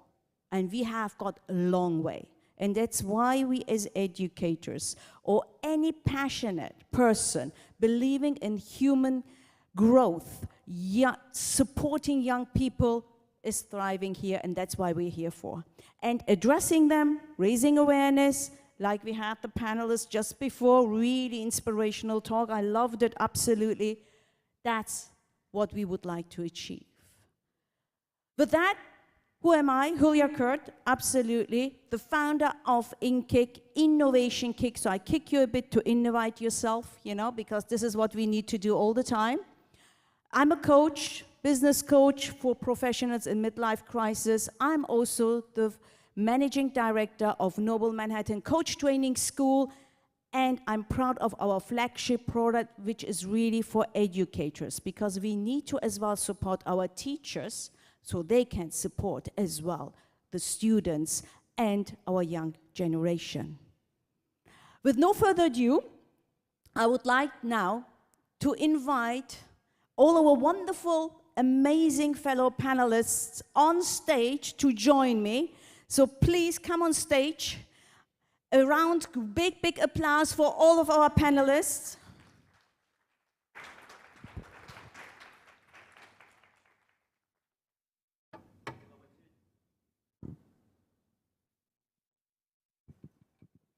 And whilst they are taking place, again, let's remind ourselves about the header. Reimagining education, a mission to make this work for all in the system that we have at the moment. Is it mission impossible? Maybe. Maybe not. We don't want to jump out of the kind of skyscrapers like Tom Cruise does, of course, but we might need to really move the rocks. Thank you so much. I'm really delighted to see you here on stage. It's an honor and a privilege and a wonderful opportunity to hear from the experts that we have here. And I'm sure I've introduced myself, but you would like to know as well who is with me discussing this wonderful, amazing, interesting topic. So with no further ado, I leave my wonderful panelists to introduce themselves quickly, so you know who's talking.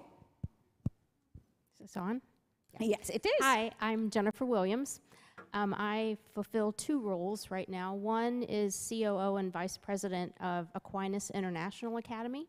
We are a K-12 accredited international school with students in over 20 countries. What makes us unique is we do live sessions, no more than 6 in a classroom, and it works really well. And one thing that I noticed, though, is, you know, a lot of our students, their parents are pushing them towards university. And university isn't for everybody, right? I think there was a huge push for that several years ago, and everybody was supposed to go to college and get a degree. But I think in the States, and I'm not positive about this number, but the dropout, or I guess you could say over 70% of the students that start university don't finish, don't get their degree. Several that maybe have a marketing degree end up managing a restaurant. So, so kind of to combat some of that, and what we're having in the States too is we're having a shortage of certain people to fill certain careers, trades being a big one, but there are several. So in Reimagining Education, I said, you know, we need to be able to provide an education for everyone, right? So I started Virtual Career Institute International, and that is career-based training that leads to certifications. The other thing that we do is we have an international jobs board. So we've kind of flipped the model a little bit from train to hire to train. So with internships around the world, and then we can tailor their education, their training for that job that they want. One of the things that we started doing, and we're going to do a free version in January, is a career discovery course. And this really needs to start down at grade 6, grade 5.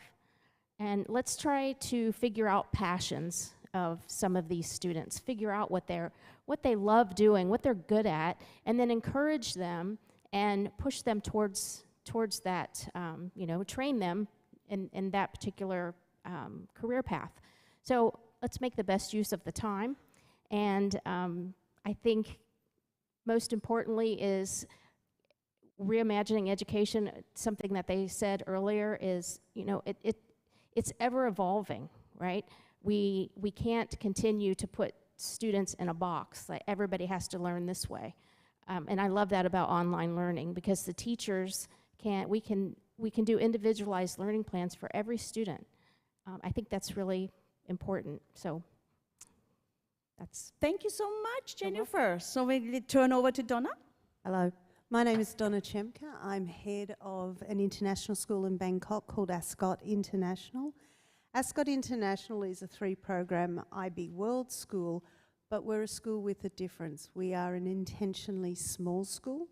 We're a school situated in the suburbs of Bangkok, and what is completely unique is we are a school striving for inclusivity.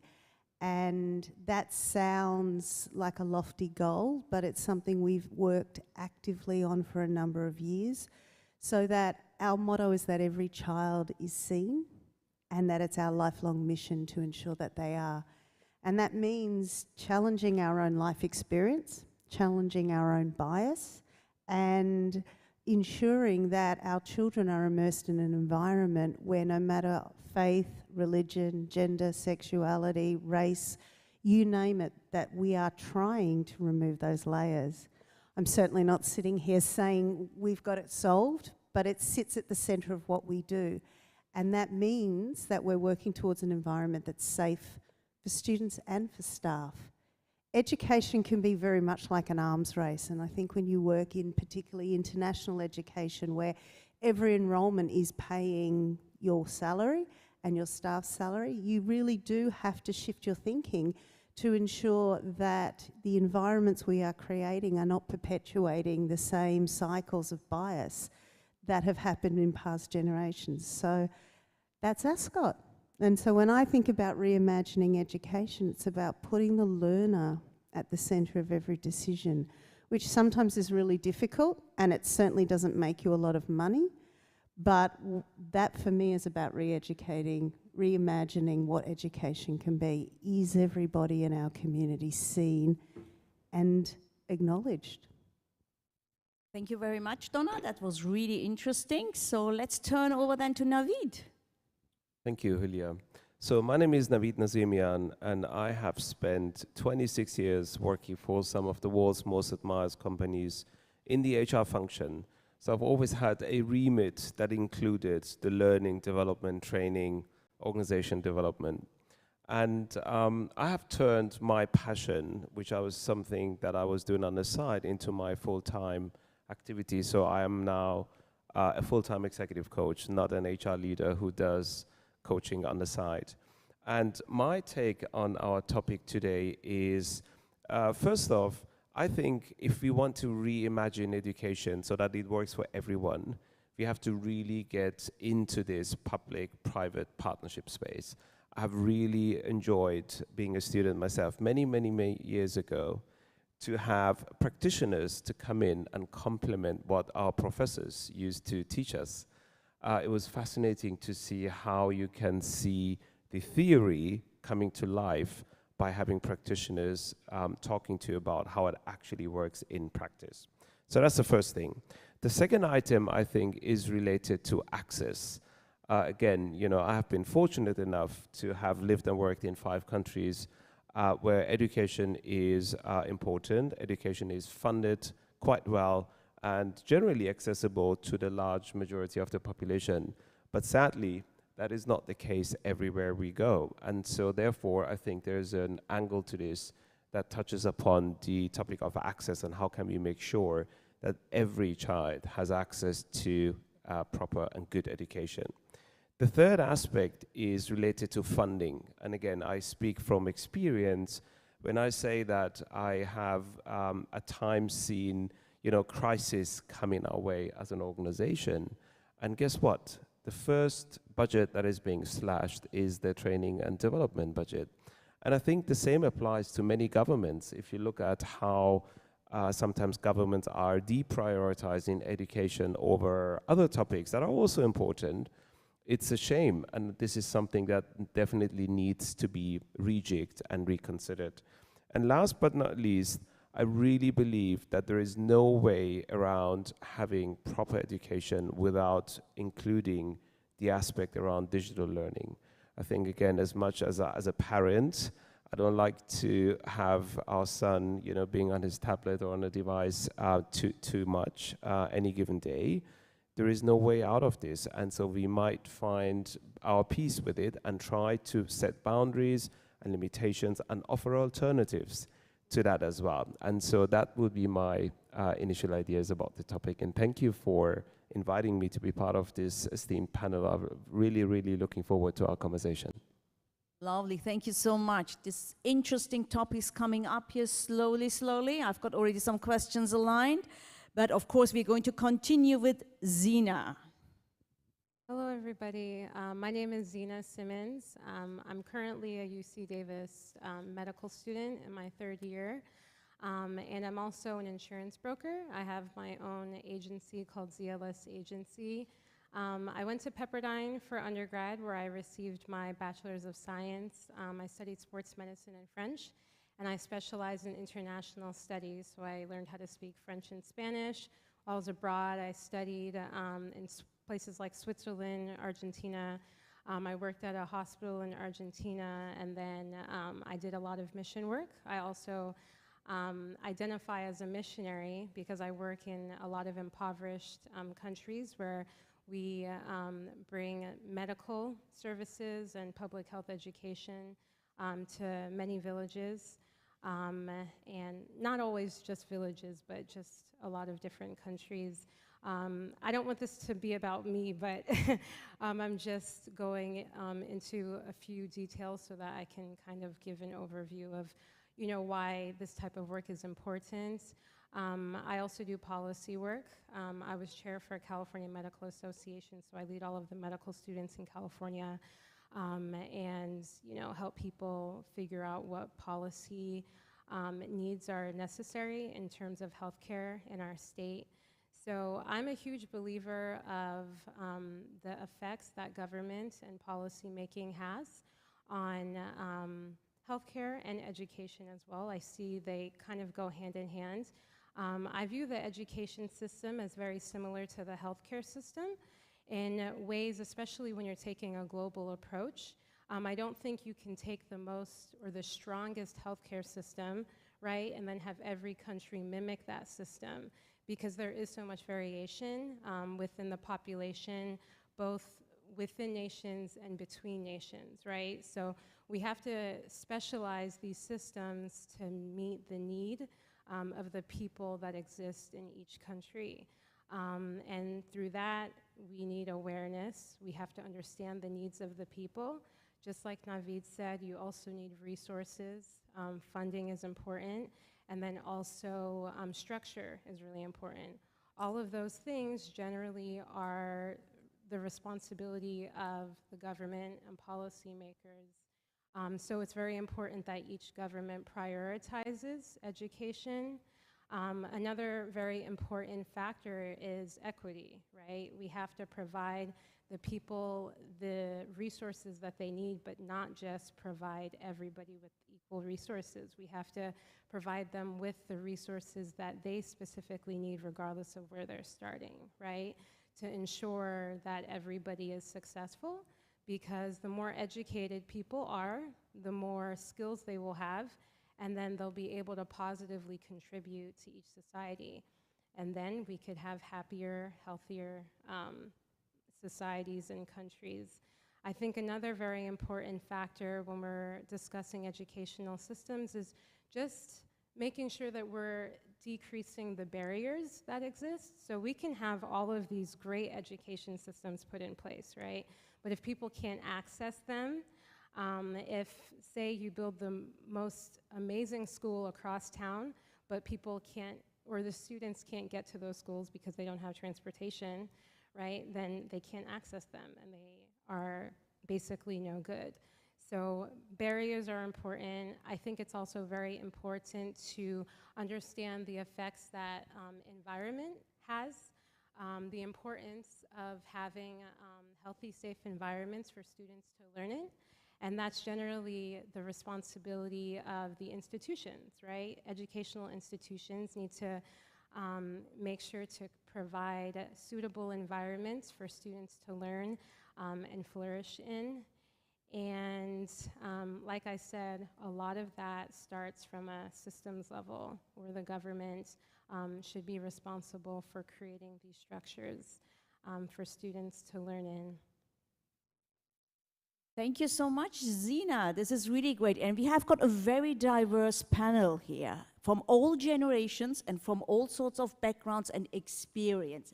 It's amazing. And we had a different view. I picked up on always on access, resources, funding. No one size fits all doesn't exist. So I'm picking up on little words, and it's going to be very interactive afterwards. So let's hear from Bilal. Hello, everyone. Thank you. My name is Bilal Shammout. I'm co-founder and CEO of Masarat. We have a stand outside if you want to talk to us afterwards. Masarat is Arabic for pathways, and we specialize in big data analytics and insights for K-12 education. The reason we called it pathways is because we use historical data that is ethically collected about every student throughout their K-12 educational journey to provide them with their pathway in life, help them identify their pathway in life based on personalized data. And the topics I want to talk about are quickly three little topics. They are dear to my heart. I can speak for hours, but I won't bore you. So the topics are the educational paradox, the educational crisis, and the possible solutions. The paradox that we've identified is that if you look at government spending year over year, in most governments around the world, every year the government spending on education goes up. And that's mainly driven by public perception about the quality of education not being good enough to meet societal needs. So the governments are spending more and more money on education. The paradox is that all this money is going to the educators who are, and policymakers who are making sure that education is improving, and the proof is in that the quality of education is improving. It's really, I mean, what we learned in school when we were in school is not what is being taught today. And it's not being taught in the same way either. So there is considerable improvements, yet public perception that drives government policy is that it's not good enough. So that's the paradox, is what's going on here. Which brings us to the crisis, the educational crisis, which is, if you trace back the roots of all educational systems around the world, you can trace it back to about 200 years ago, in the early days of the first industrial revolution. And this is how those school systems were first originated, and they were designed to fulfill the requirements and the demands of the first industrial revolution. Problem is, today we live in the fifth industrial revolution. So what our school systems are producing is not meeting today's requirements and demands and values.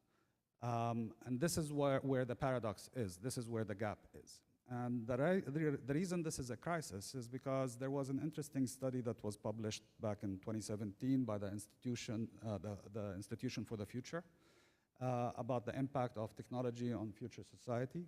And it made several important, the scope of the study was by 2030, which is just 8 years from now. And they came up with a few interesting findings. One of them is that by 2030, 85% of the technology jobs that will exist then have not yet been invented. Okay? So how can we be possibly teaching our children today any skills or information that will help them take those jobs in the future? The second important discovery was that by 2030, the job market is going to switch into more of a gig economy, where and the job is going to be seeking the worker instead of the worker seeking the job, and that's happening already. It's starting. So the problem is, how do we bridge this gap? How do we go from first industrial revolution values and requirements to fifth industrial revolution? And our thesis is that we do it by data. We do it, and we have to start collecting the data today, so that, and we have to collect the right data today, so that we can analyze it, we can figure out where the gaps are, and how to bridge those gaps. So. Wow, Bilal, so it's about data. We hear data, again, technology, systems that need to work for us so that we can actually figure out how we can support our young generation for future professions, which do not exist at the moment, which is also very interesting. So nice, thank you very much, Bilal. And last but not least, Mario. Yeah, good afternoon, ladies and gentlemen. Thank you very much for having me. This is an honor. I'm Dr. Mario Chiasso. I'm from the East Coast, New Brunswick, Canada, where we've got about 10 inches of snow. So I'm so happy to be here. My job is that I got a dual role. I got the Director of Research, Innovation, and Change Management. I would consider evolution management. But also I'm an associate professor at University of Moncton there in New Brunswick, Canada. When I was asked to be part of this panel, there was 2 words that were really resonating with me. With this title, it was the first one and the last one, Reimagining all. And I think my colleague there, I think he's right on the money of doing that. So basically, like, the profound questions asked is, what's the role of the school as part of the evolution of humanity? Understand that we're in the 5th or in the 4th. There's a lot of arguments about that, depending where you're coming from.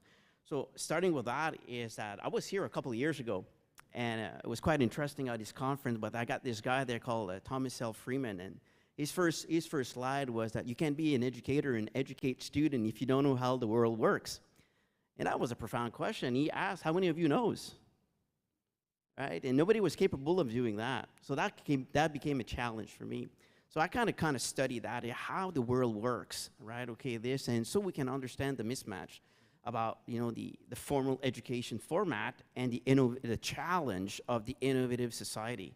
And the profound question is that we're facing the two challenges, is that our societies, is living in the VUCA period, volatile, uncertain, complex, and ambiguous. And that is increasing at a fast rate. So now that's becoming, how societies are adapting to the new humanity, all right, okay? The second question is how that the school system can adapt, adjust, and adopt as evolve. So knowing the fact that the society is evolving faster, right, the school system's asking this question, where are we? So it's becoming stagnant. So now we're facing with double challenge. So the school system now, we need to say, okay, how do I make sure that the 3 are respected and the abilities, that needs to be developed that we don't know of, okay, we need to prepare. That's what we're challenged with, like the profound question. So the question is, do we need school? So study that, and when we study that, is that, it's a profound question per se, because it's going philosophical, right? Okay, is that there's a mismatch, and this mismatch about the challenge of innovative societies and the formal education system, there's no one element, there's actually 5, right? Okay, the first one is the evolution of ICT. The second one is the evolution of the economy. The third one is the evolution of automations. The third one is the evolution of environments. And the fourth one is the evolution of leadership. So those 5 elements, I could argue that it's explained about the mismatch of doing that. So we're currently living a Promethean moment. And a Promethean moment is that there's some story or some technology that's happening that's not changing one thing, but change everything. So instead of the world speaking this way or turning this way, it's actually turning this way. And we don't know how that thing works yet. Okay, so we're in the midst of transitioning to an industry to another type of industry. Okay, I'll give you an example about the evolution of the economy. So from 1492 to 1820, the evolution of the economy was working by countries or royalties. From 1820 to 2007, right? Okay, the major the economy was controlled and managed by major firms. But since 2007, the appearance with big data, which gave the birth of AI, okay, this new branding can occur. And we don't know how that thing works yet, even though there's 5 types of AI with this. So before the digital industry, right, okay, the role of the education was producing workers, right, But now, okay, since the digital industry, is that this now transform and shift to develop entrepreneurs. And having the entrepreneurial mindset is one of the 3 pillars now of the education system. Unfortunately, yes or no, we can argue, but it's one. The second one is the arts, because arts build creativity. And I think that as we move forward, I think that's the only thing that will belongs to us. Because everything that's going to be seen cool is going to be replaced by AI and artificial intelligence and smart robots, and I want to deep dive on that. So we have a time. It's a time there to redesign, to redefine what is learning, and not what is teaching or what is education, but what is learning, right, about this. There's this whole notion of personal mindset, and we talk about a lot of personalization, and that's resonate a lot, because in the role of the schools is to provide, a great citizen capable of contributing to the innovative society, right? Okay, and therefore, the system needs to work, and they can't do this alone. So we need to transform the ecosystem, the education system, to an eco-community. And the eco-community is the synergy and the interdependent and the dependence of the K-12, but K-20 schools, municipalities, the communities, and the health. And that's the new system that we need to be evolved now. So this eco-community will be the foundation, I do believe, that that's going to be responding collectively. When we're talking about a dynamic collaborative culture, it's the relationship about those three components supported by research, supported by collaborative with unions, and also the profound working there with the governments. And I think those 6 components is going to be able to revolutionize the education system that we so desperately need. Thank you.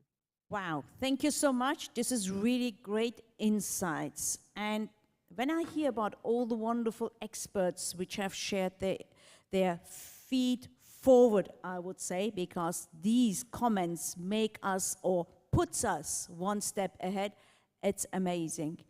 So I heard a lot about collaboration as well. We can't do it on our own. Like my motto, from union comes strength. Partnerships, we had that in the first day, which was really great. I love that. Policy making, that where it starts actually, if we want to have that big cruise ship working and steering towards a good direction. Lots of about resources as well. Access, the main thing, the kind of Maslow's pyramid, How can students get access?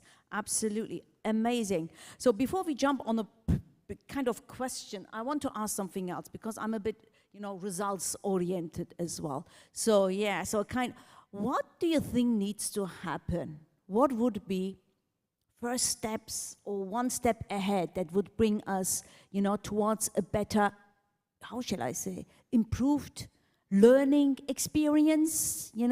What do you think? Anyone can take the microphone. Jennifer.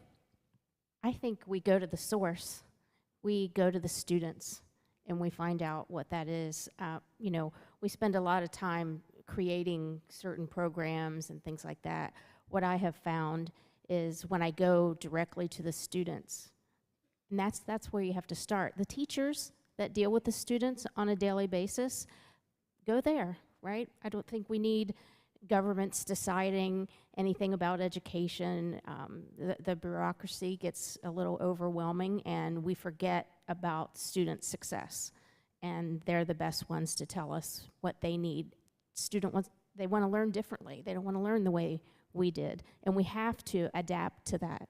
I love that. Get real insight from the students, from the people, from the humans who are impacted, right? Thanks, Jennifer. Yes, Donna. And I think it's about redefining the purpose of education. Early childhood is not a preparation for primary school. High school is not a preparation for university. Education is preparation for life. It is life. And I think, unfortunately, so many of our clientele, our parents, they all went to school. They were successful at school. Therefore, why change it?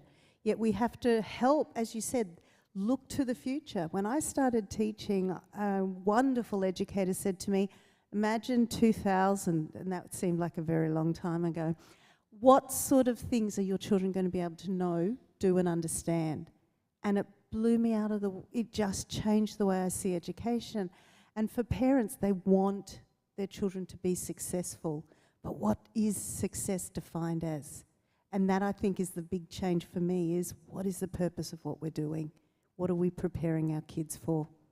Lovely, I like that. The why, the famous why. In anything that we do, we always have a why. And if the purpose is lost, our direction is lost. Thank you so much, Donna. Anyone else? I think, prepared already. Navid, go ahead. Yes, first off, I wholeheartedly agree with what my fellow panelists have shared so far.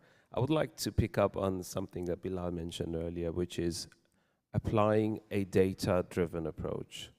And I would like to share a concrete example, again, from my work as a human resources practitioner. In one of my previous companies, we used to have a very prestigious leadership development program.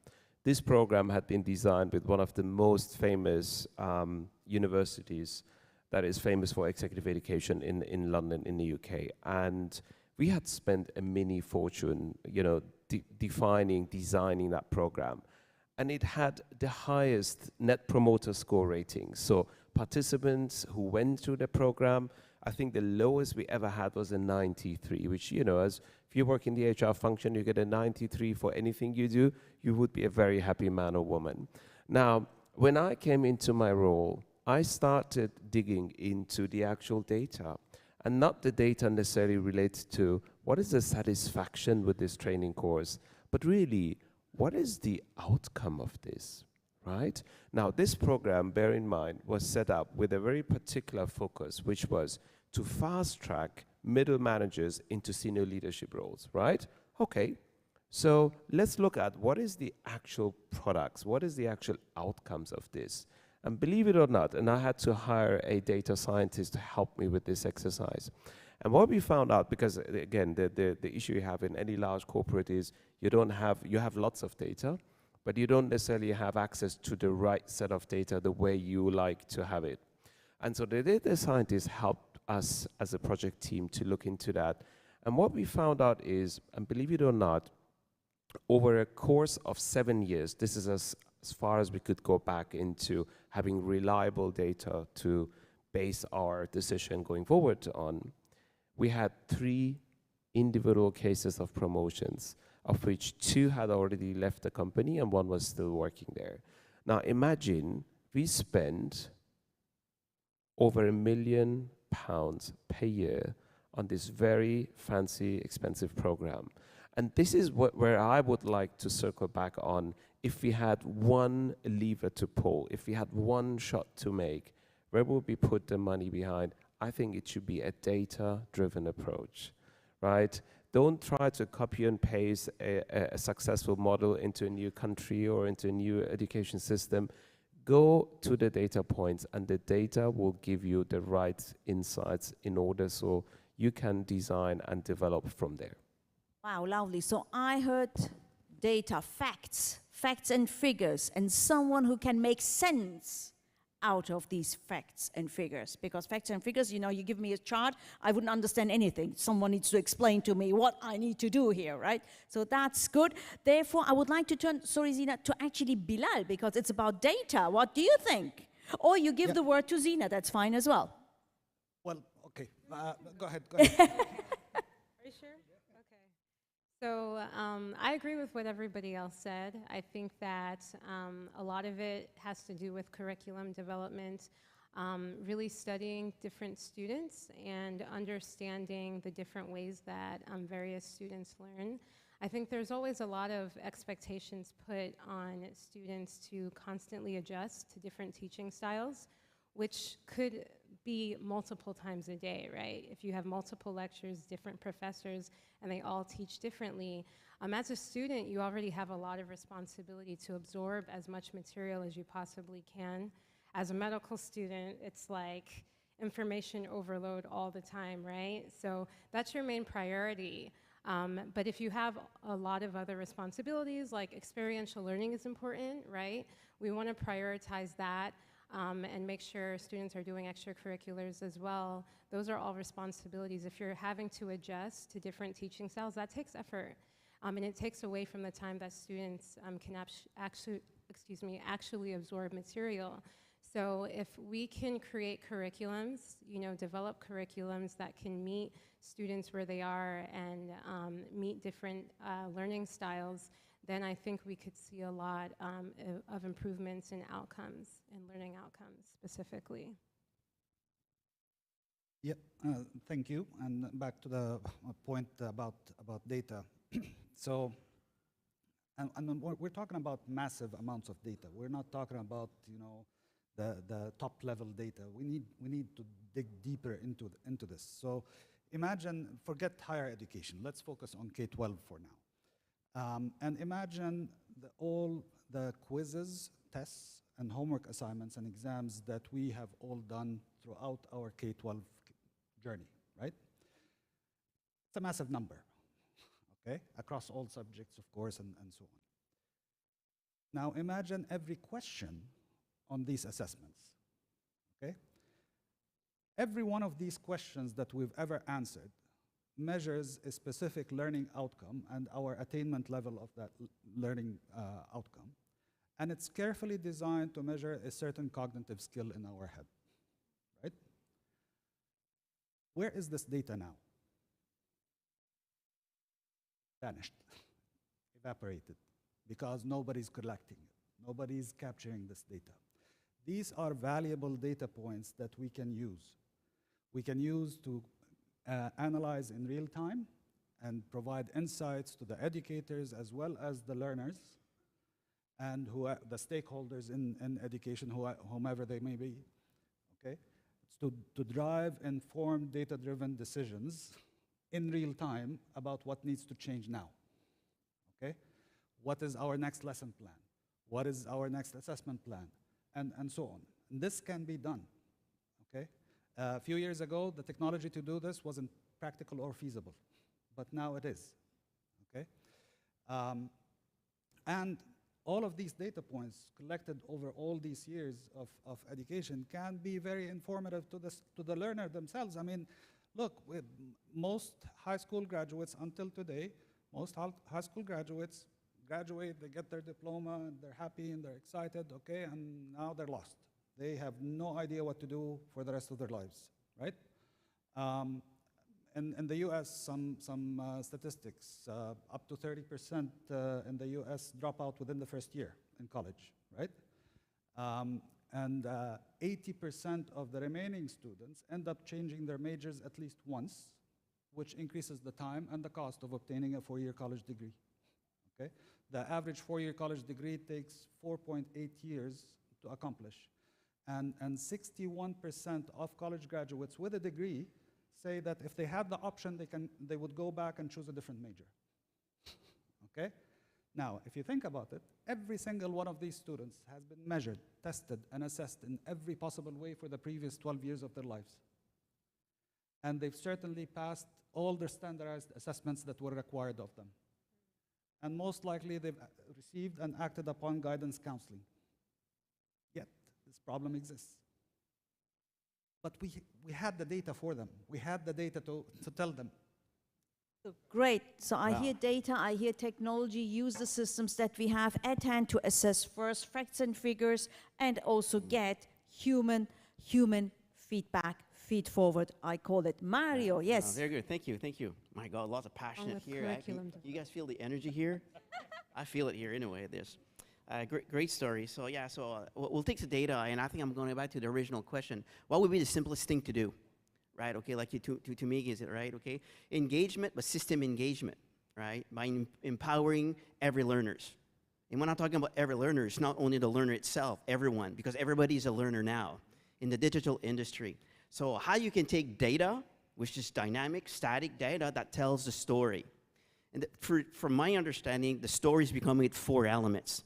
You need to go to passive pedagogy to active pedagogy. You need to take the system leadership 2.0, the current system leadership 2.0, which is probably one of the main reasons why that our learning culture instilled, driven down, top down. You need to go now to a leadership 4.0, which is basically nurturing a dynamic, collaborative culture within and without the community, at school, internationally, right? The 4th element is the culture. If you want to measure something about the data, is the culture. The culture, a healthy culture. How do you measure healthy? How do you measure engagement? Culture. How do you measure, like, you know, the healthy, but the relationship between? Because we know students, the first thing they go to school is to relate with a teacher, right? Okay, there's that build confidence. And once you have that confidence, the student build self-management. And when you build self-management, self-decision. When you self-decision, he's developing autonomy. Right? So if you want to measure that, it's and the 4th one, in my opinion, is one of the 4th element, is a sense of community. The school is a community. So the first one is pedagogy, leadership, culture, and community. If you want to play with data, let's play with this data that can tell that story. And I think you'll have a system transformation instead of pocket of silos that tries to evolve. Absolutely. And I think when you look at the talk and the pedagogical talks around learner agency, that's exactly what we're talking about. My daughter is in her 20s now, but when she was finishing high school, we sat down and it was a student-teacher conference and we were the observers. I didn't like that very much. I was paying for those school fees. But it was a fascinating experience for me. She was just 18 and her teacher said, right, what do you know? What do you need to know for the next exam block coming up? How can I support you? And in every subject area, she sat and she shared with the teachers where she felt confident. She had these strong, rich dialogues about herself as a learner. And as we walked outside, I looked at her and I said, it doesn't matter what marks you get. You're educated. You know yourself. You know your strengths. You know your challenges. You can talk more articulately about these things and you don't see next steps as a deficit. Money well spent and well done. And it was such a glorious experience to see this very strong-willed young lady actually be an active participant in her learning experience. And I think that's an example of exactly what you're talking about. Lovely. Thank you very much for this wonderful story. That helps. As a moderator, I've got a tough as well duty, which is to make sure that we are on time. I've got a wonderful clock in front of me. So I'm just looking at it. And the conversation can go on forever here. Yeah, I mean, we are so passionate about the topic itself. However, I would like, if you allow me, dear panelists, to look in the audience and see if we have any questions for our wonderful experts here on stage. Please pick up the microphone. You can ask immediately. Otherwise, I've got lots of questions in my pocket. Lovely. Please.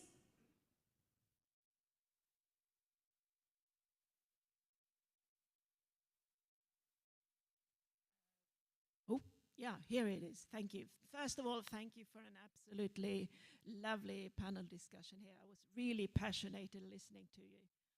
There's something wrong with the microphone, I think. Maybe I could have another one? Yeah.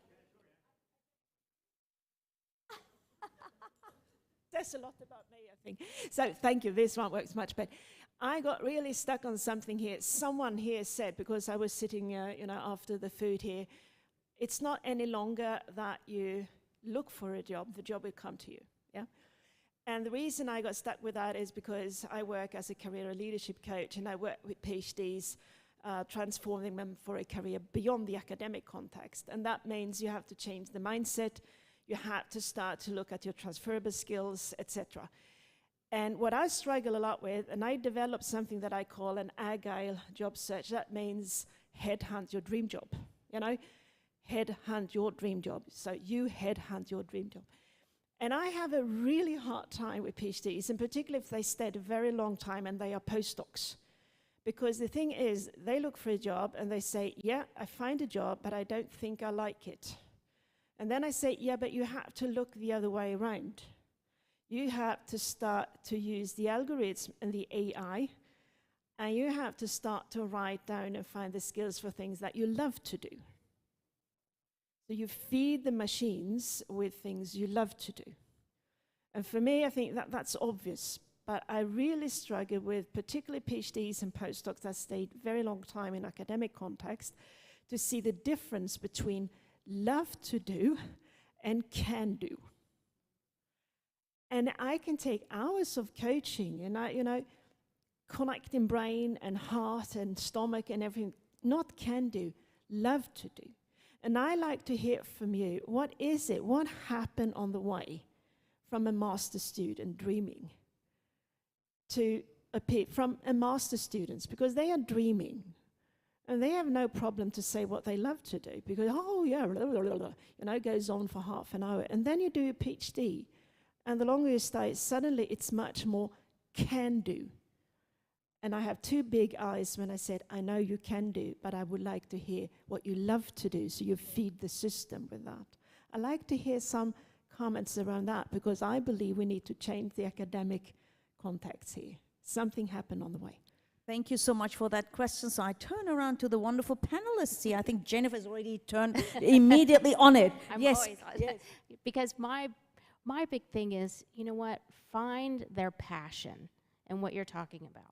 And going through all this education and then, you think you love it, but you can't do it type thing. And I'm hearing, push towards entrepreneurship. Not everybody is an entrepreneur, and that's okay. Not everybody is a leader, and that's okay. But that's what we need to start finding out early on so that we can guide these students. I tell my teachers all the time, we don't really need teachers, we need coaches and mentors. Kids are going to teach themselves, but we need to teach them and coach them as to where to go for the right information and how to apply it. That's going to be the best benefit to them. Thank you so much, Jennifer. Anyone else? Chipping in? Oh, you would go ahead. I'll be brief. I think, in my opinion, sometimes when people go from like loving what they're doing, right, as a bachelor student, a master's student, and then become a doctorate student or actually start working as a professional, and now it's more of what they can do, sometimes it's associated with the stress that's affiliated with the job, right? Because the responsibility is so much higher at that point, the stakes are higher, and then I know every country is different when it comes to financing education, but in the US, education is very expensive. So by the time you're a doctorate student, you owe a lot of loans. So if somebody wants to change their profession, they're kind of stuck in it. So now it's like, you know, I can't even modify my journey because, you know, I committed so much to this.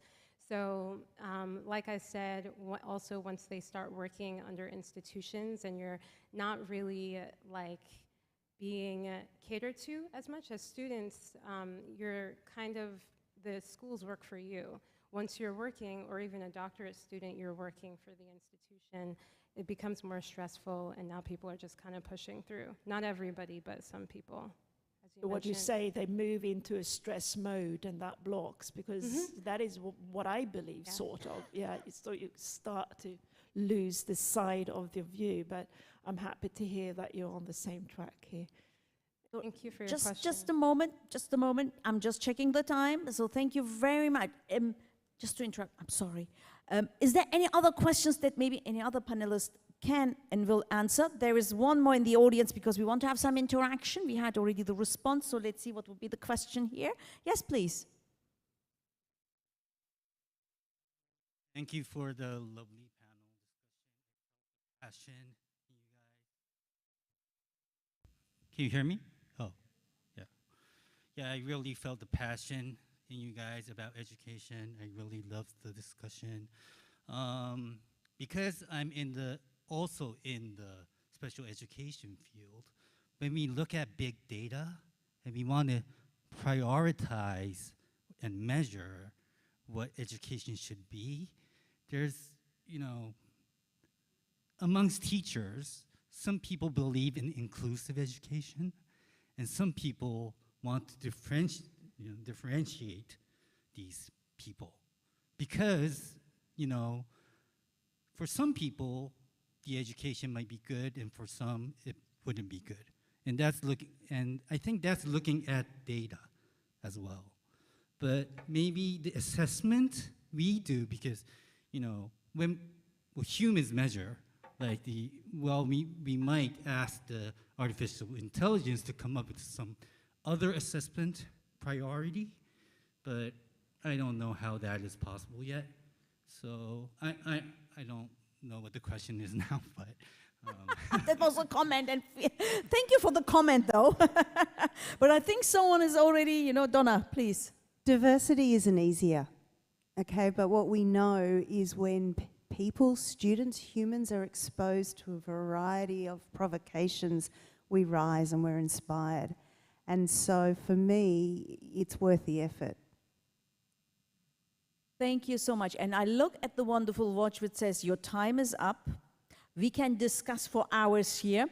Again, every one of the panelists are available for you in the breakout rooms, like outside, and for the networking after the conference is finished.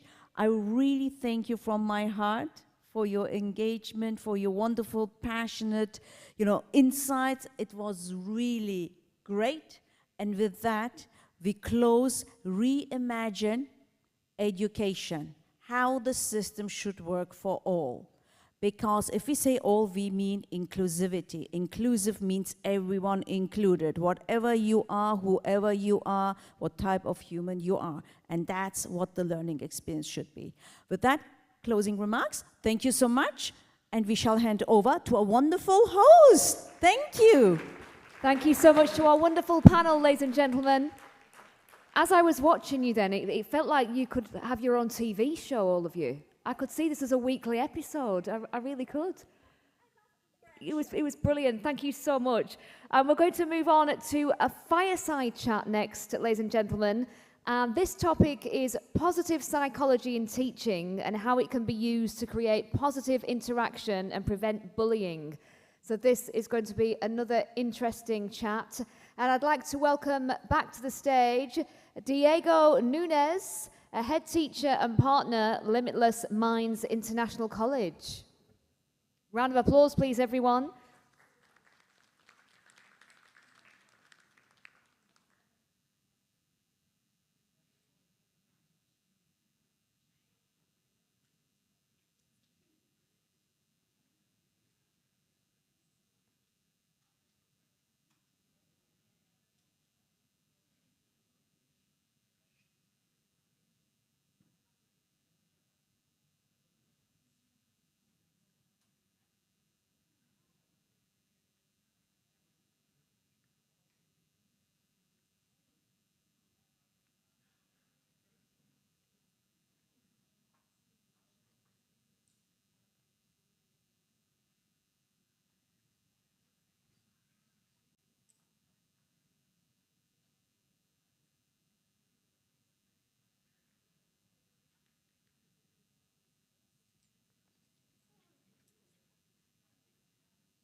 Good afternoon.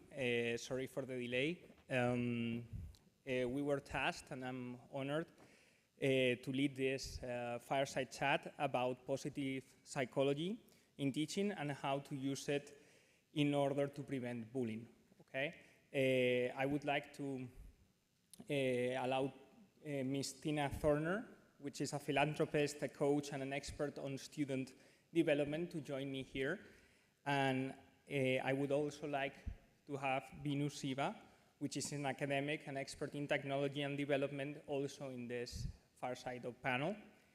And then we'll take it from there. Thank you. Diego, that was a nice introduction. Okay, so the format that we have chosen to prepare beforehand is we're going to give a little introduction of each of us.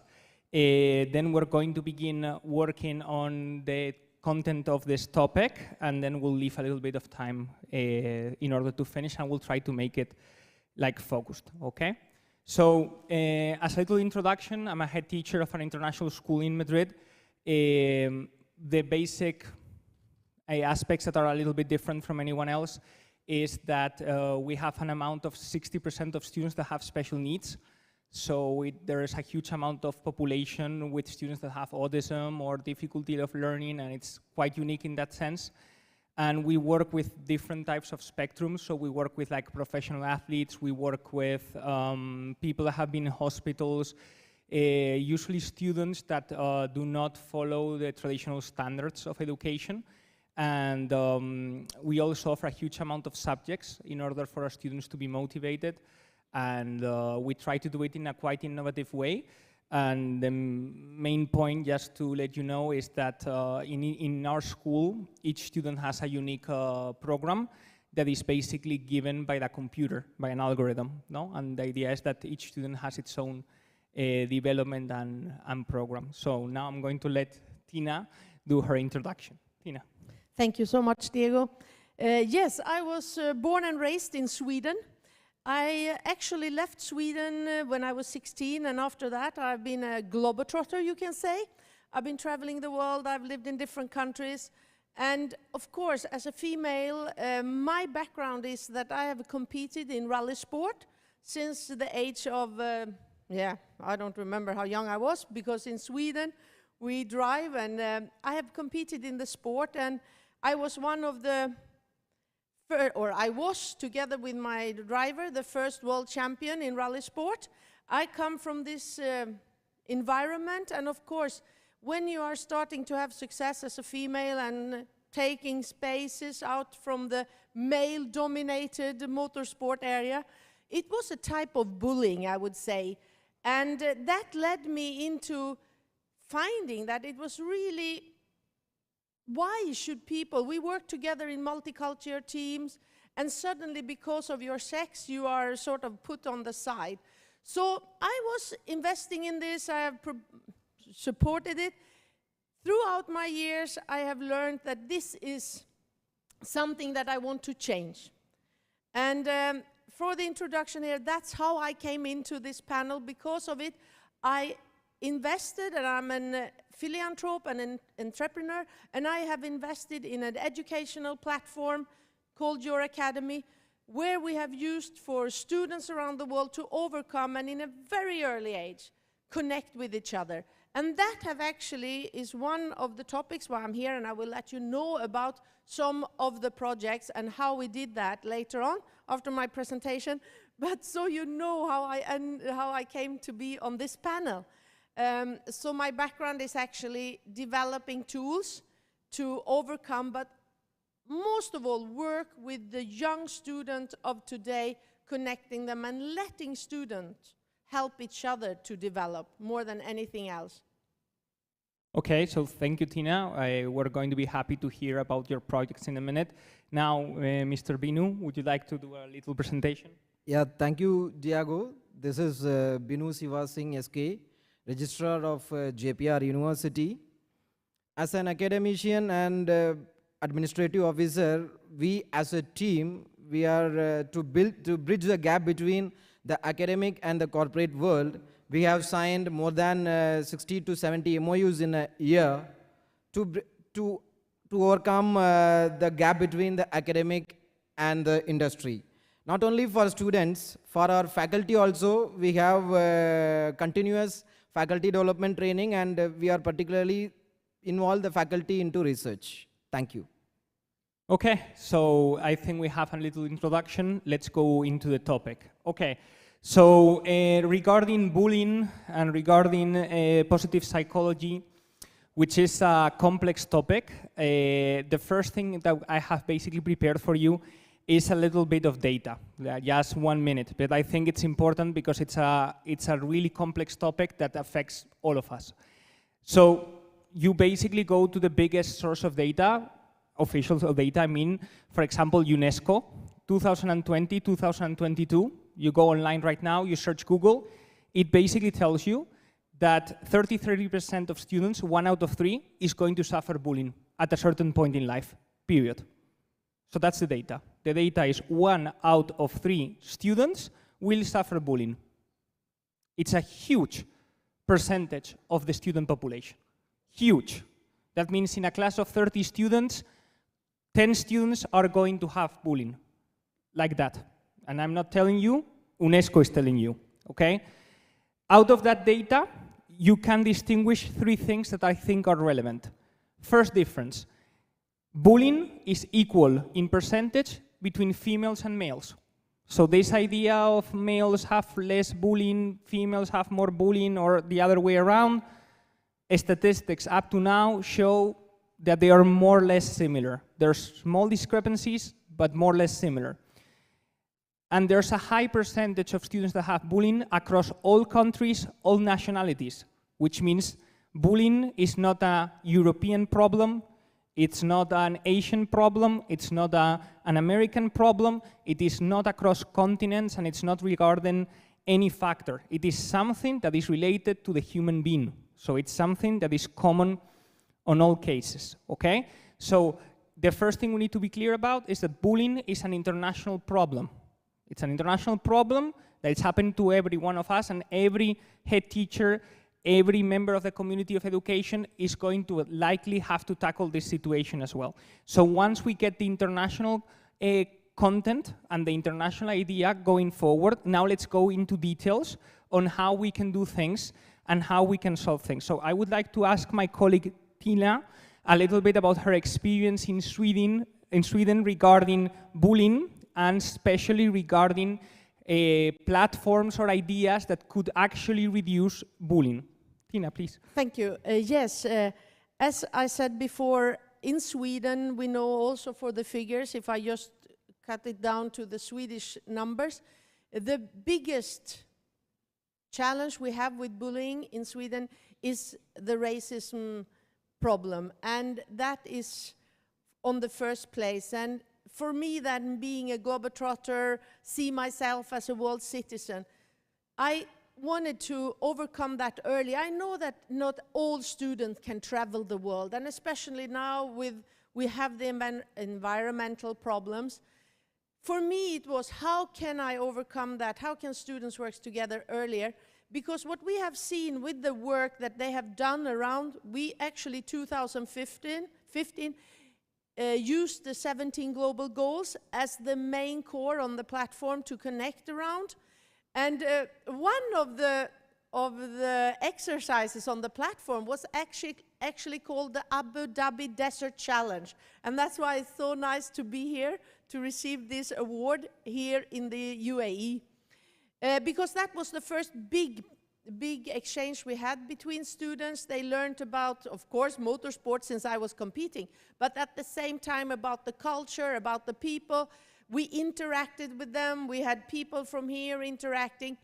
And what the outcome of this was, and what we have seen with all the different projects on the platform, it's not just the Abu Dhabi Desert Challenge where we connected competition and we connected the culture and we connected how we make friends within motorsport, that if it's a football team or ice hockey team or international rally team, we are multicultural and we promote each other, we teach each other to grow, we use the advantage of being different, and we use technology. But first and foremost, we are humans.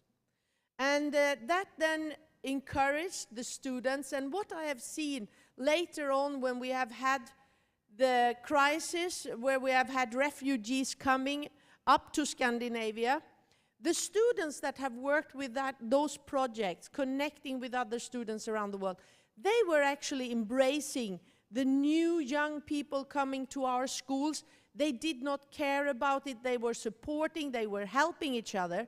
And using the platform, we actually interacted with students making their own material, using any languages, but students teaching, leading, and interacting with each other. And on the panel before us, I actually heard that we have to coach and mentor the students. That's exactly what the teachers have done in Sweden with using this, and other schools around the world. They are mentoring and coaching, but the students are the creator of the content. They are making gamified projects around exchange in languages, in cultures. They are being curious about things. They are exploring things, and they are challenging the pedagogues. And that's when I see that, and I've seen the outcome, and I have roses coming from the student into my garden in the morning, and they are so thankful and appreciation. And suddenly we had no bullying whatsoever. And they exchanged, that is my friends. And we have heard here throughout the 2 days about friendships, how important that is. And sometimes I feel that we are looking into the future, and it seems like all of us are becoming robots. But in the end, it's human beings with feelings that we have to lead, but include them very early. And if we can include them much earlier, I have not seen any project that have failed on our platform and outside the platform as well, where students have actually made friendships from around the world, understanding in an early age. So with that, yes, we have a good approach, and we know it's challenging, but we have to never forget that we are human beings, that we work with feelings and we work out of our heart, and again, with passion. And students have that passion, and we are grown up are not good enough to lead in that way. That's my knowledge. And I do totally agree. Just to comment on this, is that it is 100% true that when students create relationships and they get friendships, racism and all other kinds of bullying go down. And the reason why is that they create connections. And it's not the same thing saying, hey, this guy I never met, look at him, blah, blah, blah, than having him in your group and cooperating, because that guy not longer is the outsider in the room. So things change, okay? And we're going to get back to the concept of inclusion and the concept of friendship as a way to prevent bullying. But I would like to ask Mr. Binu here, because actually Binu, in his job, he gets to select and see the new students going to university. How is his perspective on how higher education and school education should try to prevent bullying? Okay? Yep. Thank you, Diego. I will start with school education. Present school education system has several quality-related deficiencies are there. That is, curriculum that does not meet the development of the children, and lack of qualified and experienced teachers are very less, and lack of standard methodologies are also discussed inside the classrooms, which results creative and lack of creative and innovative skills. Finally, yes, of course, rote learning arise. For that, to overcome that, I have take it up into some different stages, that is based on the age. I have comprises into 4 stages, and stage 1, that is from age group from 3 to 7, that is 5 years of stage. In that age group, the children must learn play and activity-based learning. That is the stage 1.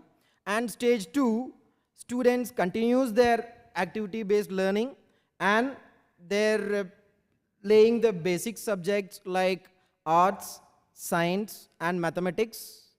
And finally, development of languages and numerical skills are developed in this stage.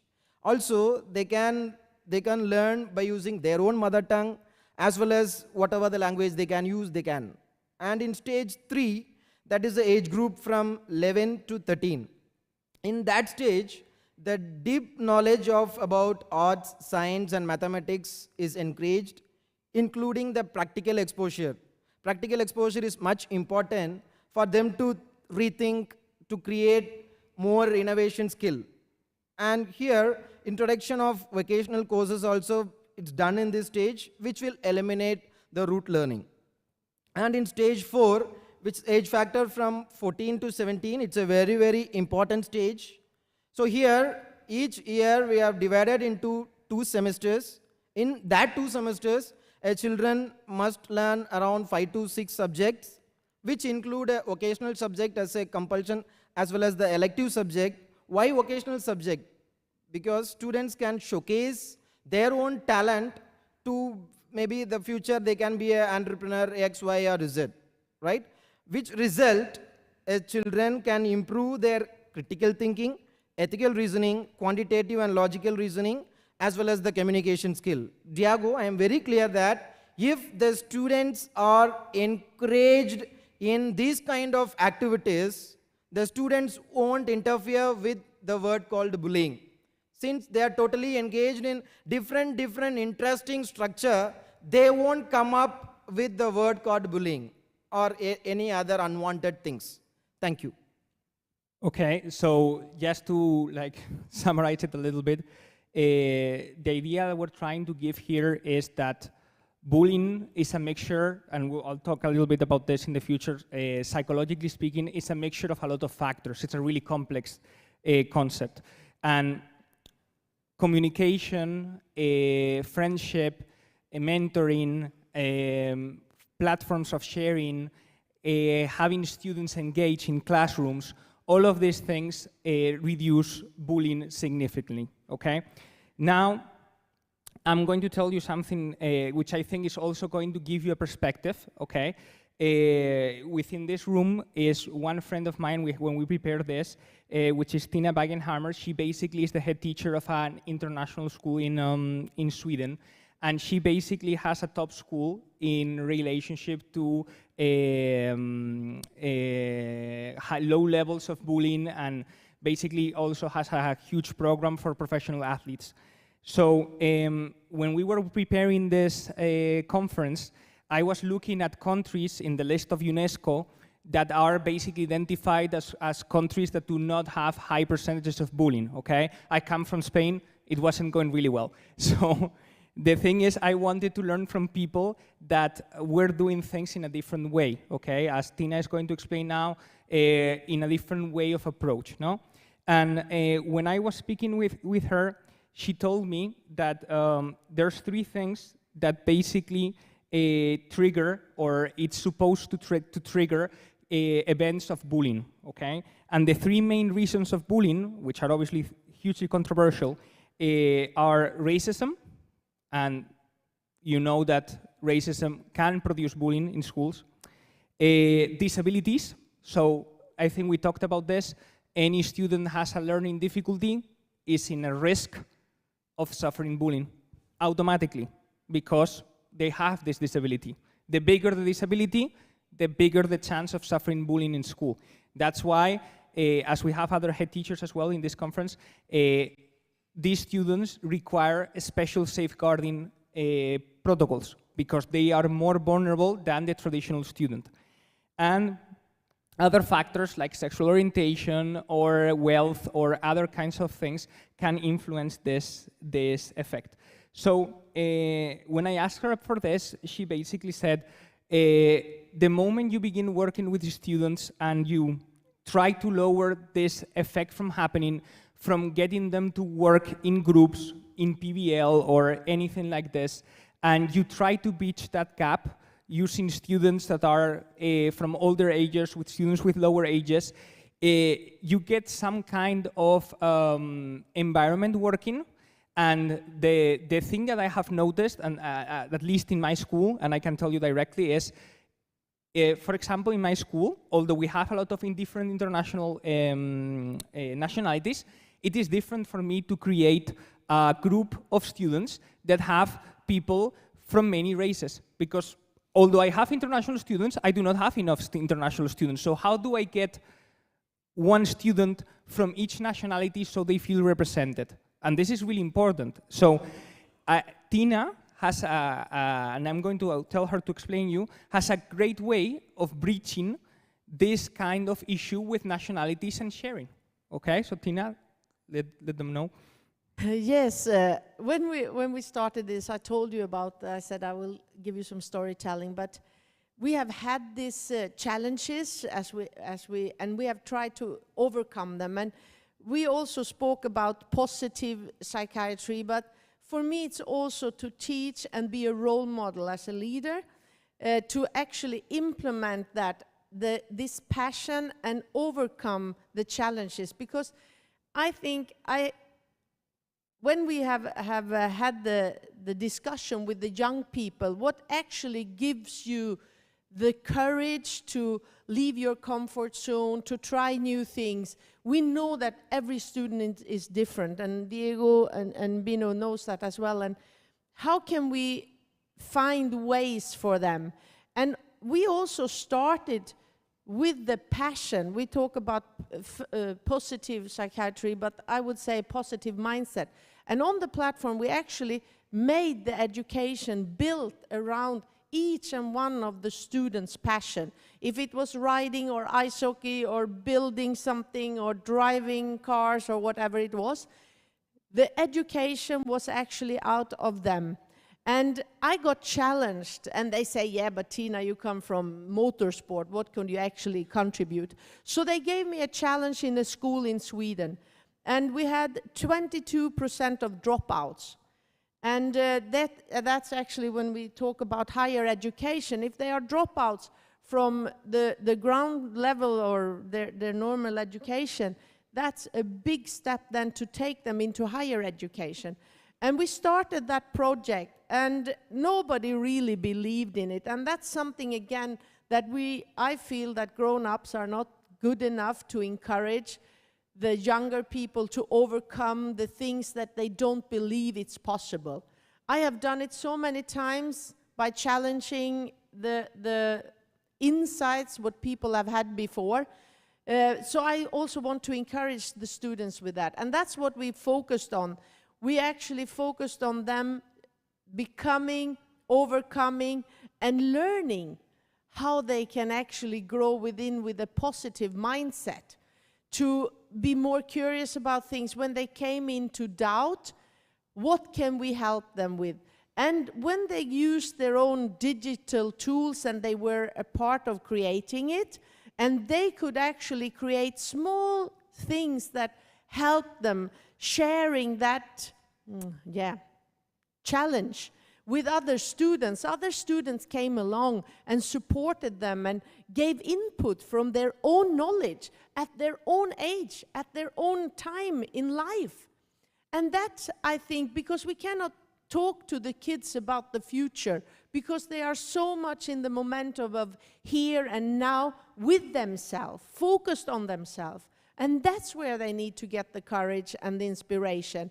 And it's more trustworthy, what we have found out, when students in the same age with maybe more knowledge or a little bit older or younger, that they encourage and we lead them. So this positive mindset that we have been trying to engage on the platform through gamification and edutainment, making it fun, making it positive, making it stand out, helping them to be seen as the one unique person they are, helping with digital tools, we can do that. And that is also something that we have felt with Tina Bogenhammar, who is here with me also, that kind of pedagogic, I would say, using this mixture have helped us enormous. And also for girls, where I come from, that have actually changed their direction. They have changed direction from wanting maybe to be something typical female professionals into becoming engineers or growing with new technology or challenging themselves. So we have had very, very positive experiences in this area, but working from each and one of the students interacting in that way. Yeah, I totally agree. At the end of the day, I think that when students interact and they get out of their comfort zone and they get together in a digital way or in a physical way, the gaps that basically take them apart and favor bullying actually reduce a little bit, okay? At the end of the day, this kind of thing increases confidence in students, and I feel sometimes that universities and certain academic structures are not flexible enough to cater to when students are in special emotional situations, especially after bullying. And my colleague Binu here is going to tell you an idea and a concept that might make it more feasible for them to work in this environment. Thank you, Diego. Yeah, of course, after completing the school education, we have a module for higher education as well.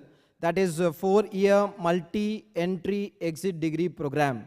That is, if students can enter into the first year, if they want to complete after the first year, they want to do any other work or job or whatever it may be, so they can get the certificate once he or she will complete the first year. And after that, after 1 year or 2 years, maybe if they want to continue the course, what he or she is expected to do, they can again enter into the second year. After completing the second year, they'll get a diploma program. So they can learn their own interesting stuff into those 4 years of degree programs. And even similar way, if they complete the third year, they can even get the degree. Whatever they are learning, they'll get the degree while completing the third year. And again, the final year also it's same. If they complete the final year, they can come, anytime they can enter and anytime they can exit based on their own interest. We are giving complete open to the students, those they are really interest to take part their own courses. If they complete the 4 years of degree, finally they will awarded as a degree with research honor. So this mindset will bring the students that since they are learning their own interest, they won't come out with some other stupid things. So they will keen on what they are learning, what they have to do, they will do. In that also again I'll conclude that they will stop such kind of stupid things like bullying X, Y, and Z. Thank you. Okay, so to summarize it a little bit as well, the idea basically here is that if you're flexible in your studies and if you're flexible in the way you approach students going in and out of education, depending on their life situation, and I'm thinking about higher education, well, maybe they need to get a job, maybe they become parents and they need to drop and they need to come back. The more flexible the education is, the more it will basically allow for students that have bullying to basically be within the structure, yes? You can imagine there has been a huge increase in homeschooling. This is not something new, but I'm telling you right now, there's a big increase after COVID in homeschooling, and I can tell you this because I had a program for that as well. And this is because the system is not adapting to certain students. The more the system doesn't adapt to students, the more students will drop school. And the more people will learn everything in YouTube. So unless we want to become YouTube, we need to change, okay? And the final comment before I close up and we do questions, I think we talked about two important things, and I'm going to summarize with a project as well. We talked about the importance of having relationships, which is important for students not to be bullied. We talked about the importance of breaching that gap in order to reduce racism and all these effects, as with tools, with, for example, having flexible schedules in higher education in order to prevent this. I'm just going to add finally, and this is something that I also double-checked in the American Journal of Psychology, okay, and also in the PFA that I did in Johns Hopkins, like in a certificate, things like this, is that, at least in my school, we started a program called Help Someone, Help Yourself. And basically we have 1 week of classes that there's no school, and we basically social engineer people to make friends. It looks stupid, I know. But think about this. If we can guarantee that any student, every student of a school has a friend, only one friend, I can tell you that the effect of bullying will be reduced. Because what studies are basically proving right now is that the biggest consequences of bullying happen when there's a big group of students against one individual. But bullying between groups is not as harmful for a human being. So when in my school I have a group of 5 students fighting against another group of 5 students, yes, they do fight, and they do whatever, but it never gets to the level of aggression or anything like this, because this is a human factor, psychological human factor. When there's 5 people against 5 people, there's always risk for everyone. So the situation generally de-escalates on its own. But when there's 30 against 1, that's when you need to worry. So sometimes trying to find a friend is the way to prevent bullying. So friendships, connections, flexibility, those things make difference. And they are extremely easy to place in practice through platforms, through structures of education, and through organization in order to improve the life of students. And bullying is really, really serious threat, okay? So this is finished. Any questions that you would like to ask the panel? Does anyone want to question? No questions? Okay. So thank you so much. You have done a good job, and thank you for listening to us. Thank you for listening. Thank you, everyone. Thank you.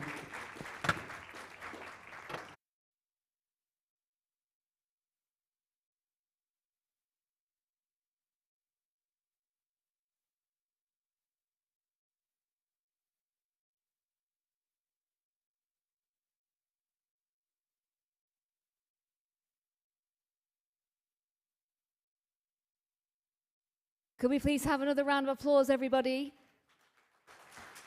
for our panel?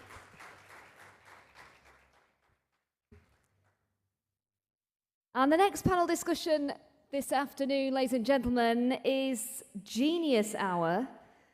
And this is because our next panel of experts are going to talk in depth on the topic, Genius Hour, bringing creativity and innovation back to the classroom. So if you could join me in welcoming this panel that will discuss the benefits of Genius Hours in inspiring children to be innovative and creative. So our moderator is Dr. Dalia Farag, Professor Marketing at Qatar University. Round of applause, everyone, please.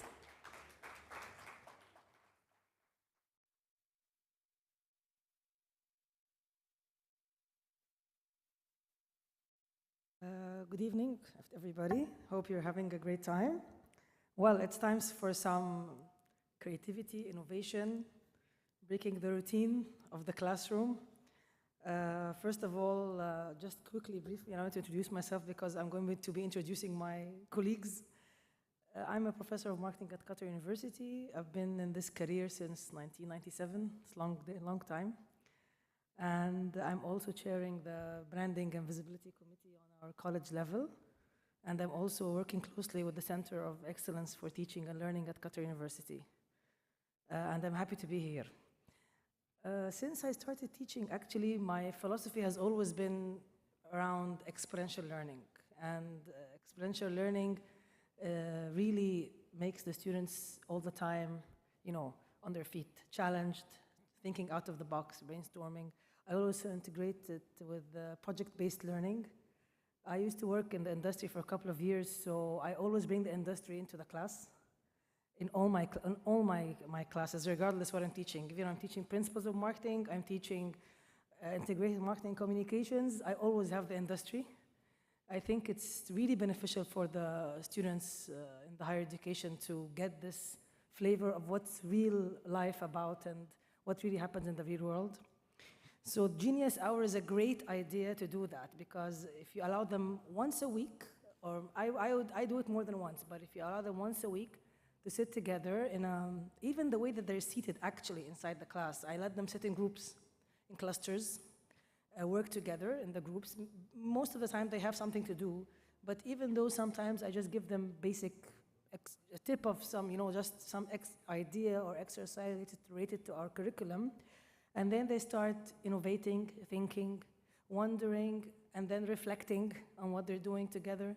So I think it's a very healthy exercise, and I think that even in the school level, we can also do it in an excellent way. Maybe in the school you have more space than the college. And it's great to do it, really, and it breaks the routine, of the face-to-face, one-way, two-way, even two-way communication between the professor or the instructor and the students.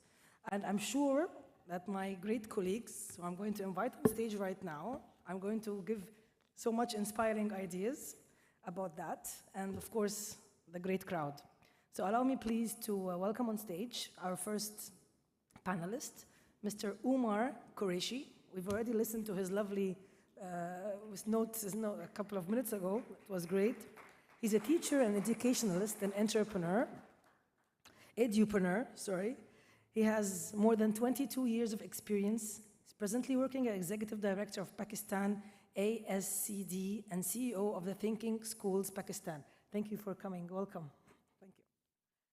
Our second panelist, Amali Jaisini. I hope I'm saying it right, correct? She's a director and principal of ESOL College, ESOL Premier Campus, and Sella Global UK, who is responsible for the strategic direction, vision, growth, and excellent performance of ESOL and Sella brands. Thank you, and welcome to the stage. Our third panelist, Julia Kurt, from Inkek Consulting, has 30 years of experience in a multinational company. However, has a lot of passion for coaching, workshop facilitation, mentoring, and motivating, empowering employees and companies and teenagers to move forward in their professional and private lives. Great so you're coming again, great. Nice to have you again. Our last, I think, panelist, Mr. Laxman Pokhrel, is a person who's eager to study and keep up with the most recent advancements in social and technical development. He holds a master's degree in business administration, is now pursuing his doctorate in management in Lincoln University in Malaysia. Please welcome him on board. So I'm going to join my...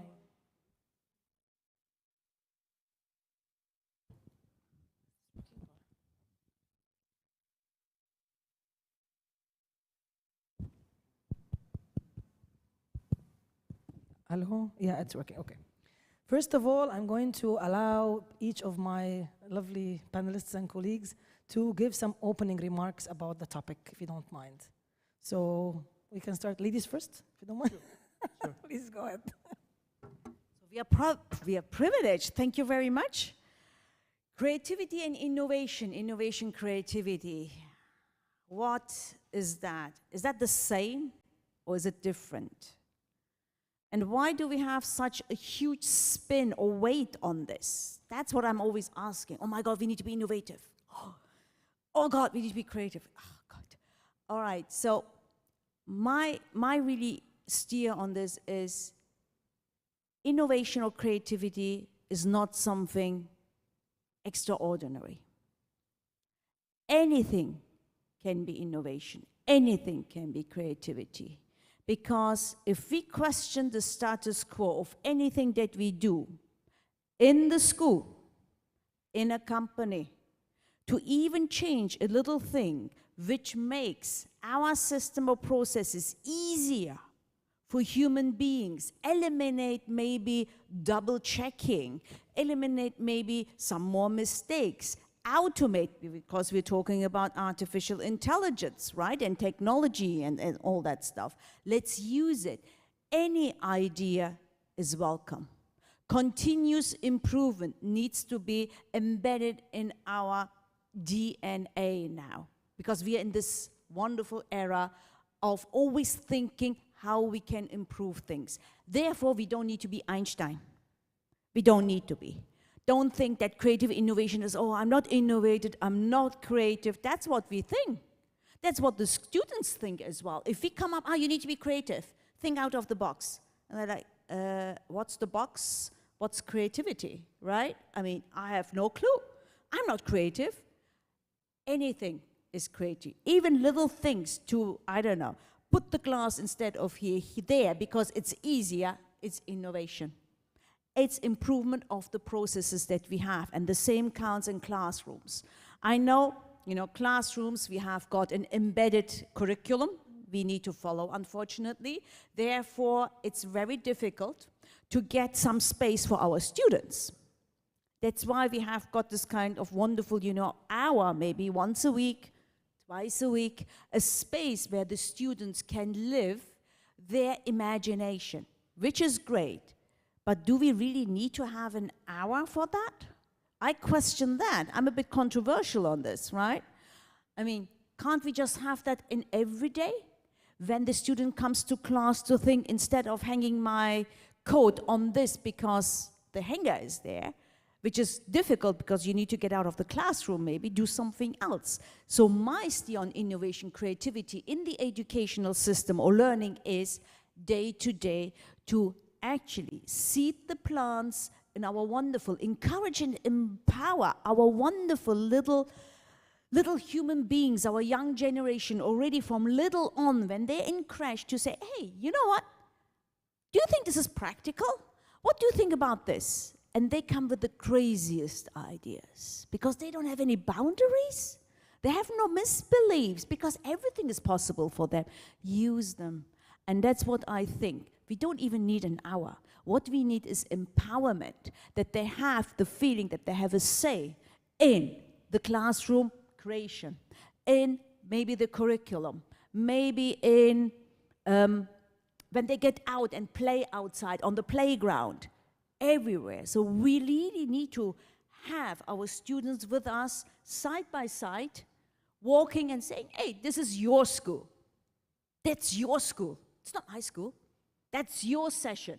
Tell me what I need to do better. Tell me what we can do better.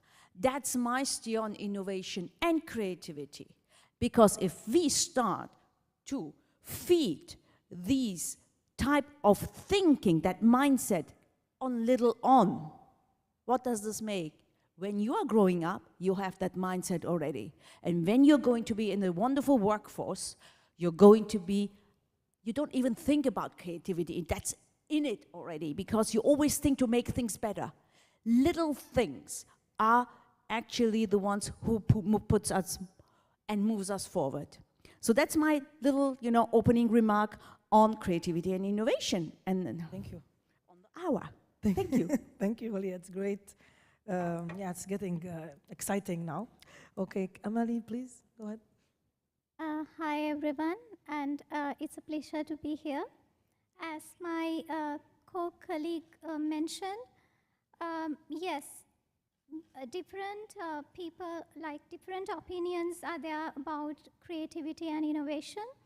So some say it's thinking out of the box, and some say it's divergent thinking, and some say it's thinking differently. So these are different opinions of creativity and innovation. So I would say the process of developing original ideas is creativity. And in my perspective, innovation is the process of putting new ideas into practice.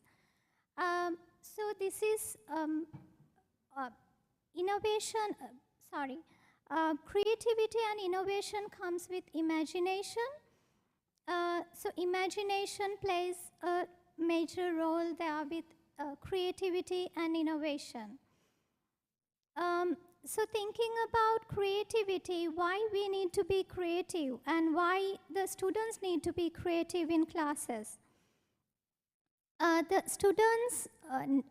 creativity comes in place when we need to arouse the interest of the learners, arouse the enthusiasm of the learners, to make the classroom enjoyable, bring liveliness to the classroom and the learners. With my experience, in a creative classroom, the feedback of the parents are always positive. The students' feedback is also positive, and then they always are engaged in the lesson. They enjoy the lesson, and creativity always brings motivation to the learners to be engaged and interact in the lesson.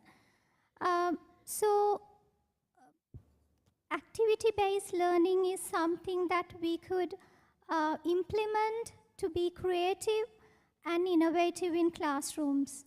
So that is my opinion. Thank you very much, Amali. Mr. Omer, please. Thank you very much, and it's lovely to be part of this panel once again. Regarding my opening comments about creativity, I start my story when I was very cute. I'm still cute, but I was very cute in my early years. When I was too young, I'm still young, I was very creative. Then I was hit by the standardization. A human without creativity is impossible to comprehend. That is the only thing that differentiates us with the animals. That's the only thing which makes us superior on this planet. But then what happens? We grow up. We are hit by the adulthood.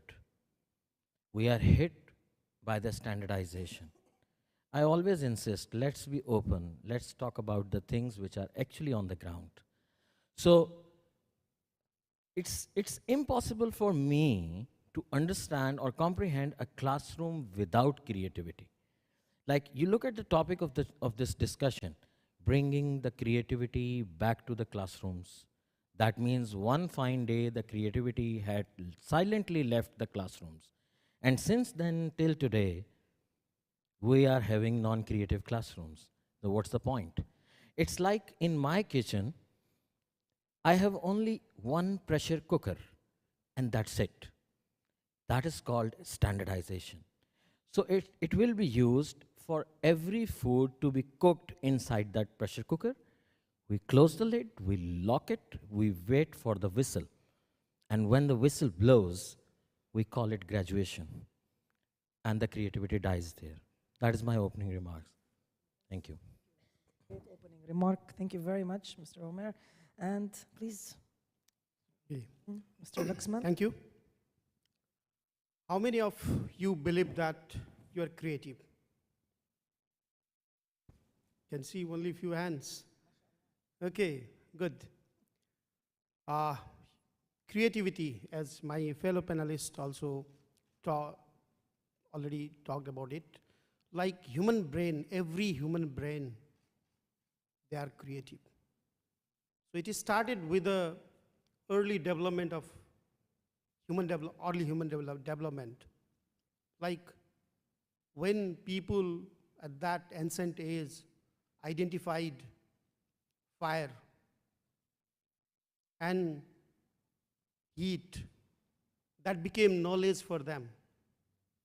And that knowledge turned into the experience.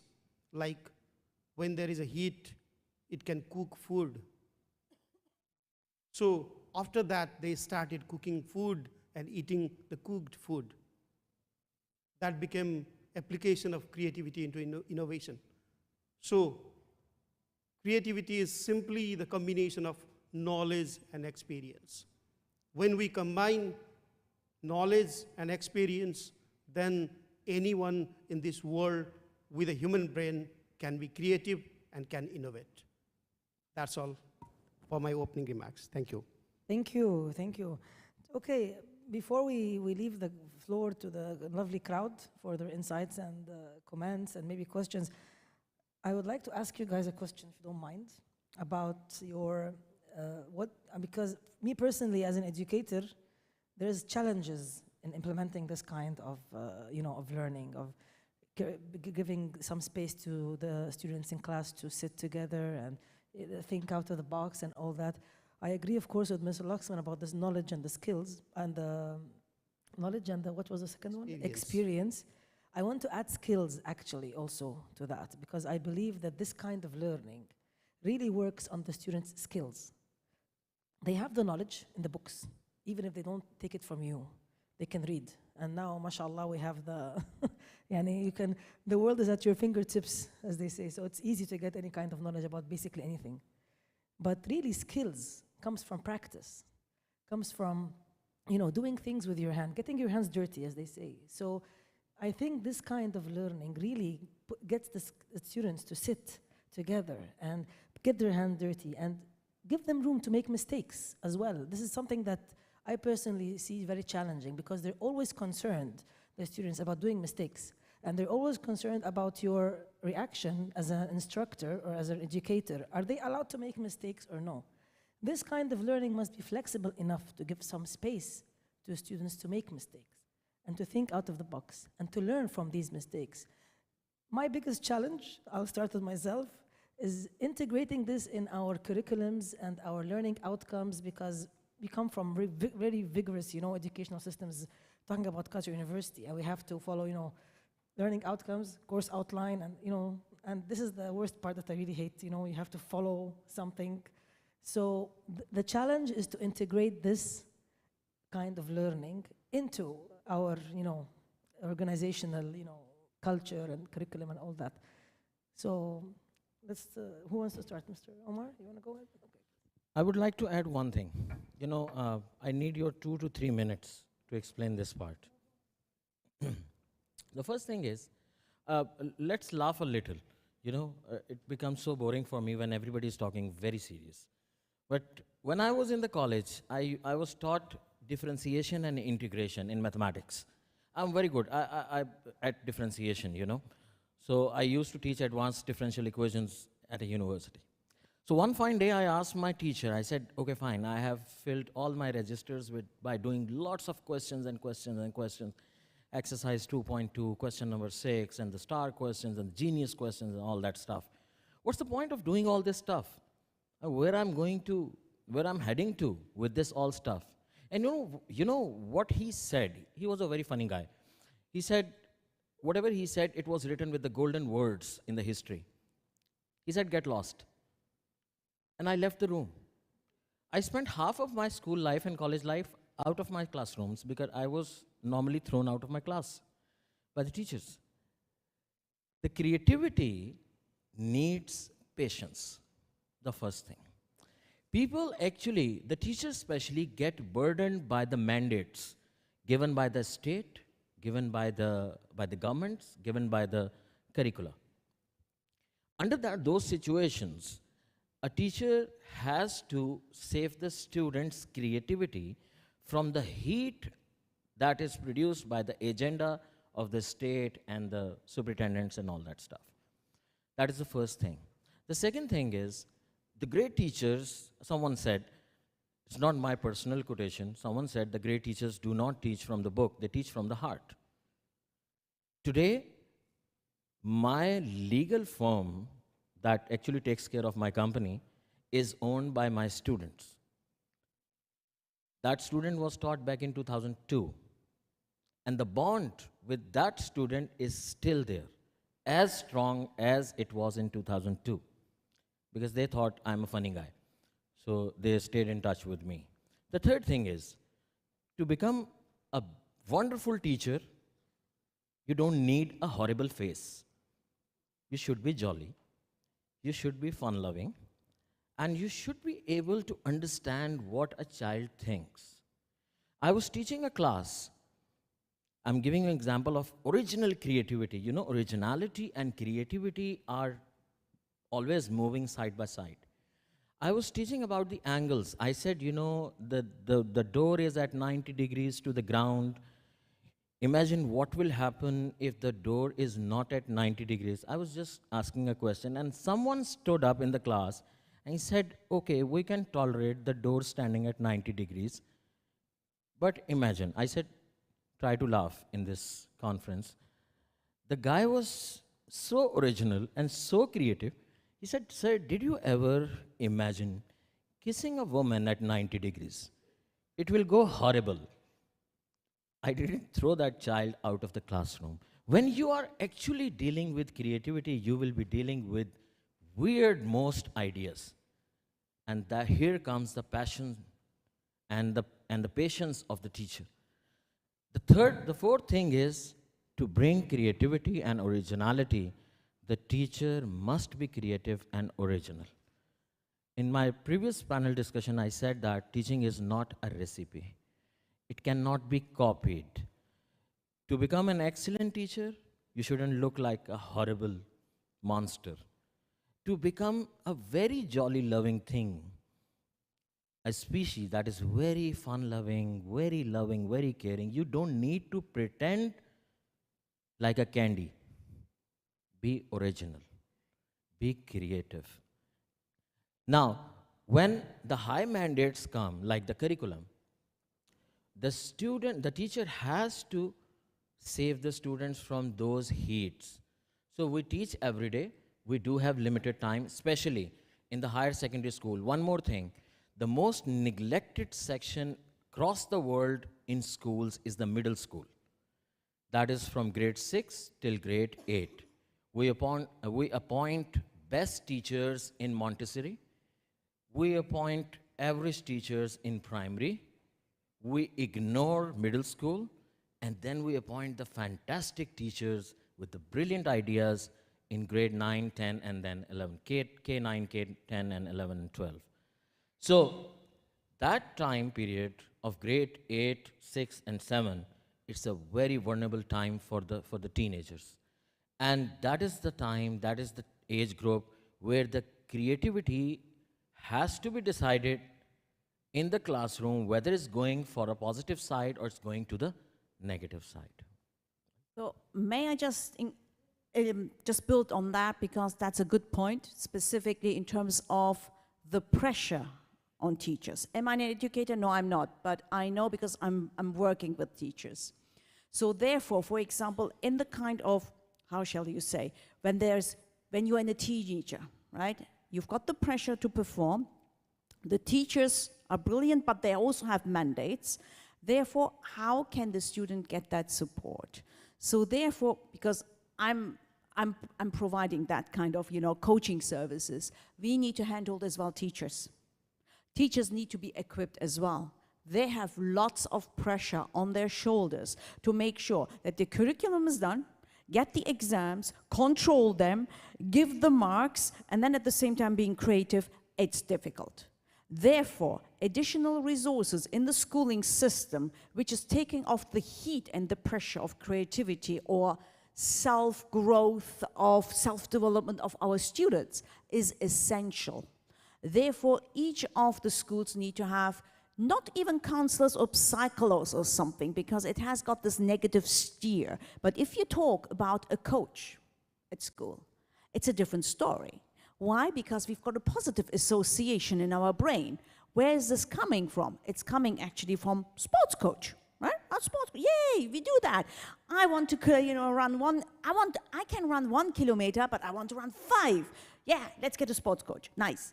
So something around those lines needs to be at schools, and that needs to be a non-negotiable now. It's still seen, and I know universities or schools, state schools specifically, have, as well, difficulties, and we discussed this in the previous panel, about what? They have difficulties about resources, funding. But it's so essential for the well-being, and here I'm emphasizing well-being, not even creativity, innovation, well-being of the student, of the young generation. Because why? In adolescence, our hormones are going roller coaster. I don't even want to think, I don't want to do this, everything is anyways bad, why should I do this curriculum? You want to get out, you even ditch maybe school, you name it. You know better, you're an educator. So therefore, we need to have coaches at school who can handhold a bit more.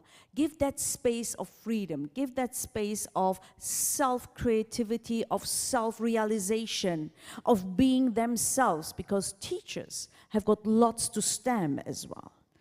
On top of that, we also need to support whom? The teachers. Because the teachers need resources. They're not, little things makes a difference. Not everyone is wonderful or creative like you, no, they are not, And they need to have this little nudge to say, oh, you know what, maybe you can add this little tweak and it will make it more interesting in the classroom.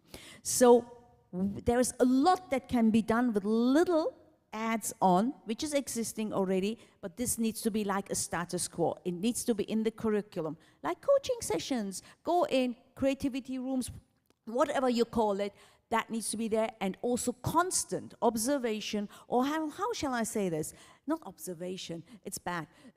Something like for teachers, right? Where the teacher can come in and just offload their frustration. Hey, teachers are humans. And also students are humans. So we need to have a different thing. And twofold, excuse me, just 1 minute on that, education, right? You have touched base on that, Umar. Like, when they grow up, they lose standardization, yes, being standard. Where is this coming from? Where are the kids first educated? Where starts education? At home. Exactly. At home. We, parents, are responsible. Don't do this. Oh, you can't go this. Oh my God. You need to. We put them already into this kind of wonderful box that they need to fit into the society. So I'm talking about 3 kinds of personalities. The personalities when you're born. Maybe you're a natural, anxious person. Maybe could be. Then the personality which is formed. That's our society. And the personality which is free. And there we've got only 20%. And that's what we need to tap into. Unfortunately, we can't change the society immediately. That's a huge undertaking. But we can have a bit of space in schools with little tweaks. And that makes a bit more bearable. Because we're talking not about private schools or all these wonderful universities who have got all the means, whatever. We're talking about the majority state schools. And they need support. Thank you. Thank you very much. Mr. Laxman, you have some feedback about Yes, definitely. These days, we teachers are teaching the students, preparing for the students, for the world that we don't know what is going to happen. But we need to prepare students for that situation. And when the student, they face that situation, they can't be blank. They can't remember what we have taught them. At that time, if they can think differently, if they can go out of the box, then they can really challenge the situation that comes to them. One thing we are talking about the curriculum. I have different perspective of curriculum. Like, we need to create a freedom inside the classroom, the genius hour that we are talking about. So let's create a freedom inside the classroom, freedom of thoughts, freedom of learning, freedom of whatever else. So I consider this curriculum or the course structure, course learning objective, whatever we tell, is simply like a runway of airport where the plane lands and take off. Our curriculum is like a runway. So we have to make our students understand this. They can fly anywhere. They can go in the atmosphere. They can roam anywhere, freedom of choice. And again, they have to come back to the runway. That is what the curriculum. If we can create that, then the curriculum, then all this creativity, innovation is possible that we can bring and inculcate into our students. Thank you. Thank you, Mr. Laxman. Actually, I just want to take the other side before we leave. I want to leave some more space. I think I have a nice audience. They want to ask us some nice questions and benefit more. I will take the other side, which is not the challenges, actually, but the benefits that we can really nurture out of this kind of learning. And from my personal experience also as an educator, I see the benefits in my students after they graduate, actually. And most of the time, during the term where we're running things and doing things, some of the students are, I would say, like, I don't want to say most of them, but they say, why are we sitting like this? Why are we doing that? I mean, why, you know, like, and this is the problem of the culture that I agree with you about that it's not just an hour. It should be a whole culture that you are trying to, you know, develop, so that not only you are you're the only one who's doing that, but the problem is that when a few people are doing this inside the organization, so others, so who looks, you know, weird, it's you, you know? So this is a kind of resistance that we usually take from the students. Like, we go to the class and we sit with the teacher and just gives us the lecture, the slides, thank you, bye, and exam, quiz, okay. I don't do that. So for them, I'm like, who's this person? Like, why are you doing this? Actually, what makes me happy is that after we finish the class and everything is done and over with, I get lovely comments and insights and feedback from my students and telling me, oh, no, you really changed something in us. I mean, this is the only class I remember what I took. So I think from my point of view, like, the main benefit is that I don't believe in learning by heart. I always tell them, if you can apply it, then you know it. If you can't apply it, you can't know it. You don't understand it. And that's how I look at things from my perspective. Maybe because I'm teaching also marketing, which is a very down-to-earth and real science, but I think it can be applied everywhere and anywhere. So what are the benefits? Go ahead, please. I would like to add one thing. There is a very famous psychologist from University of British Columbia. Her name is Lara Boyd. And I was listening to her one TED Talk, and she mentions that the brain actually functions in 3 ways. Number one is the chemical way. You know, there is a chemical alterations in the brain, and the neurons actually communicate with each other much faster if they are triggered. The second way the brain works is the size of the brain changes. You know, if you are a right-hand user, your left side of the brain actually starts growing. So there are certain triggering points that actually change the structure of the brain. And the third part is the changing or altering the function of the brain parts. Now, brain is a very beautiful creation of the nature. One thing, we are talking about the advantages of a creative classroom. I have trained in Pakistan, I have trained more than 6,000 teachers across Pakistan. And most of them have gone mad like me, I mean, they are no more in their senses. They talk about creativity, they talk about questions, and they have actually ruined their schools. They are against the standardization, they are against MCQs, whatever. But the beautiful thing about them is their children, their students are intellectually engaged in their classes. Most of the teachers complain one thing, and that is classroom management. Say the children are rowdy, the children are not listening to us, this guy is stupid, that guy is lovely. I mean, we make the categories in the classroom.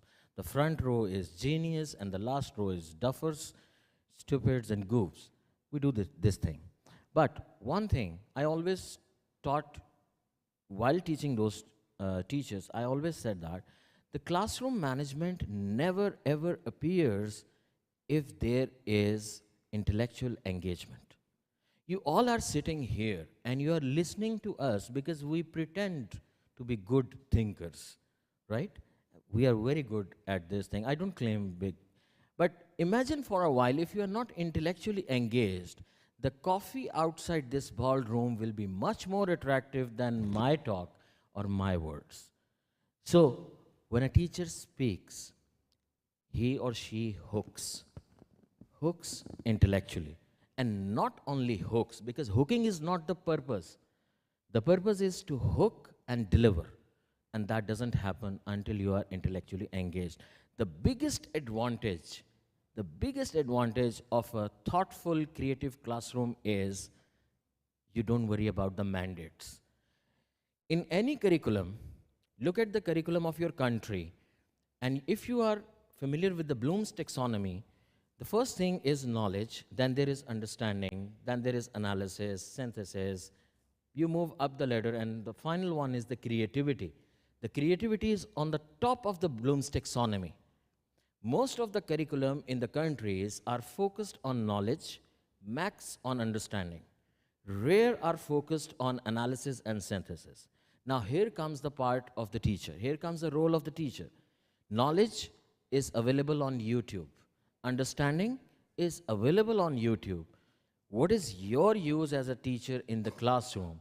You have to pick that knowledge and understanding, and you have to make the students capable enough to synthesize, analyze, and eventually create. Not in grade 5, not in grade 6, maybe in the university, but you give a sense of learning something. How many of you are teachers in this room? Right. Recall that day. You know, during whole academic year, there are one or two fine days when you are really excited to go in the classroom and, vomit all verbally, whatever you know, on the students, and you can't even sleep that night. I myself as a teacher, no, it doesn't matter you become the CEO or the executive director, a teacher is always a teacher. So that excitement of the day is because you are well versed about that topic. Very next day that you are going to teach, you have experienced it, you have applied it, you have synthesized it, you have done a lot of brainstorming, and you find really strong grasp on that topic. For example, when I used to teach physics, I was so excited to teach quantum mechanics. The day I had a lecture in quantum mechanics, I used to take them on UFO, and I used to teach them about the multi-universes, entangled pairs, and all that stuff. I was very excited, but I wasn't that excited when I used to teach the Newtonian physics, because it was so boring, Newton's first law and the second law and the third law. It's so boring. Now that day, when you go to the classroom really excited and boosted, that means your creativity is on the peak. You are resonating very high with your learning. If the students in the classroom feel resonating, they feel learning, they feel it inside their hearts and the soul, your work is done. Your purpose is not to cover the curriculum without understanding. Your purpose is to maybe live 5% of the curriculum, but rest of the curriculum is taught with the proper understanding. Thank you. Amelie, you want to say something? Go ahead. Yes. Actually, as my colleagues mentioned, creativity is something to break monotonous classrooms. So it can be, as they mentioned, a success way of teaching, and teachers from the lower ages to the upper ages, creativity could be applied in classrooms, and it will give marvelous results for the students. And the outcomes will also be achievable for the teachers, and it will always allow teachers to access, and there are especially C4s, collaborative skills that also could be applied in classrooms to make the students creative. Students can work collaboratively and share the ideas of the others and see how the others think, and how they could what they could contribute with the other students. So creativity is very important because we do not know what the future brings to us, and what will be the job natures in the future, and how the requirements will be there in the future. So it's very important to make the students in the classrooms to be the leaders in the future, and and also to prepare them to get these opportunities and to shine in the future. Yes. Thank you, Amari. I'll take. You want to say? Just something on that what Umar said, you know, because what I heard is here, lots of pressure on the teacher, right? That's what I heard. Because from my student times, 80% of my teachers were just dull. Did you have the same? I mean, everyone was student here, right? I mean, it was just to get through the curriculum and you're done. Yeah, that's it, finished. If you understand or not, who cares? It's your responsibility. So if we talk about that the teacher needs to have all what you have just described to hook, you know, the wonderful student, we need to equip then the teachers with soft skills. Not only going to university and getting the diploma and then out you're stagiaire, come on, you know, get on stage and get the people and educate. So we need to have as well, how I understood it, is the soft skills, right? And that's what I saw and see still is not really very much invested in, so that we have, again, coming to our topic, creativity sparked in the classroom. And as you were saying, classroom management. So there is a lot to do in terms of how we educate as well then the teachers, right? So I don't know where to start with that, but I'm not an educator. I'm sure, you know, Umar knows more than that. Okay, we need to have some, you know, I know. We're looking at the watch here, absolutely. So I'm done with this, I'm done. No comments from me, so go ahead, Umar. I just have to say one thing, 30 seconds. Someday we will meet on CNN's show. You will be hosting the show, and I'll be the guest. Anyway, so what do you say? When we are talking about creativity, the most important thing is, yes, the teacher's training. The teachers must be well equipped. And that leads to cognitive dissonance. Whenever there is cognitive dissonance, there is automatically hooking. There is automatically engagement. The teachers need to be trained on throwing those big questions that are just rolled in the classroom. They are not written in the curriculum, but when the students think about them, they are cognitively resonating and resonating further to acquire more knowledge. Thank you. On that, just I want to add, I can't hold back. You know, then we need to think about the teacher as like a open questioning, mastering the open questions, like a coach, right? Listening, showing empathy, rapport, as well understanding, plus open questioning, which needs to be a master. I think we are going to destroy this panel discussion. It's going to go on, you know. I think we can take the topic for dinner. Yeah, we can. Okay, I'll let Mr. Laxman say. So, since the role of teacher came, so I could remember one story that we used to learn during our school life. You might have heard about that story of crow, thirsty crow. How many of you have heard this? Okay, so thirsty crow, once there was a thirsty crow, and it has to drink the water. So then he got a pot of water with a half filled, so can't drink it. So what he did is simply he brought some stones, some hundreds of stones, keep inside the pot. Water came up and crow drink the water, and he fulfilled his thirst. And but if the crow was of these days, not of that days, so what crow would have been done? Crow would have been drink the water with straw. So is the role of teacher. Are we producing the student who brings that stones, thousands of stones, and fulfill their thirst, or the students who simply bring straw and drinks the water? So this is the what smartness that is very much required in our students these days. Without being smart, nothing is possible. No one is going to hire you. No one is going to offering you anything. So that kind of a smartness is very much required in current age and current time.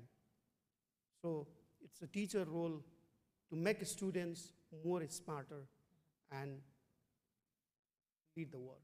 Thank you. Thank you, Mr. Laxman. You can take a couple of questions before we end. Yes, please go ahead. Okay, thank you for this round table.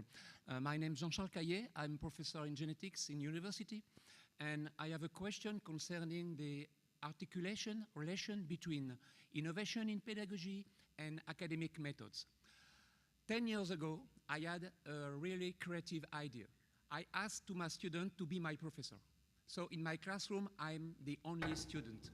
My students build the chapters, they organize exams too. It's a really creative idea, but not an innovation. To transform these creative ideas, I make some experiment during 10 years with my students. And innovation is really connected to users. So my students are involved in the methods. So it's a process. For me, innovation, it's a process, also mindset. So I obtain very important and positive results, but also negative results.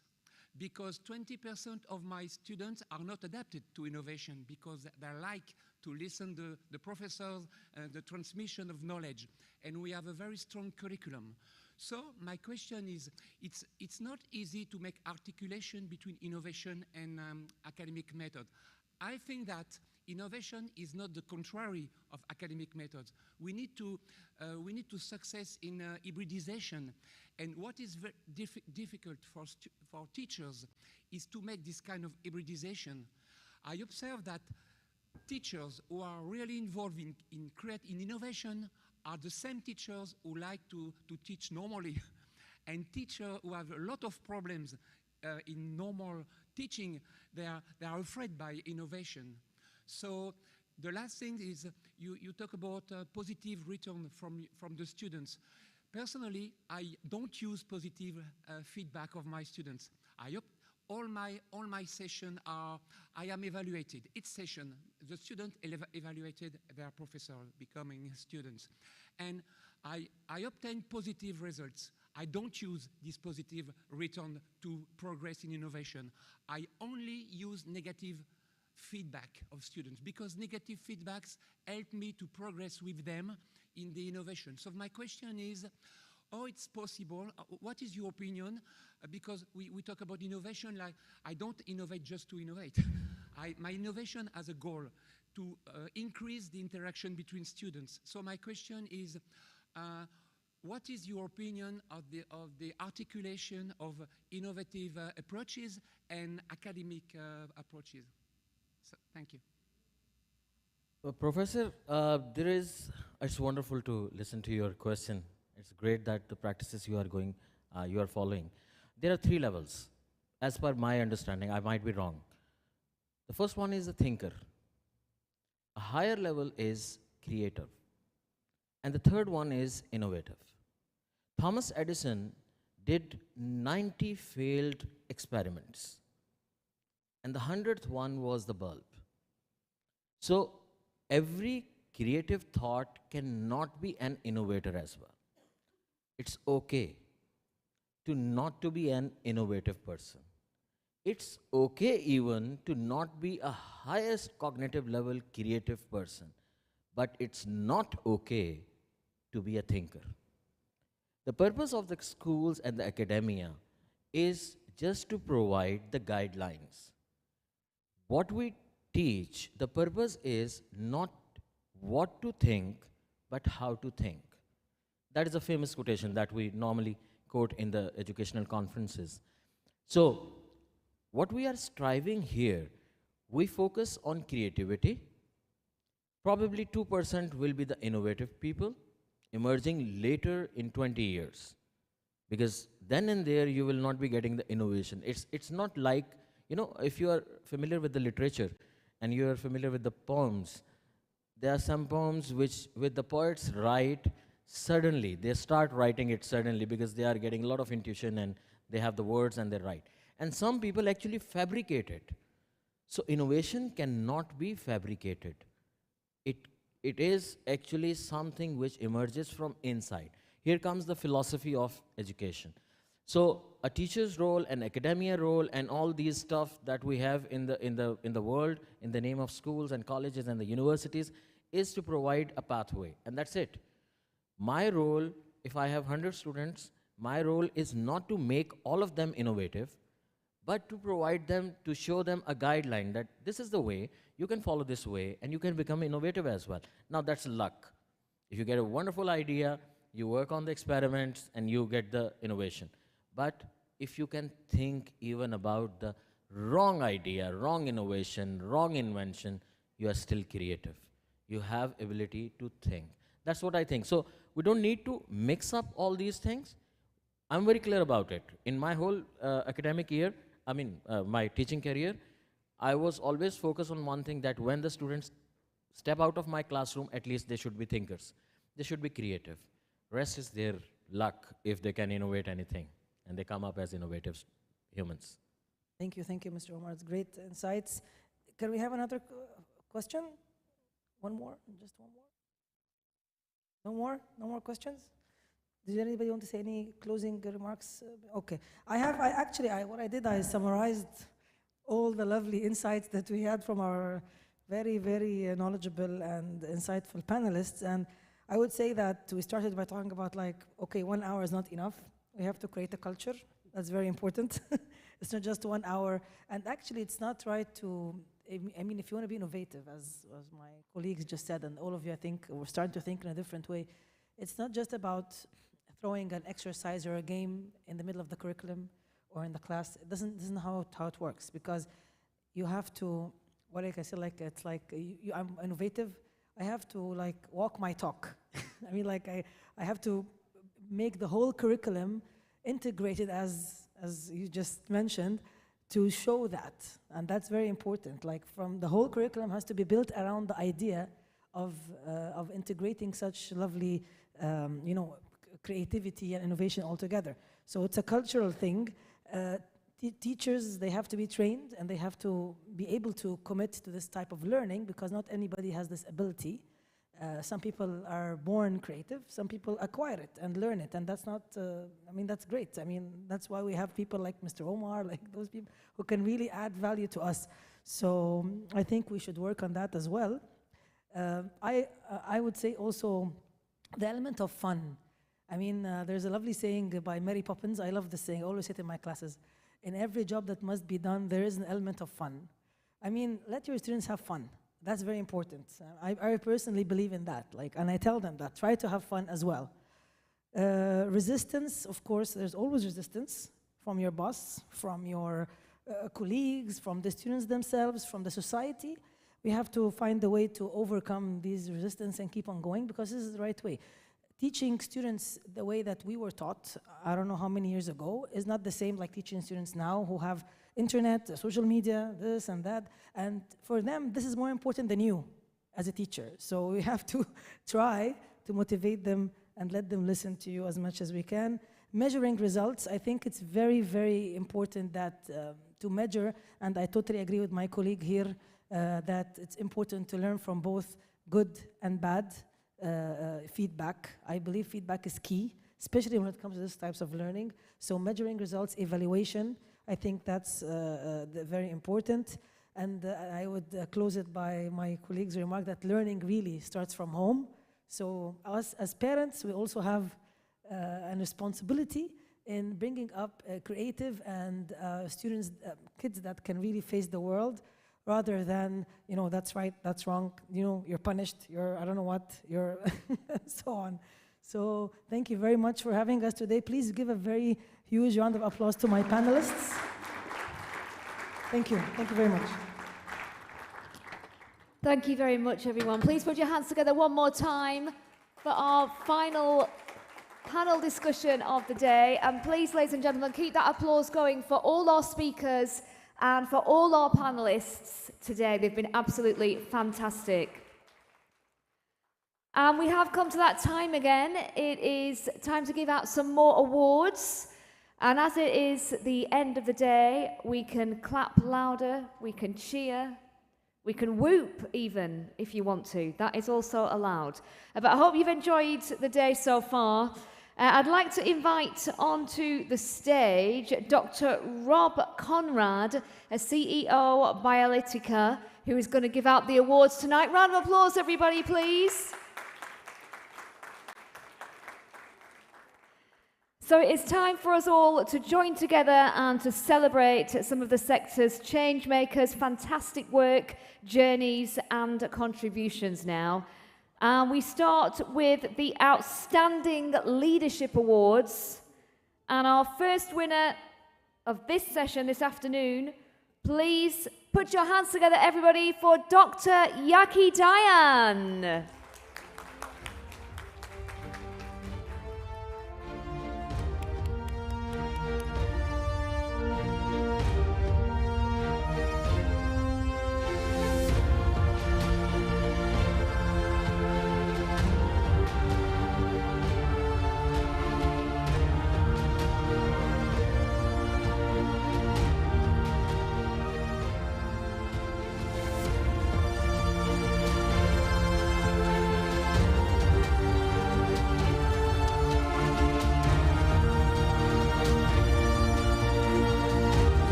Good afternoon, everybody, and I'm very honored and privileged to be here, and thank you for the organizers and the selection committee for awarding me with this Outstanding Leadership Award.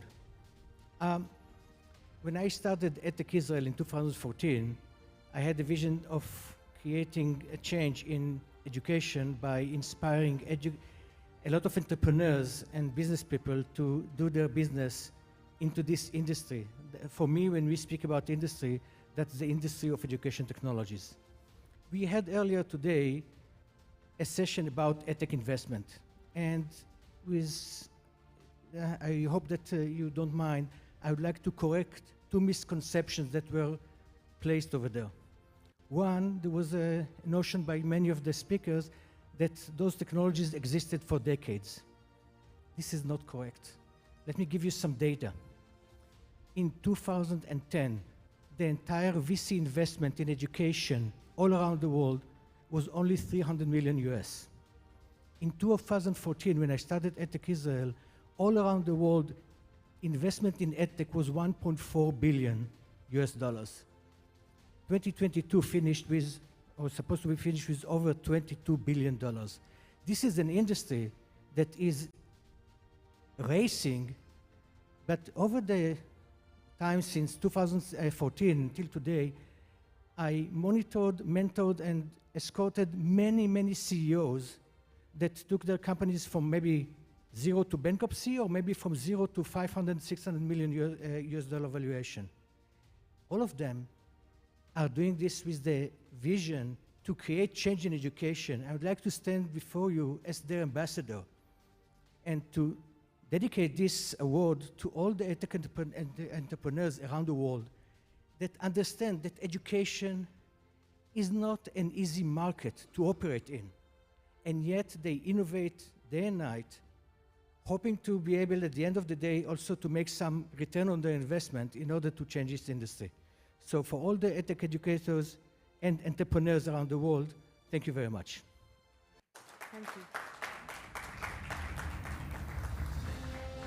And our next Outstanding Leadership Award goes to Ayush Arora.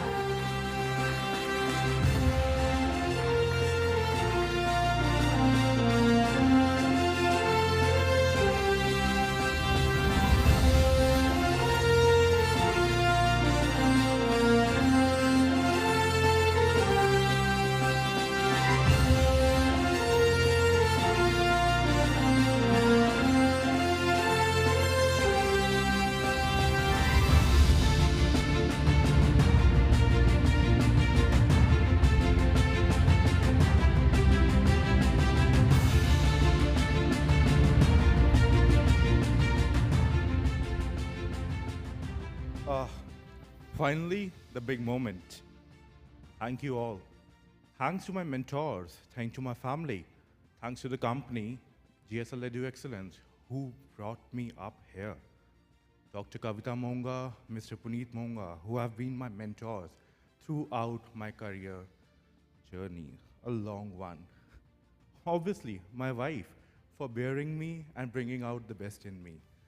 Last but not least, the jury of Education 2.0 for considering me for such an opportunity. Thank you so much.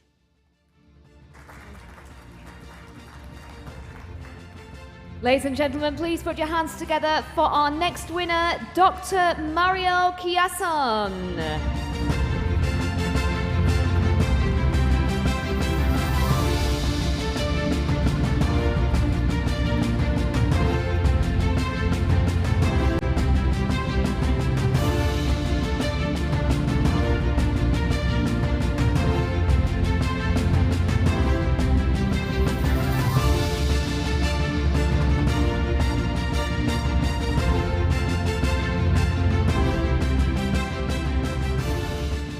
And our next winner of the Outstanding Leadership Award is Professor Dr. Yankee Dodaya. Round of applause, everybody.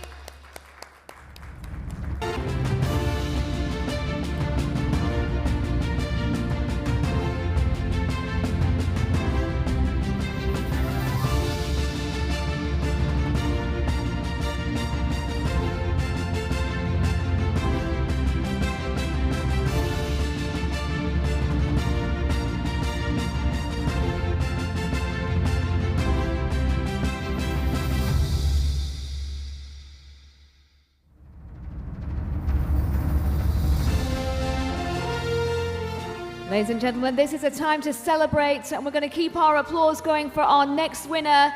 It's Matthias Sager.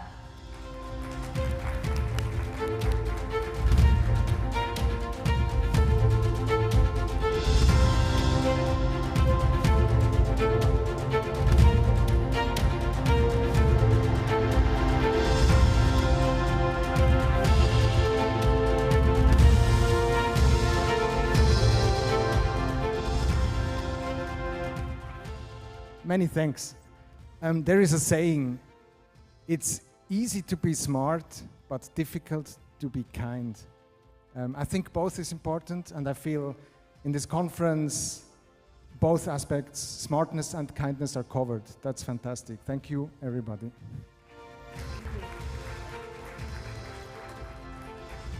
And please, let's make some noise for our next Outstanding Leadership Award winner. It is Neha Srivastava.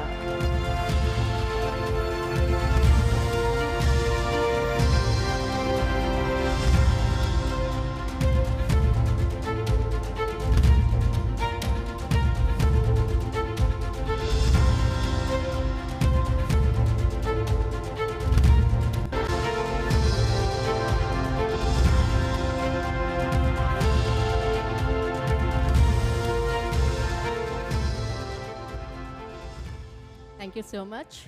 Thank you. Thanks to the jury members of Education 2.0 for selecting and giving me this award. Thank you so much. This award I want to dedicate it to my dad in heaven. He always believed in me. And of course, to my mom-in-law, my husband, he's my best friend, and my two young, handsome boys. They have always believed in me, and they have always supported in every way. I'm in this field from last 22 years, and throughout this whole 22 years, my family has literally supported me a lot. Last but not the least, I would like to thanks to all my ex-bosses far in Indonesia. They still support me and guide me. And of course, my current bosses in Mumbai, they are always believing in me and with giving me continuous support. Thank you so much. Thank you everyone over here. Love you. And please put your hands together once again for our next winner, and it's Robert Zabo.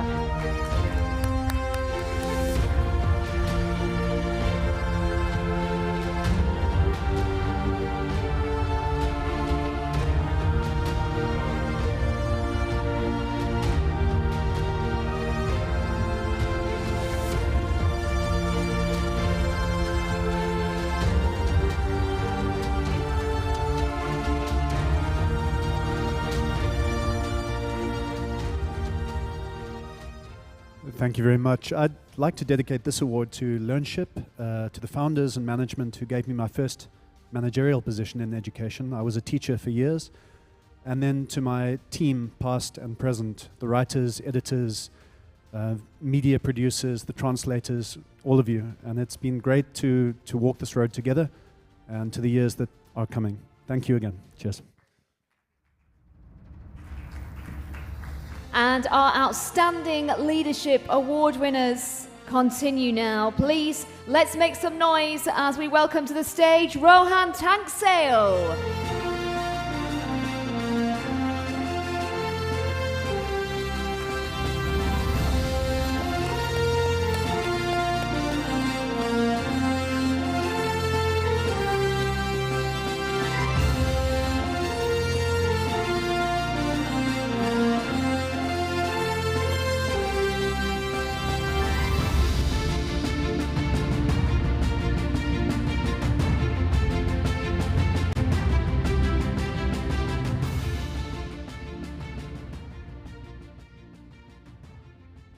First of all, I'm thankful to the organizers for organizing such a beautiful event. What I can say only few lines. Those who listen to our story, they say that एक movie बन सकती है इस पे. It's a story of Indian typical middle class boy who first developed a product, then got a patent, then was certified as Asia's 4th best innovator. At one point received a VC investment worth 12 crores, humbly rejected it since wanted to build a sustainable business. Went on to do a master's from one of the top B schools, IMT Ghaziabad, in finance, got selected at Deloitte, again rejected a job, started business with a bootstrapped capital of 12,000, and today we are somewhere close to 9 crores in annual revenue. All credit to my team, my parents, and many good people like you who kept on inspiring me. I have received awards at IITs, at Stanford. I have been conferred at Silicon Valley by few people, and now this. Friends, we look forward as a group to collaborate with all of you in improving ourselves. And we are looking towards, right now we have our presence in 28 countries apart from India as far as our clientele is concerned. And with many kind, generous and inspiring people like you, we wish to further improve our services and improve our target audience. Thank you once again. Thank you. And let's move on. Our next winner this afternoon, ladies and gentlemen, please put your hands together once again for Uma Qureshi.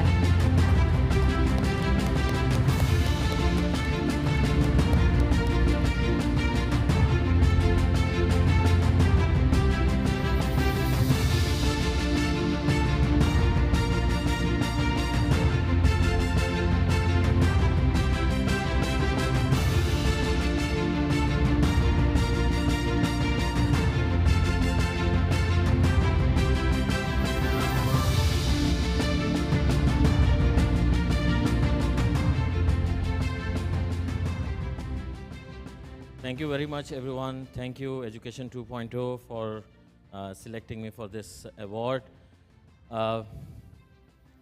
We are taught that men never cry, so we don't cry. The first thing is standing with a man in his glorious moments is not a big deal. Everyone can stand with you when you are in the glorious moments. I dedicate this award to those who stood beside me when once upon a time I was in despair. I had lost all hopes. I was at the verge of collapse. They stood beside me, they held me, they told me that I'm not useless.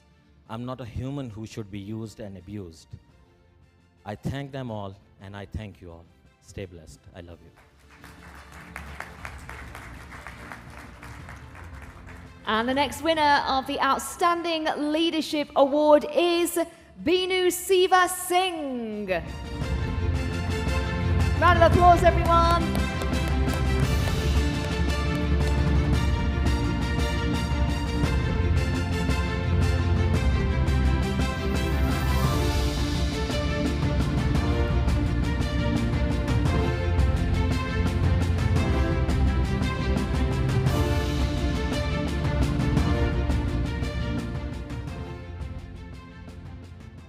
Vanakkam Dubai. Thank you so much Education 2.0 for this prestigious award. I would like to dedicate my award to my parents first. Without them, I won't be here. And second, my sacrificing wife. She sacrificed a lot. And finally, my chancellor, daughter of late Colonel Dr. JPR, my chancellor, founder and chancellor, Dr. M. Regina JPR, to convert me like clay to pot. Thank you so much, madam. Thank you, everyone. Thank you. And next, for the Outstanding Leadership Award, if we could put our hands together once again for Chriso Sharalambus Christodoulou. I hope I pronounced that correctly. Round of applause, everybody.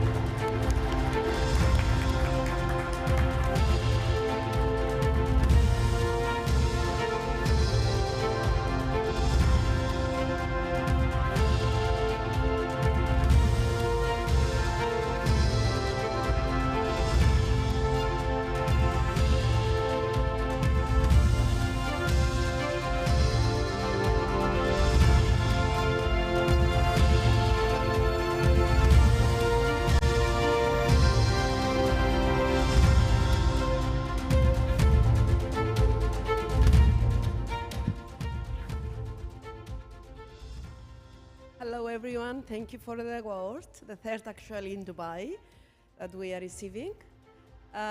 First I want to say many thanks to my family who thrusted me from Cyprus to New York at 17 years of age to study computer science back in the 80s.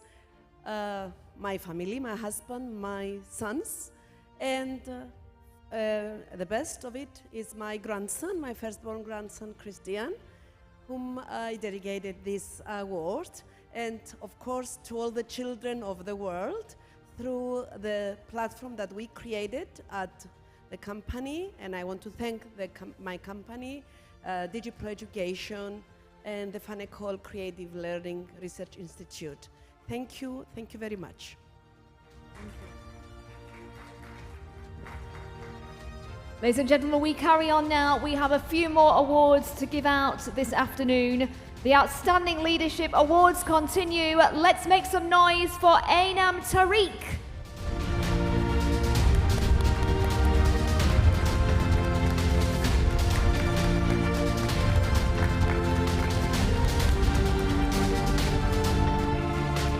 Okay, I don't think Ainam is here, but we will make sure that the award... Oh, you're... Round of applause, everybody, for Ainam.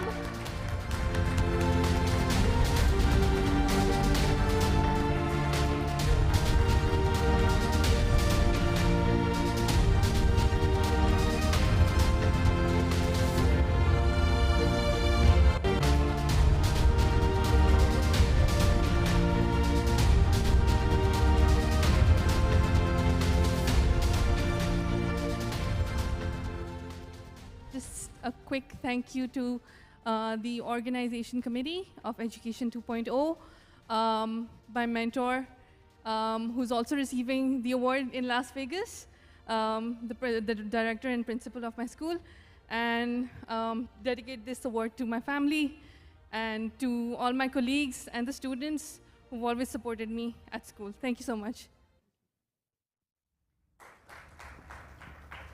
Please keep that applause going, everybody. For the next winner, it's Merjam Najar.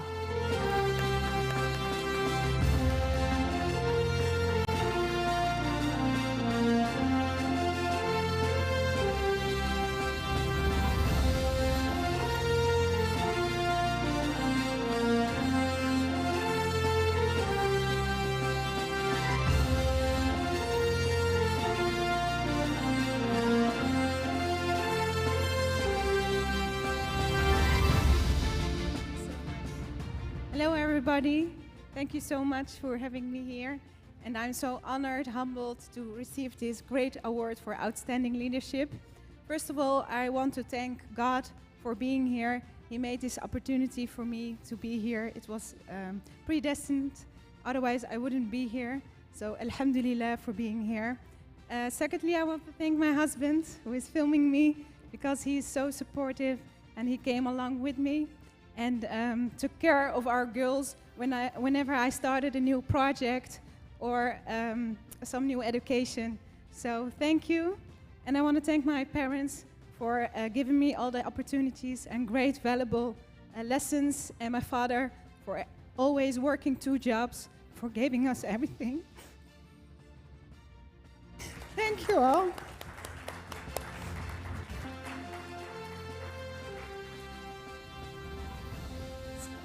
I'm going to start crying in a minute. It's the tissue time again, isn't it, everybody? Some great speeches so far. Thank you so much for sharing with us. Let's move on to our next winner now of the Outstanding Leadership Award, Akihiro Oba.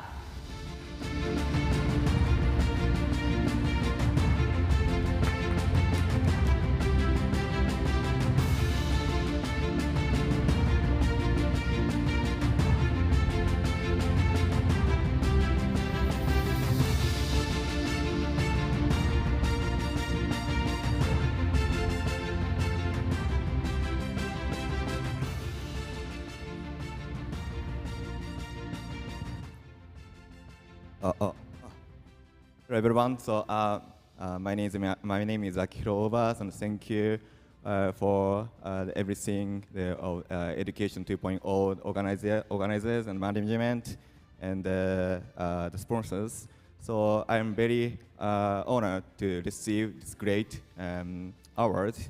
So I am this institute assistant professor in Chuo University in Japan. So I have worked on the adaptation strategies for the nomadic herders and farmers in Mongolia and Inner Mongolia. So who got the huge loss of the livestock animals in their lives due to the heavy damage of the climate change, such as extreme weather events and or the desertification. So we co-worked with them, and also the local researchers and organizations and governments to support them and to cope with that by developing the information support system and also the communication systems. So as a result, they are getting adapted their herding lifestyles and also the farming styles to them under the climate change and also the extreme weather events and desertification. So in relation to the climate change, I'm now working on the national project to observe, estimate the greenhouse gas emissions in the countries such as Mongolia and the Central Asian countries. However, the the co-working with local researchers and organizations and governments are essential. So in this conference, I learned a lot about the importance of the teams with the local communities in these 2 days. So this award will encourage our ongoing research with the collaboration of and the co-working with such kind of the local communities and also the organizations and researchers and governments. So finally, I really appreciate for my all the support of my family and colleagues and also my university and the local teams, including the local herders and farmers and organizations, and also the support by ministries. Thank you very much. And please put your hands together once again for the Outstanding Leadership Award winner, Hannah Samira.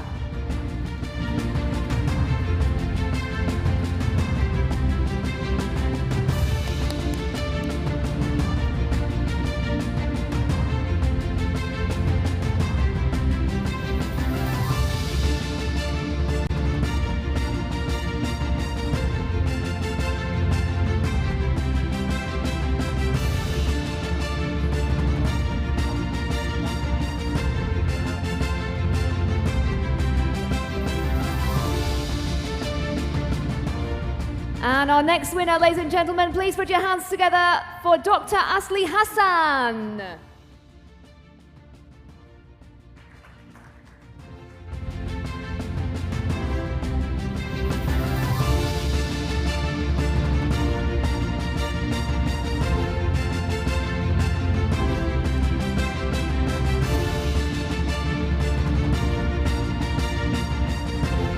And our next winner, Ebtisam Altaniji. Sorry, I'm being told to rush along here. Sorry, ladies and gents. And our next award this evening, after this one.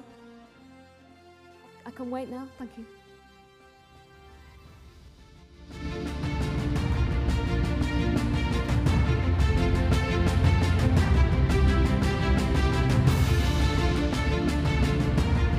And the next award is for Outstanding Organization. Please put your hands together for Goenka Global.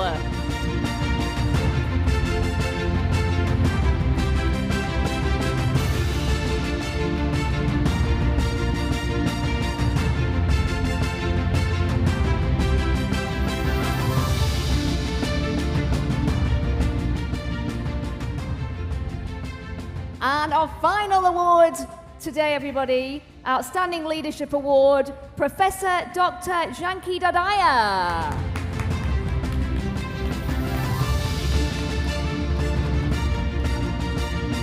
Do we have Professor here?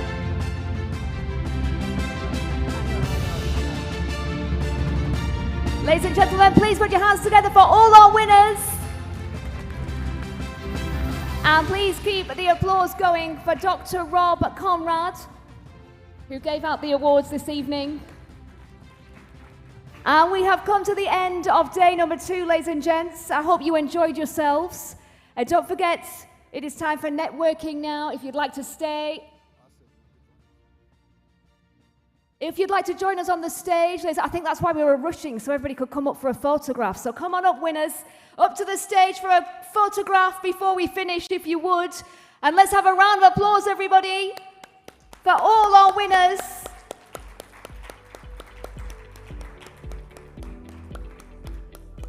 So we're going to take one final photograph. Ladies and gentlemen, enjoy the rest of your evening. There is time to network now.